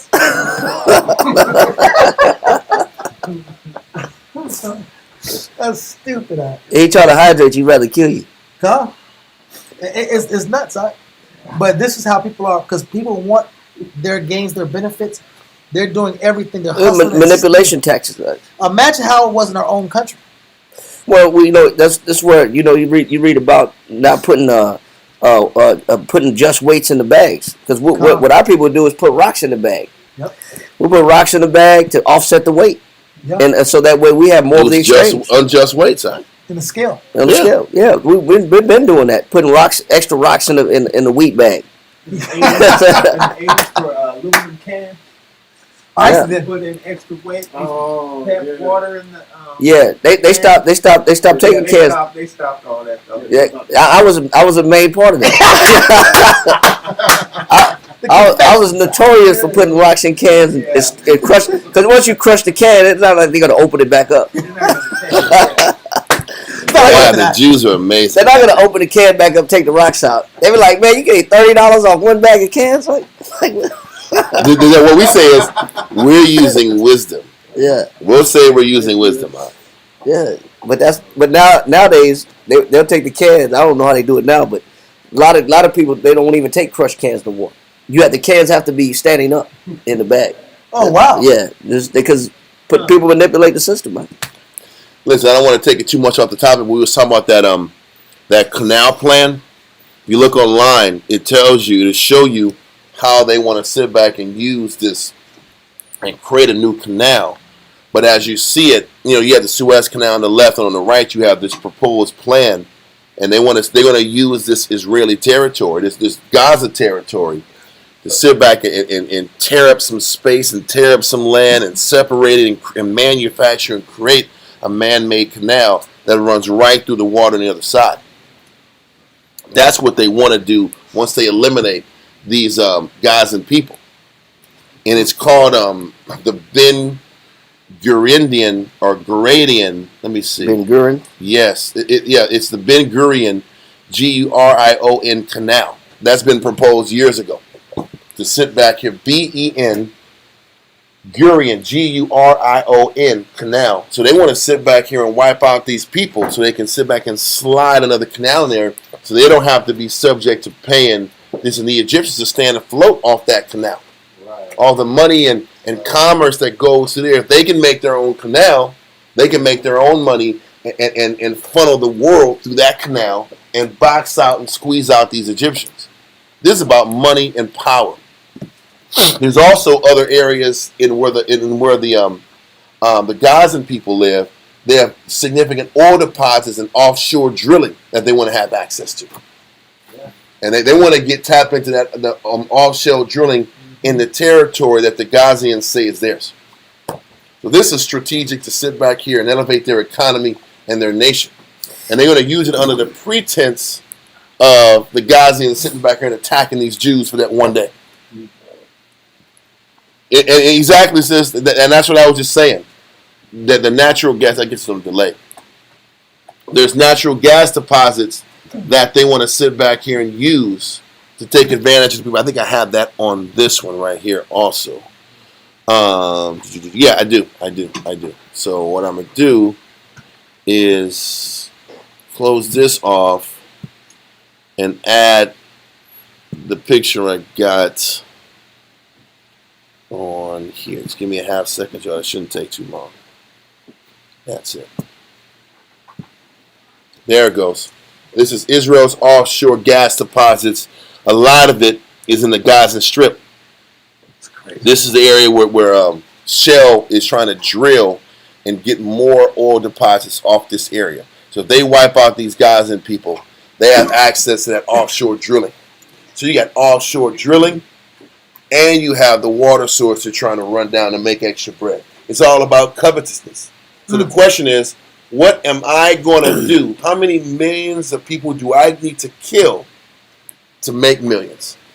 How many millions of people do I got to kill to make real money and set the Israelis in a position financially to where they can sit back and sustain their nation for generations to come?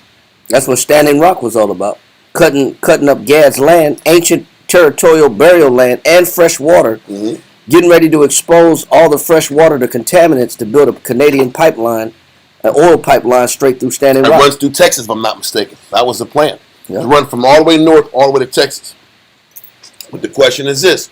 All these projects put you in a position to say, what am I willing to compromise morally to get paid and to sustain myself and my family's sake? And this is what the essence of this covetousness is about. So give me verse 9, Ecclesiasticus 10 and 9. Ecclesiasticus chapter 10, verse 9. Why is earth and ashes proud? There is not a more wicked thing than a covetous man. Mm-hmm. For such an one setteth his own soul to sell. Your own soul is for sale by what you compromise to get paid. How much of your integrity you give up so you can come up. This is what we were doing in Jerusalem. We were selling our own souls by the exploitation and the using of the people that we were using. Every person we were using and taking advantage of and stealing from and extorting, what we were doing is a little bit of our soul was dying each time we were doing these bad deals and coming up. But a covetous person doesn't care about what he has to compromise in his spirit and consciousness as long as he benefits financially. How bad do you want it? Exactly. Get rich or die trying. That's the point. Yeah. No matter how many people you hurt and destroy in the process.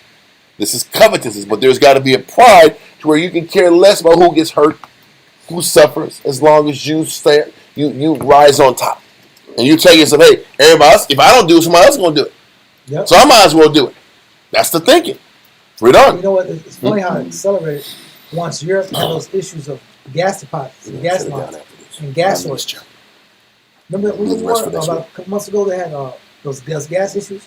We were going into that about Europe running out of gas in the wintertime. They were freezing. Oh, yeah. Hell yeah. They were freezing. Yeah. Then a couple months later, now it's about this gas situation because we have gas deposits. Mm-hmm. Because it's convenient. I can get the gas from here, from Israel, to Europe, to fund Europe. But what it is instead of just humbly going to Russia and stopping the war, you can get gas on the cheap. But instead of getting gas on the cheap in Russia, I got to create these other arenas to get this. You get this power to be independent of Russia. Does that what you're talking about? No, I'm just saying that the succession of events, how when Europe froze because there was no natural gas, and America sold natural gas at a crazy rate. So America sat back. Yeah, they did. Mm-hmm. I'm a sell at a crazy rate. I'm gonna cut the pipeline. We're gonna blow up the cheap gas that came from the Nord Stream pipeline. Nord Stream pipeline in Europe to keep everybody warm, in the sake of breaking the Putin down. Yeah. But what we end up doing is we just hike our prices up because it costs more for ship tankers to get the ship tankers and the refrigeration machines to get it from America to Europe. It costs more. So you have to hike up these rates. So America benefits, but Europe suffers. And what they're saying is the middle class businesses, they're all falling apart because they can't pay these expenses and have heightened with the war economy. Okay, so let's continue on Ecclesiasticus 10, verse. You want from the top again? Yeah, from the top, verse 9. Okay. Ecclesiasticus chapter 10, verse 9. Why is earth and ashes proud? There is not a more wicked thing than a covetous man. For such an one setteth his own soul to sell. Because while he liveth, he casteth away his bowels. While he's living, he's casting away what stabilizes him. He can give a crap about what's dying inside of him, as long as he keeps progressing forward financially. And bowels are often associated with bowels of compassion and mercy. God. Because in order to reap better gains and better benefits and an unlevel balance, you gotta trade off your morals. Yep. And your morals, you can't feel bad for taking advantage of somebody. So what you lose in order to gain is compassion and mercy. God. What was that movie with Michael Douglas and The Game? No, and Charlie Sheen? Money Never Sleeps. No, well, it was Wall Street. Wall Street tells you about that whole spirit of taking advantage of people and eating the little guy up. But let's continue. Let's and finish the this boiler up. room too. Okay. Verse 10. The physician cutteth off a long disease, and he that is today a king, tomorrow shall die. The Most High is the physician. And that disease is a disease of the heart. It's a disease of consciousness. So after a while, the Most High sits back here and will eventually cut that king off and replace it with a compassionate leader And then when that leader loses compassion, he cuts that person off and cuts that long disease off. This is how the Most High deals with us. He'll let that king go for a long period of time, and when that person shows that it's not about the love of the people, he got to get rid of them. And that cycle continues. And what the Most High did is, you guys got to go, and I'm going to send Nebuchadnezzar to sit back and see how compassionate he was. And initially, Nebuchadnezzar was honorable and in order. And then he started getting proud. He started taking advantage of the people. And the Most High made him a what? A sloth man for 10 years. He made him an animal man. So after he was Encino man for 10 years. And after he was Encino man for 10 years, the Most High sat back here and restored him. And he finished out his days. He had a rough decade out. God. So let's continue in Ecclesiasticus. Verse 11. For when a man is dead, he shall inherit creeping things, beasts, and worms. Instead of all that money you accumulated, you can't even spend it and enjoy it. Read on. The beginning of pride is when one departed from the Most High. Because because the Most High kept telling us in Jeremiah to take care of the people, take care of the oppressed. Pride is when you stop following the Most High and you start following your insatiable desire to get what you need to get. Read on. And his heart is turned away from his Maker. For pride is the beginning of sin, and he that hath it shall pour out abomination. Wow. Mm-hmm. And therefore the Lord brought upon them strange. But stop, we know the abomination now. The abomination would be The exploitation of the people. the exploitation of the people. Huh? Read on. And therefore the Most High brought upon them strange calamities, and overthrew them utterly. Strange calamities are strange ways how the Most High destroys men. Strange ways how the Most High corrupts and collapses empires. Wow, bro. Listen, how the Greeks took out the the massive Persian Median Empire was nothing but the Most High. Right. They were outnumbered in multiple occasions. It wasn't that Alexander was such a great military man. It was his time to rule, and it was the Persians' time to fall. It's not about. It was the Most High said, "Man, I'm done with these Persians. They ran their course. Next kingdom." I got one also. And also, the Spaniards, when they went to the Empire of the Aztecs and Mayans. Mm-hmm. There's two examples. One example was they went in, such one I had put of the day about they used the solar eclipse. I never mind if that's a class coming up. But I got a different example.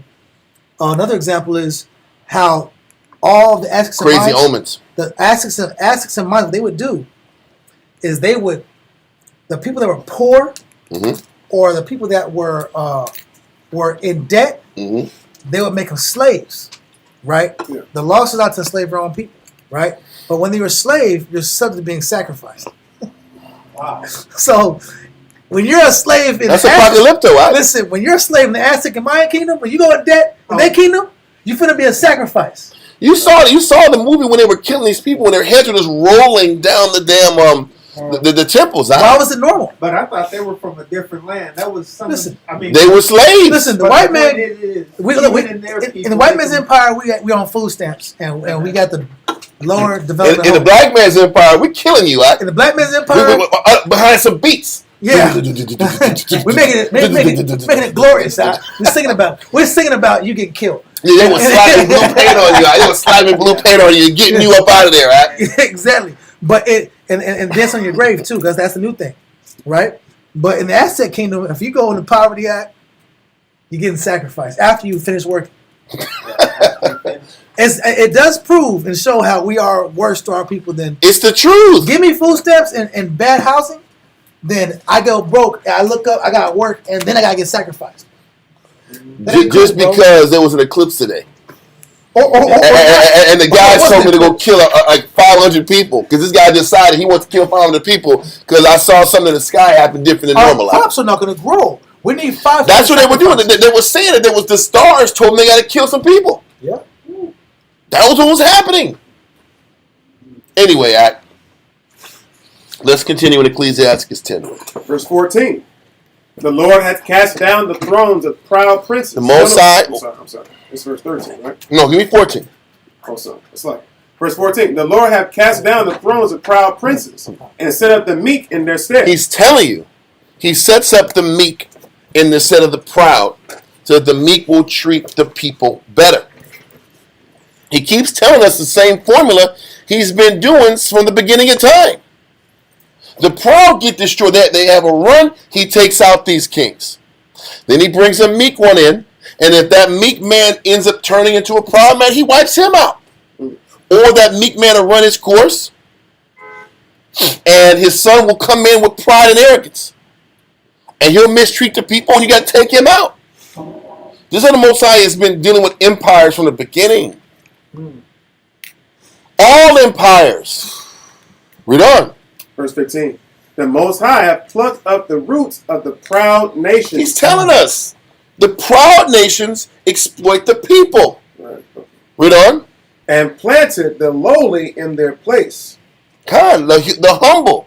The one that's willing to sit back and empathize with the sick and create systems to help them versus destroy them. Read on. The Most High overthrew countries of the heathen and destroyed them to the foundations of the earth. He's like, when the heathen didn't take care of the poor of the heathen countries, he wipes them out too. Read on. He took some of them away and destroyed them, and have made their memorial to cease from the earth. Kind of like them Canaanites. Them Canaanites were sitting back here and destroying little babies out and children. He said, they got to go. So I'm going to send my people, the Jews, to take over this land because these Canaanites don't deserve to be here. But it was like we were so special. He was like, listen, man, these people got to go. They're exploiting people. Now they're going to sit back here and you want to exploit people? I'm going to take you out too. We're done. Pride was not made for men. Pride, exploitation of the sick, oppressing the weak wasn't made for man either. That makes sense. We weren't put on this earth to exploit, take advantage, use, screw people over. That's what it means by pride wasn't made for man. The exploitation of the poor wasn't made for man. Read on. Nor furious anger for them that are born of a woman. Kanai. And listen, with that, there's way more in this class to go, but we need to sit back here and do the rest of this next week or the week after because there's more to it. We're already at 4 hours, and we'll continue this next week. Are there any questions, y'all? The class, at least so far, makes sense.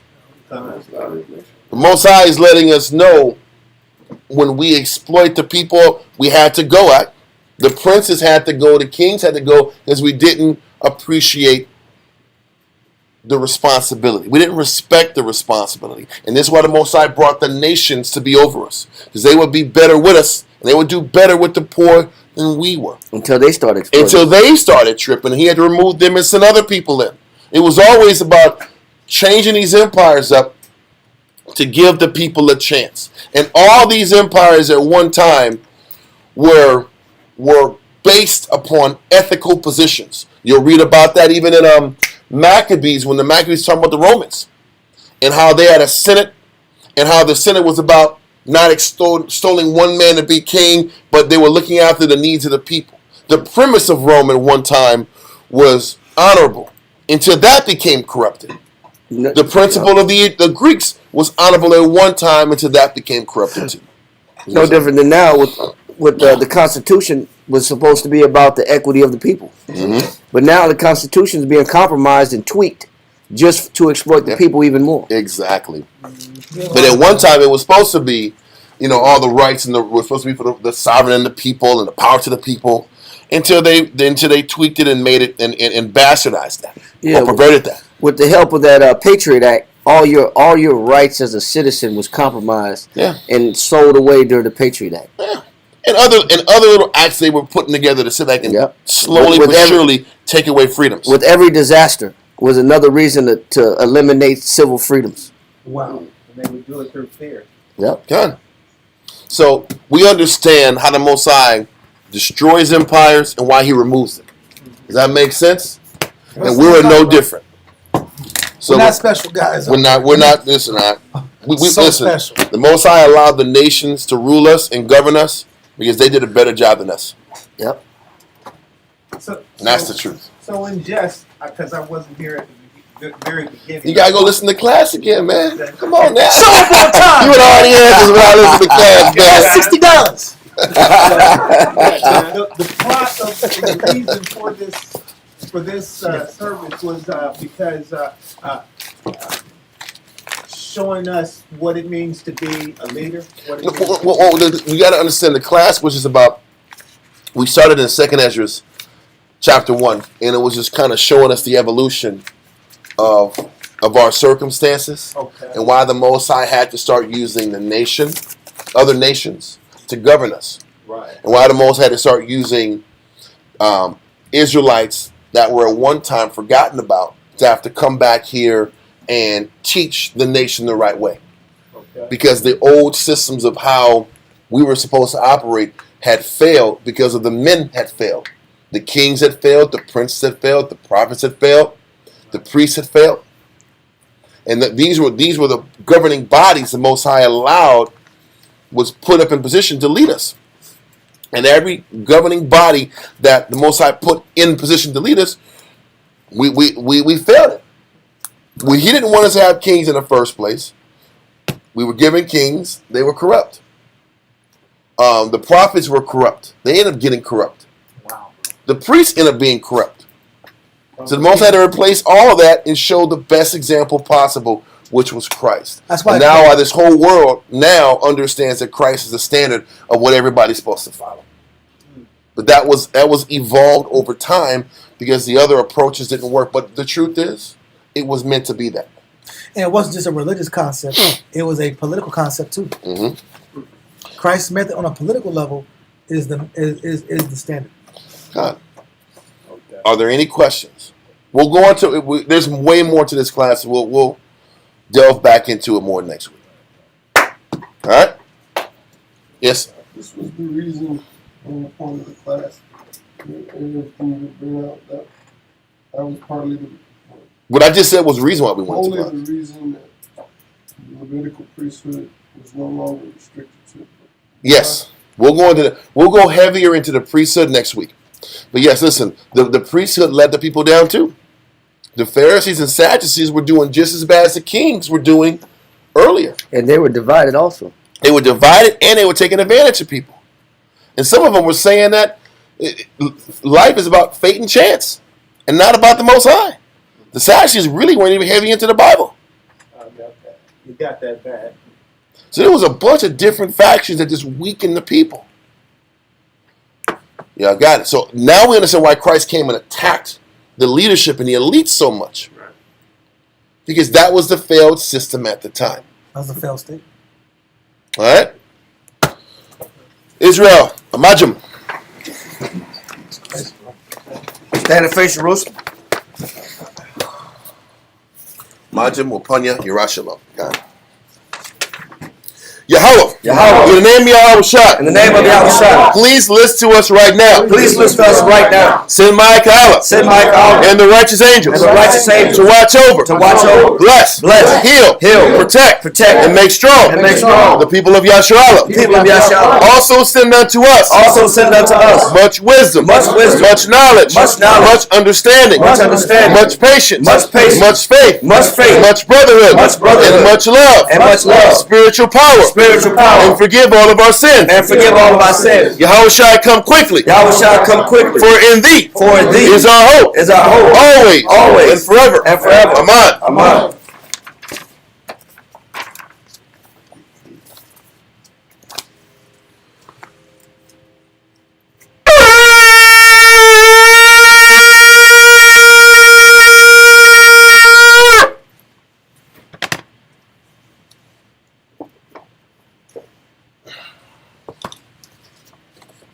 Baruch Yahweh B'Shem Yahweh Shai. Baruch Yahweh B'Shem Yahweh Shai.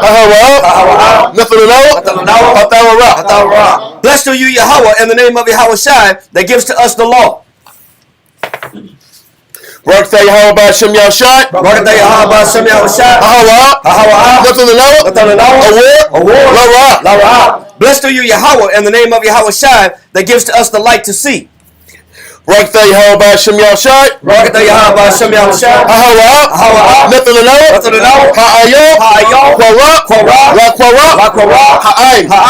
Blessed are you, Yahweh, in the name of Yahweh Shai, that gives to us the ram's horn to call the people. And 4. Barakatah Yahweh Ba'Shem Yahushai. Barakatah Yahweh Ba'Shem Yahushai. Hahawa. Nifalano. Shaman. Zayat. Lamashach. Yashua. Blessed are you, Yahweh, in the name of Yahweh Shai, that gives to us the olive oil to anoint Israel. Okay. Psalms 92. It is a good thing to give thanks unto the Lord. It is a good thing to give thanks unto the Lord. And to sing praise unto thy name. And to sing praise unto thy name. O Yahweh. O Yahweh. To show forth thy loving kindness in the morning. To show forth thy loving kindness in the morning. And thy faithfulness every night. And thy faithfulness every night. Upon an instrument of 10 strings. Upon an instrument of 10 strings. And upon the psaltery. And upon the psaltery. Upon the harp. Upon the harp. With the solemn sound. With the solemn sound. For thou Yahweh. For thou Yahweh. Has made me glad through thy work. Has made me glad through thy work. I will triumph. I will triumph. In the works of thy hands. In the works of thy hands. O Yahweh. O Yahweh. How great are thy works. How great are thy works. And thy thoughts are very deep. And thy thoughts are very deep. A brutish man knoweth not. A brutish man knoweth not. Neither let the fool understand this. Neither doth the fool understand this. When the wicked spring is the grass. When the wicked spring is the grass. And when all the workers of iniquity do flourish. And when all the workers of iniquity do flourish. It is that they shall be destroyed forever. It is that they shall be destroyed forever. But thou Yahweh. But thou Yahweh. Art most high forevermore. Art most high forevermore. For lo thy enemies. For lo thine enemies. O Yahweh. O Yahweh. For lo thy enemies. For lo thine enemies. Shall perish. Shall perish. All the workers of iniquity. All the workers of iniquity. Shall be scattered. Shall be scattered. But my horn shalt thou exalt. But my horn shalt thou exalt. Like the horn of a unicorn. Like the horn of a unicorn. I shall be anointed with fresh oil. I shall be anointed with fresh oil. Mine eye also shall see. Mine eye also shall see. My desire. My desire. On my enemies. On mine enemies. And my ears shall hear. And my ears shall hear. My desire. My desire. Of the wicked. Of the wicked. That rise up against me. That rise up against me. The righteous shall flourish like the palm tree. The righteous shall flourish like the palm tree. He shall grow like a cedar in Lebanon. He shall grow like a cedar in Lebanon. Those that be planted in the house of the Lord. Those that be planted in the house of the Lord. Shall flourish in the courts of our power. Shall flourish in the courts of our power. They shall still bring forth fruit in old age. They shall still bring forth fruit in old age. They shall be fat and flourishing. They shall be fat and flourishing. To show that the Lord is upright. To show that the Lord is upright. He is my rock. He is my rock. And there is no unrighteousness in him. And there is no unrighteousness in him. Ba'Shem Yahushai. Ba'Shem Yahushai. Psalms 133.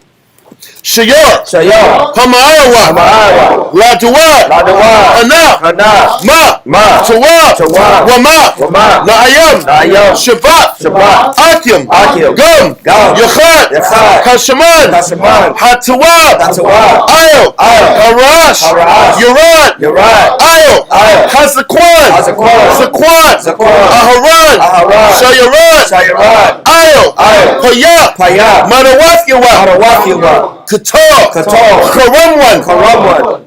Shayarad. Shayarad. Ayo. Ayo. Haroria. Haroria. Tazayawan. Tazayawan. Kaya. Kaya. Sham. Sham. Tazawad. Tazawad. Yahweh. Yahweh. Habaraka. Habaraka. Kayayam. Kayayam. Ad. Hadwalam. Hawalom. Ba'Shem Yahushai. Ba'Shem Yahushai. Psalms 133 in English. Behold, how good and how pleasant it is for brethren to dwell together in unity. It is like the precious ointment upon the head that ran down upon the beard, even Aaron's beard, that went down to the skirts of his garments, as the dew of Hermon, and as the dew that descended upon the mountains of Zion. For there the Lord commanded the blessing, even life evermore. Amen. Amen. Yahweh Ba'Shem Yahushai. Yahweh Ba'Shem Yahushai. Yahweh. Yahweh. Ba'Shem. Ba'Shem. Yahushai. Yahushai. Barakalaw. Barakalaw. Ba'Shralia. Ba'Shralia. Wabiyath. Wabiyath. Support. Support. Yahweh. Yahweh. Ba'Shem. Ba'Shem. Yahushai. Yahushai. Barakalaw. Barakalaw. Ba'Shralia. Ba'Shralia. Wabiyath. Wabiyath. Support. Support. Turn. Yahweh. Yahweh. Ba'Shem. Ba'Shem. Yahushai. Yahushai. Barakalaw. Barakalaw. Ba'Shralia. Ba'Shralia. Wabiyath. Wabiyath. Support. Support. Turn. Yahweh. Yahweh. Ba'Shem. Ba'Shem. Yahushai. Yahushai. Barakalaw. Barakalaw. Ba'Shralia. Ba'Shralia. Wabiyath. Wabiyath. Support. Support. Turn. Barakatah Yahweh. Barakatah Yahweh. Barakatah Yahushai. Barakatah Yahushai. Barakatah Yahweh. Barakatah Yahweh. Barakatah Yahushai. Barakatah Yahushai. All knowledge. All knowledge. All wisdom. All wisdom. All understanding. All understanding. All mercy. All mercy. All patience. All patience. All love. All love. All power. All power. From Yahweh. From Yahweh. All power. All power. From Yahweh. From Yahweh. All power. All power. From Yahweh. From Yahweh. Ba'Shem. Ba'Shem. Yahushai. Yahushai. The water. From Yad. From Yad. Amen. Amen. So look.